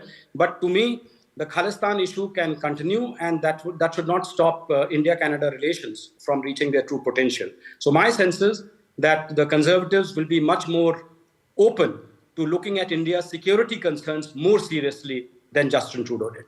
So then, are you of the opinion that, because the Indian Canadians are really dominant in many ways in terms of the politics there, many are seeing this departure as bittersweet. They are talking about his immigration policy as well, which was seen as pro-India. Now what happens to all those engagement, and of course, particularly on the business side? Are you looking at economy taking center stage and issues of security perhaps will be dealt at a later stage? No, my sense is that the economic portfolio and the security portfolio should go hand in hand. After all, the Conservatives, will come to power if they do on a platform of, better security for Canadians, better healthcare, lower taxes, and of course, a revamped immigration policy. Because the consensus on immigration, which had existed for so long, has finally been broken, I think because of the unchecked immigration that was allowed under the Liberal regime. And that, I think, will be resetted. And that will, of course, cause some pain points for the Indian community as well. Because even under the Liberals now, visitor visas for parents and grandparents are going to be made much more difficult. Indian students are finding it much more difficult to come to Canada for higher studies. So all those pain points will be there. And we should not expect those pain points to go away anytime soon till the immigration policy is completely revamped. But in the interim, what I suspect is some of the low-hanging fruits may be taken, such as restoration of the ambassadors, restoration of the diplomatic strength, faster visa processing, and of course, a much bigger impetus to trade and commerce. Because Justin Trudeau announced an Asia-Pacific policy, but he wrecked that Asia-Pacific policy, the Indo-Pacific policy, almost immediately, because the two engines of that policy, India and China, Canada has pretty bad relations with both of them at the moment. Ambassador Swarup, my last question to you. During those 10 years of Justin Trudeau, there was a huge influx of immigrants from India. I'm looking at some data which actually suggested that the government's ambitious targets were included plan to welcome over 500,000 permanent residents annually by 2025. They were hoping to rejuvenate Canada's aging population. Now, all those policies take a hit and India will be at the receiving end. Are you sensing that that could be the talking point going ahead in the elections?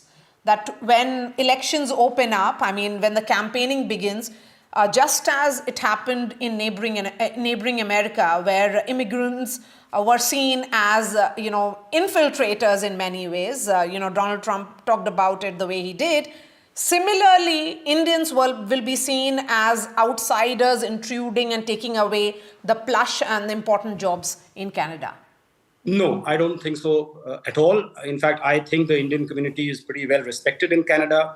There is no such kind of a backlash as we have seen in America, particularly on the H-1B issue, particularly because I think Canada is not a great software superpower as the United States is, and it has not attracted as many Indian software engineers as the United States has. In fact, Canada was trying to lure the Indian software professionals from America to Canada, saying that, look, we have the same culture and the same time zone.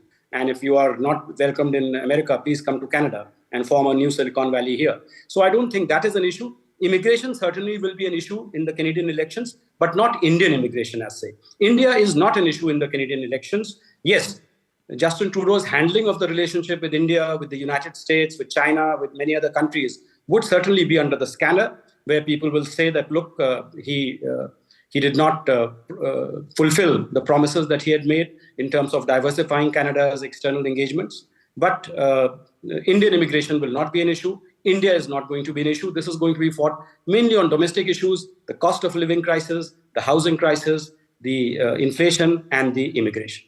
All right, Vikas Swarup, pleasure speaking to you, and thank you for your time here on NDTV. Thank you.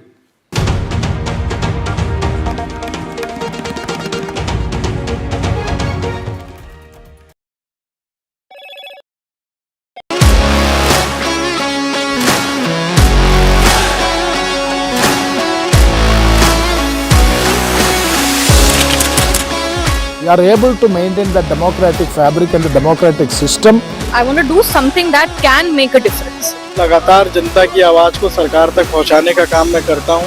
I was a student up until very recently. I really want to work and do something for my people because they have given me this opportunity. They have elected me. सोचा नहीं था कि राज्यसभा सांसद बनूंगी.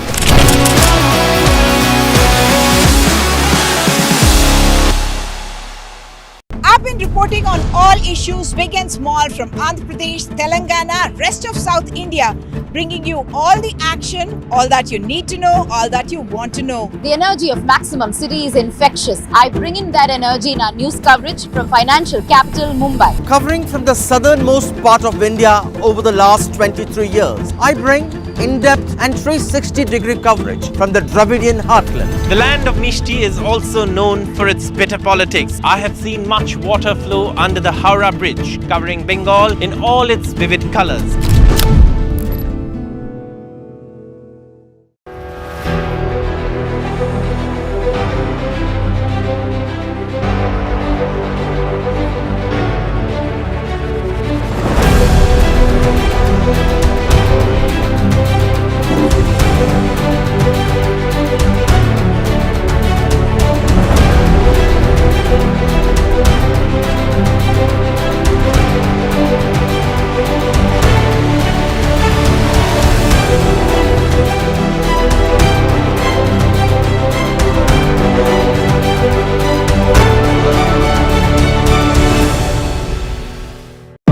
today's interconnected world, India's voice is more crucial than ever.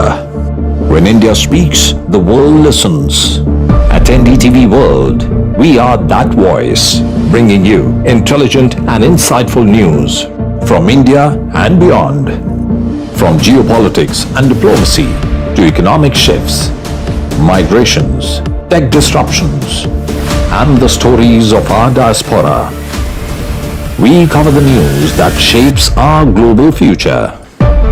NDTV World, your new home for global news is here.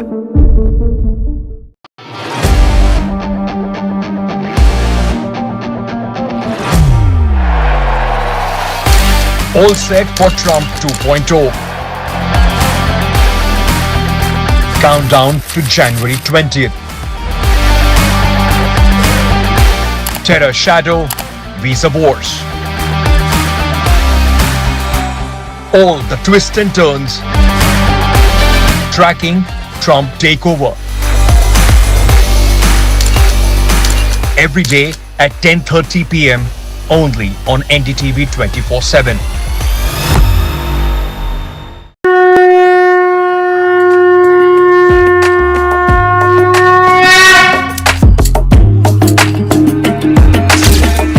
Mahakumbh, a festival of faith. The world Delhi will vote on the 5th of February and the results on the 8th. Delhi will be voting in a single phase. CC Rajiv Kumar has also clarified on EVMs and voter lists. Navy divers brought to rescue Assam miners 24 hours on. No one has been rescued. Army says at least 20 miners have been trapped in Assam coal mine. 2 people have been arrested. Thousands have been duped by a jewellery firm in Mumbai. Investigators are looking into this case. Investors were promised huge returns. Store shuts overnight. Investors despair. Mumbai police have arrested 3. Microsoft will be investing $3 billion in India. Microsoft's investment in cloud and AI. The aim is also to train 10 million people by 2030. The focus is on India's AI infrastructure. Meta's big decision to eliminate its third-party fact-checking program to restore free expression and move to a community notes model that provides additional information on posts that could be misleading.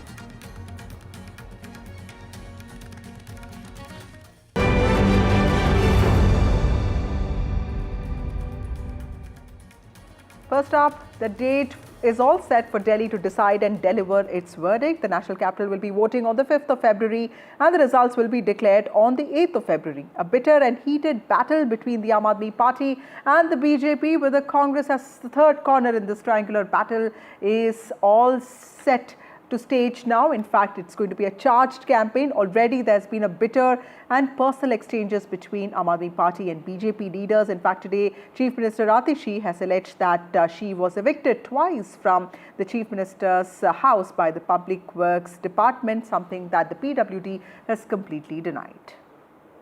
पारदर्शी प्रक्रिया पे ही हमने सवाल उठाए हैं। पारदर्शी प्रक्रिया जिसको वो कह रहे हैं, उसमें कहीं ना कहीं कुछ क्वेश्चंस हैं, उनके जवाब दे दें कि भाई कैसे भारतीय जनता पार्टी के कार्यकर्ताओं के नाम पर कई सौ लोगों के नाम वोटर लिस्ट से डिलीट कराने की एप्लीकेशन स्वीकार की जा रही हैं, उन पर कार्रवाई की जा रही है।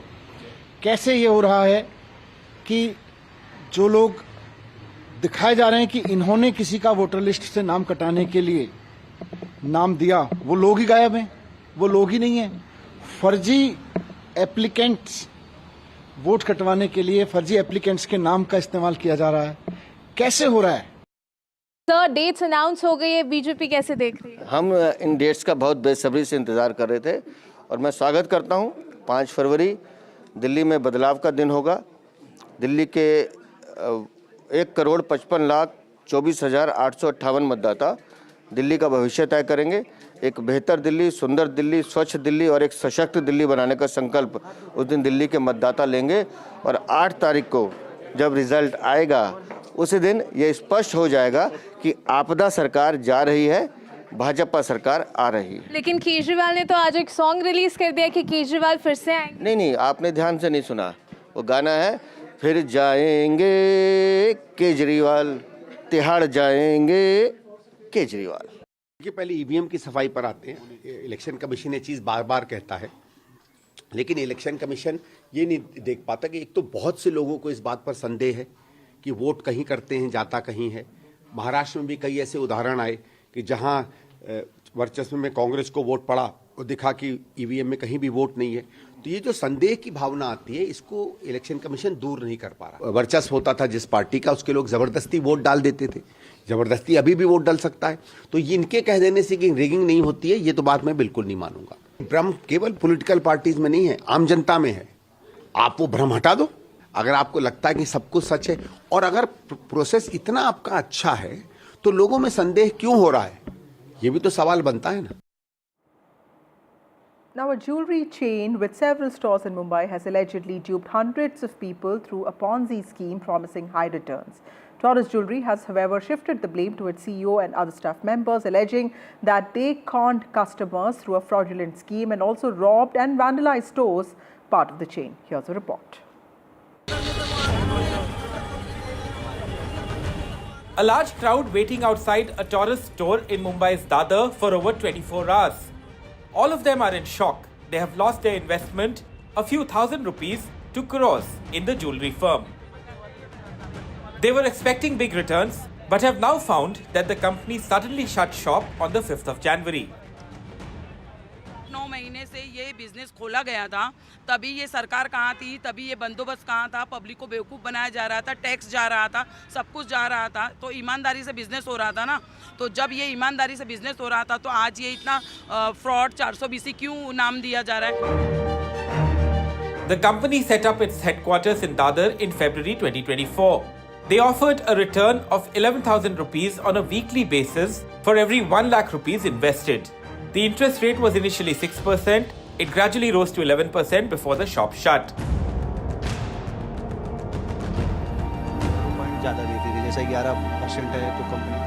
Pradeep Kumar, a vegetable trader from Dadar, not just invested 4.5 crore rupees himself, he even got his friends to invest. Together, they invested over 13 crore rupees. 21 जून को मैंने फर्स्ट पेमेंट किया था 6,70,000 का, उसके बाद कंपनी को देखा कि कंपनी हमको पेमेंट रिफ़ंड कर रही है वीकली, तो मैंने मेरी वाइफ के नाम पे, फिर फैमिली में बहुत सारे मेंबर हैं उनके नाम पे, तो इसके ऊपर हमने अनसिक्योर्ड लोन भी ले लिया था क्योंकि कंपनी इतना रिटर्न दे रही थी, तो ये हुआ कि अपनी दुकान के सामने है, कंपनी भागेगी नहीं दादर में। The company relied on word of mouth for marketing, besides announcing other schemes through a lucky draw. अंदर जाते हैं तो हमें बाहर ही एक शानदार गाड़ी दिखती है और एक्टिवा दिखती है, तो आदमी इन्वेस्ट करने से उनको पूछ रहा है मैम इसका क्या स्कीम है, तो बोलते हैं कि सर अगर आपको गाड़ी चाहिए रहेगी तो आपको मिनिमम 20,000 रुपये का शॉपिंग करना पड़ेगा। तो 20,000 के शॉपिंग के ऊपर आपको एक कूपन मिलता है, जो कूपन का लकी ड्रॉ महीने में 3 तारीख को रहता है, 3 या 2 तारीख को उनका रहता है। वो लोग एक विनर का एक कूपन निकालते हैं और जिस विनर का उस पर नंबर आएगा तो उसको गाड़ी गिफ्ट करते हैं। 2-4 जन को गाड़ी भी गिफ्ट मिला है, ऐसे नहीं कि नहीं मिला है, बट फिर भी ये लोग का ऐसा होने वाला था, no doubt. In an official clarification, Taurus has put out a video showing the shop getting ransacked by a mob, which was allegedly led by the CEO and CEO of the company. The company also stated that the scheme was promoted without their knowledge. सबसे पहली बात, ये पैसा कहाँ से कहाँ गया, property उनको अटैच करना, ये उनकी प्राथमिकता होगी। मैंने अपील की है अधिकारियों से को जल्द से जल्द LOI इश्यू करें। LOI यानी कोई भी इनका मालिक विदेश भाग न जा सके। The tourist scam here in Mumbai has left thousands of people in doubt over their money across the city. But a more important question is that such kind of scams have already taken place on multiple occasions in Mumbai or Maharashtra as a whole. But what are the steps that our government and agencies and authorities are taking to make sure that the people do not fall for such wooing? With camera person Ganesh Gandhat, this is Anuj Raith reporting for NDTV from Mumbai. Now to a story from Assam. A day has passed since several miners engaged rat hole miners, which seem to be legal in a remote location near Umrangso of Assam's Dima Hasao district, got trapped after water entered the mine. In fact, army experts, NDRF have been rushed, and now Navy's deep sea divers have been airlifted to mount a massive rescue operation. Here's a report.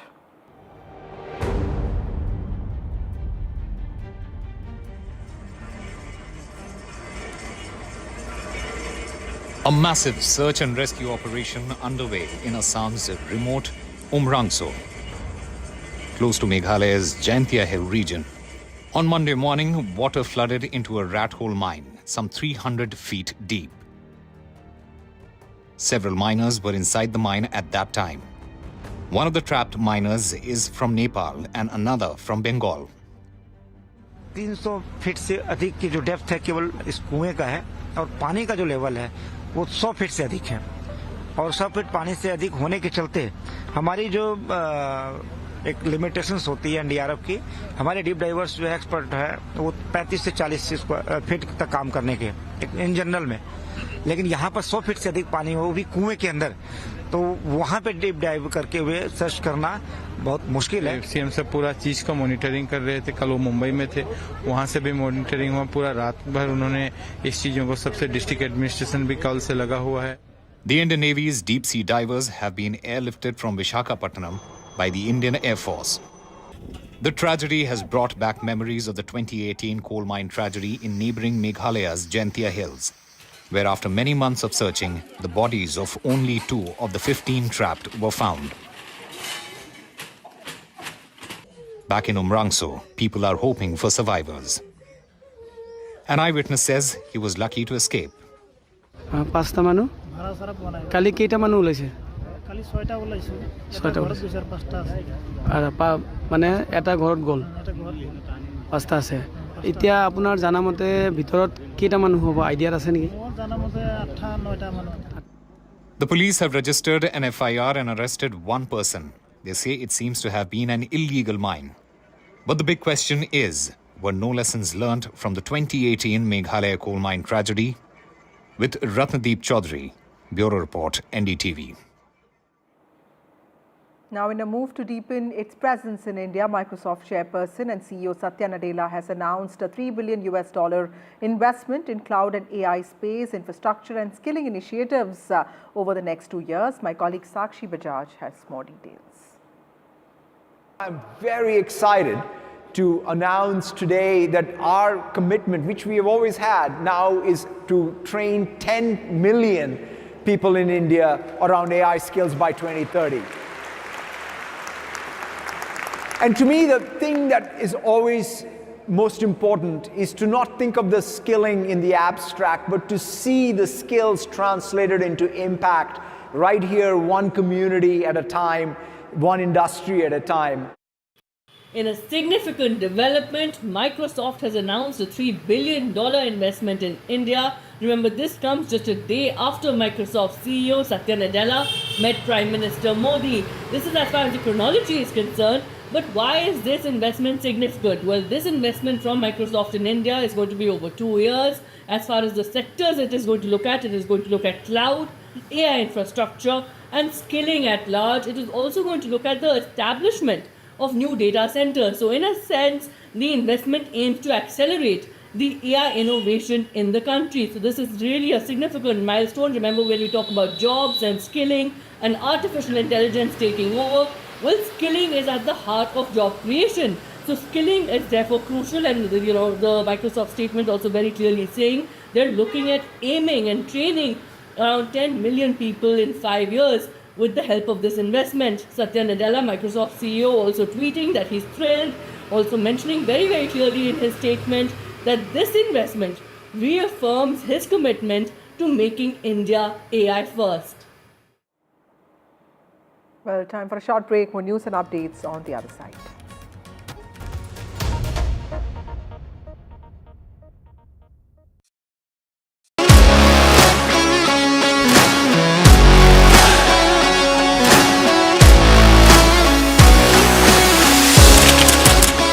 We are able to maintain the democratic fabric and the democratic system. I want to do something that can make a difference. लगातार जनता की आवाज को सरकार तक पहुंचाने का काम मैं करता हूं. I was a student up until very recently. I really want to work and do something for my people because they have given me this opportunity. They have elected me. सोचा नहीं था कि राज्यसभा सांसद बनूंगी.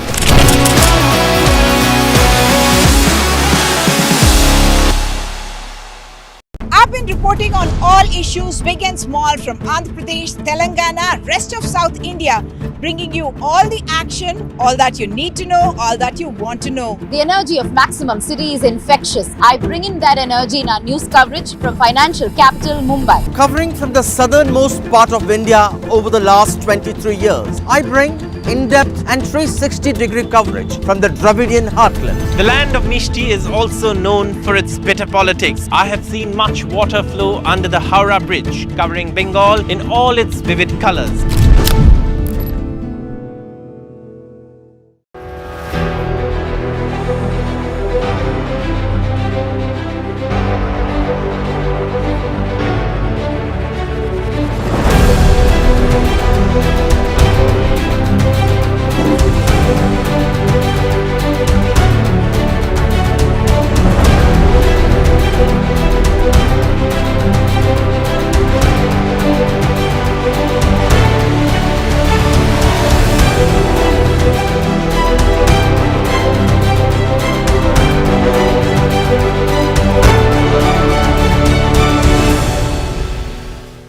In today's interconnected world, India's voice is more crucial than ever.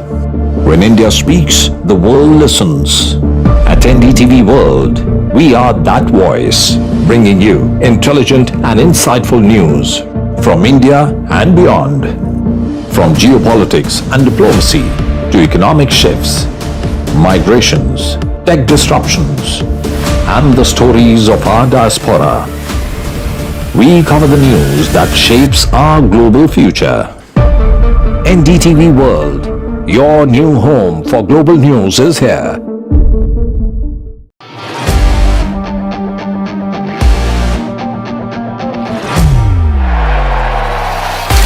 All set for Trump 2.0. Countdown to January 20th. Terror shadow, visa wars. All the twists and turns. Tracking Trump takeover. every day at 10:30 p.m. only on NDTV 24/7.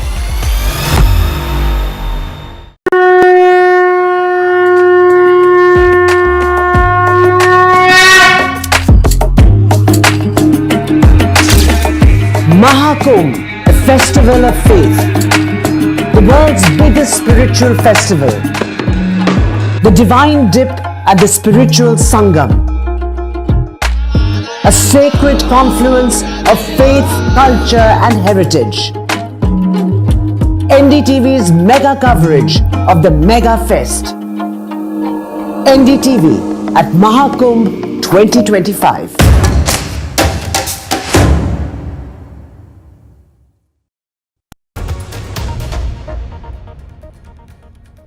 Welcome back. An earthquake of 7.1 magnitude has hit Tibet and border areas of Nepal. Tremors were felt in several Indian states, including Bihar, Bengal, and even some parts of Delhi NCR.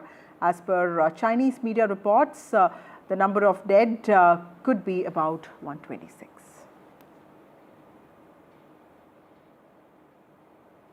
Meanwhile, Justin Trudeau resigned as the leader of his Liberal Party of Canada, effectively ending his 9-year tenure as Canada's Prime Minister too. He now remains caretaker Prime Minister till his successor is chosen. The move comes in the midst of rising dissent against him within his party. Here's a report.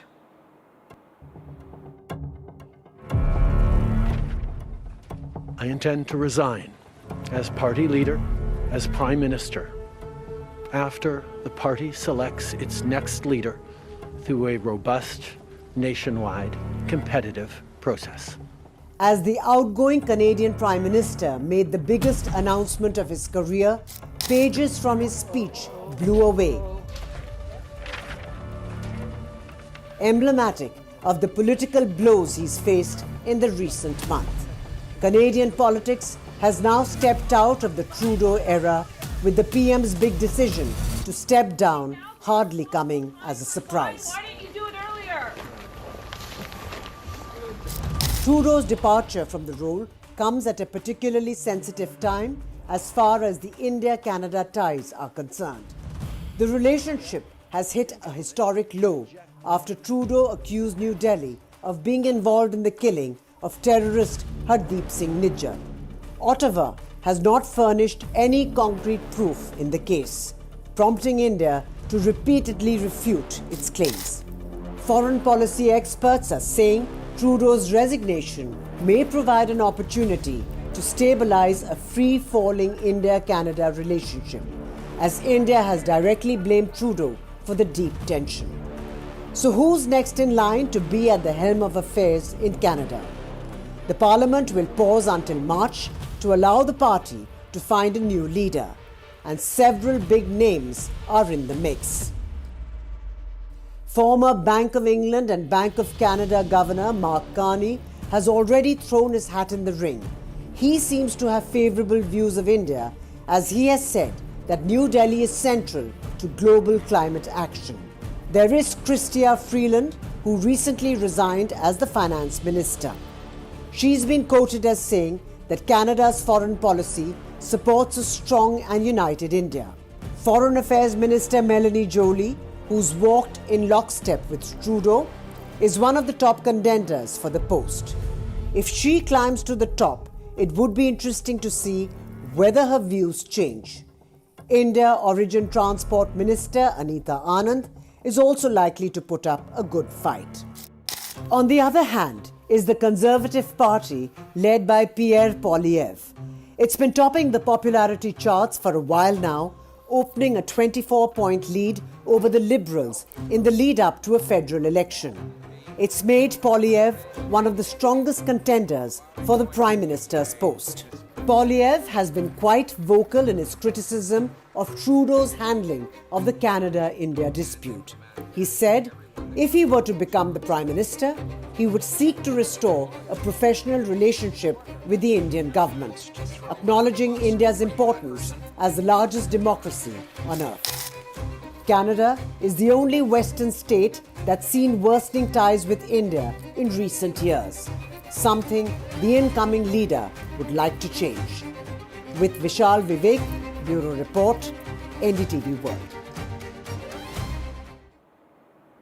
Now, Meta on Tuesday has announced that it will eliminate its third-party fact-checking program to restore free expression and move to a community notes model similar to the system that exists on platform X. The company has said that community notes will be written and rated by contributing users to provide more context to posts across its platforms, and the feature will roll out in the US over the next couple of months. The announcement marks Meta's latest attempt to smooth over relations with Republican President-elect Donald Trump before he takes office.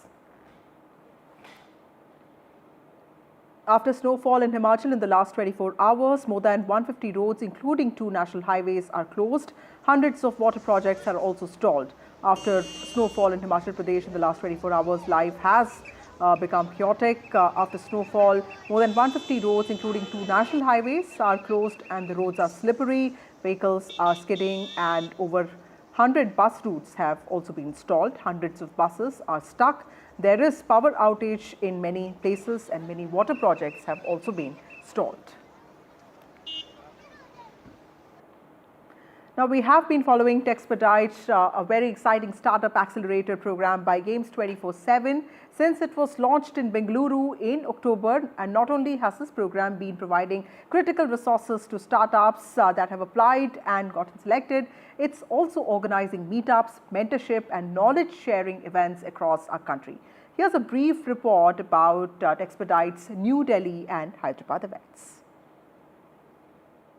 After a successful launch in Bengaluru, Texpedite was in Delhi discussing key topics like funding for startups. While special guest Sri Sanjeev spoke about the need for startups to innovate, how collaborations between the government and private companies can be fruitful, and why successful companies should contribute in germinating an ecosystem of sustainable growth. The whole concept is to bring private and public enterprises together. We look forward to industry and academia coming together to promote the startups, their incubation, and help the startups reach to the different markets. A panel of investors and VCs talked about key aspects around funding for startups, how they can get funded, and how they can be frugal by using open source solutions, and what expectations must an investor keep from the founder and vice versa. In the Startup Stories segment, co-founders of Bolt and Bobble AI shared their journeys and learnings, thereby providing valuable insights to the newbie startups in attendance. High-Tech City in Hyderabad played host to Texpedite in its next chapter, where true to its name, AI was in the spotlight. In the presence and participation of Chief Guest Sri Jayesh Ranjan, discussions around adopting AI, innovating with AI, creating ethical and sustainable products using AI, being frugal with open source solutions and fostering a culture of innovation and adoption of disruptive technologies in companies was discussed at length. The cost benefit analysis of investing time, of investing resources to participate in an event like this, and what you get on the other side in return is huge. Founders of HitWicket and Rava AI shared their incredible journey of growth and how they've made AI and its disruption a part of their product development. Texpedite's journey continues in choosing startups that will go through this 60-day program to come out on the other side with tangible benefits like tech credits and invaluable benefits like a huge network of industry leaders, peers, policymakers, VCs and more. Keep following NDTV for further developments.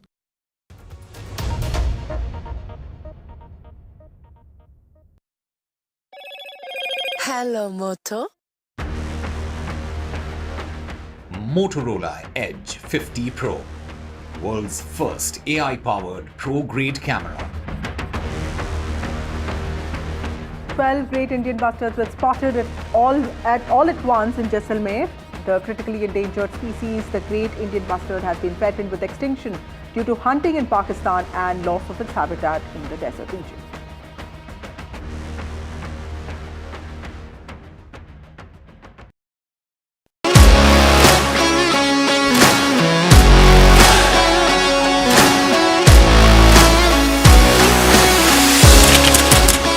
We are able to maintain the democratic fabric and the democratic system.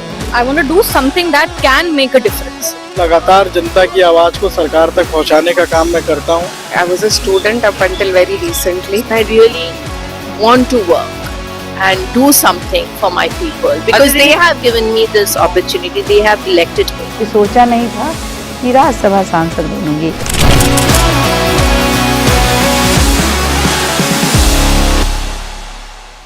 I've been reporting reporting on all issues big and small from Andhra Pradesh, Telangana, rest of South India, bringing you all the action, all that you need to know, all that you want to know. The energy of Maximum City is infectious. I bring in that energy in our news coverage from financial capital Mumbai. Covering from the southernmost part of India over the last 23 years, I bring in-depth and 360-degree coverage from the Dravidian heartland. The land of Mishti is also known for its bitter politics. I have seen much water flow under the Howrah Bridge, covering Bengal in all its vivid colors.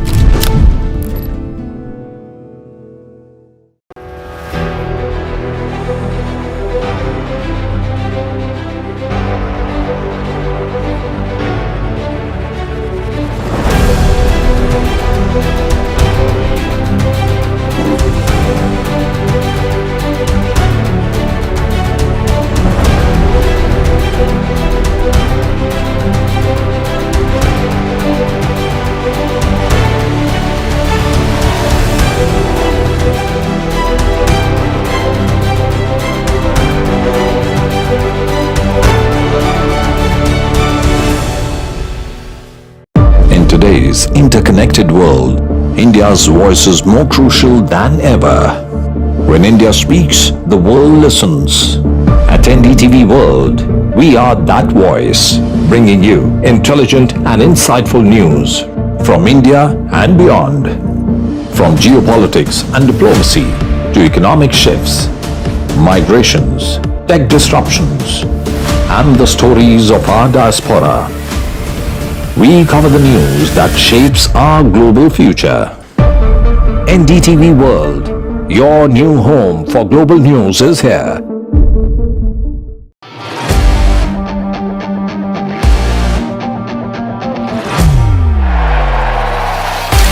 All set for Trump 2.0. Countdown to January 20th. Terror shadow, visa wars. All the twists and turns. Tracking Trump takeover. Every day at 10:30 p.m. only on NDTV 24/7.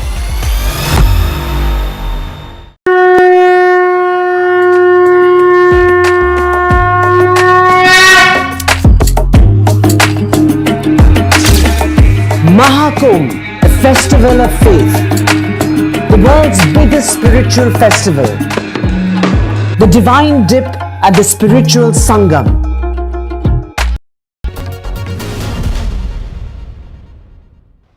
Joined by Soumya Swaminathan, former Chief Scientist at WHO India.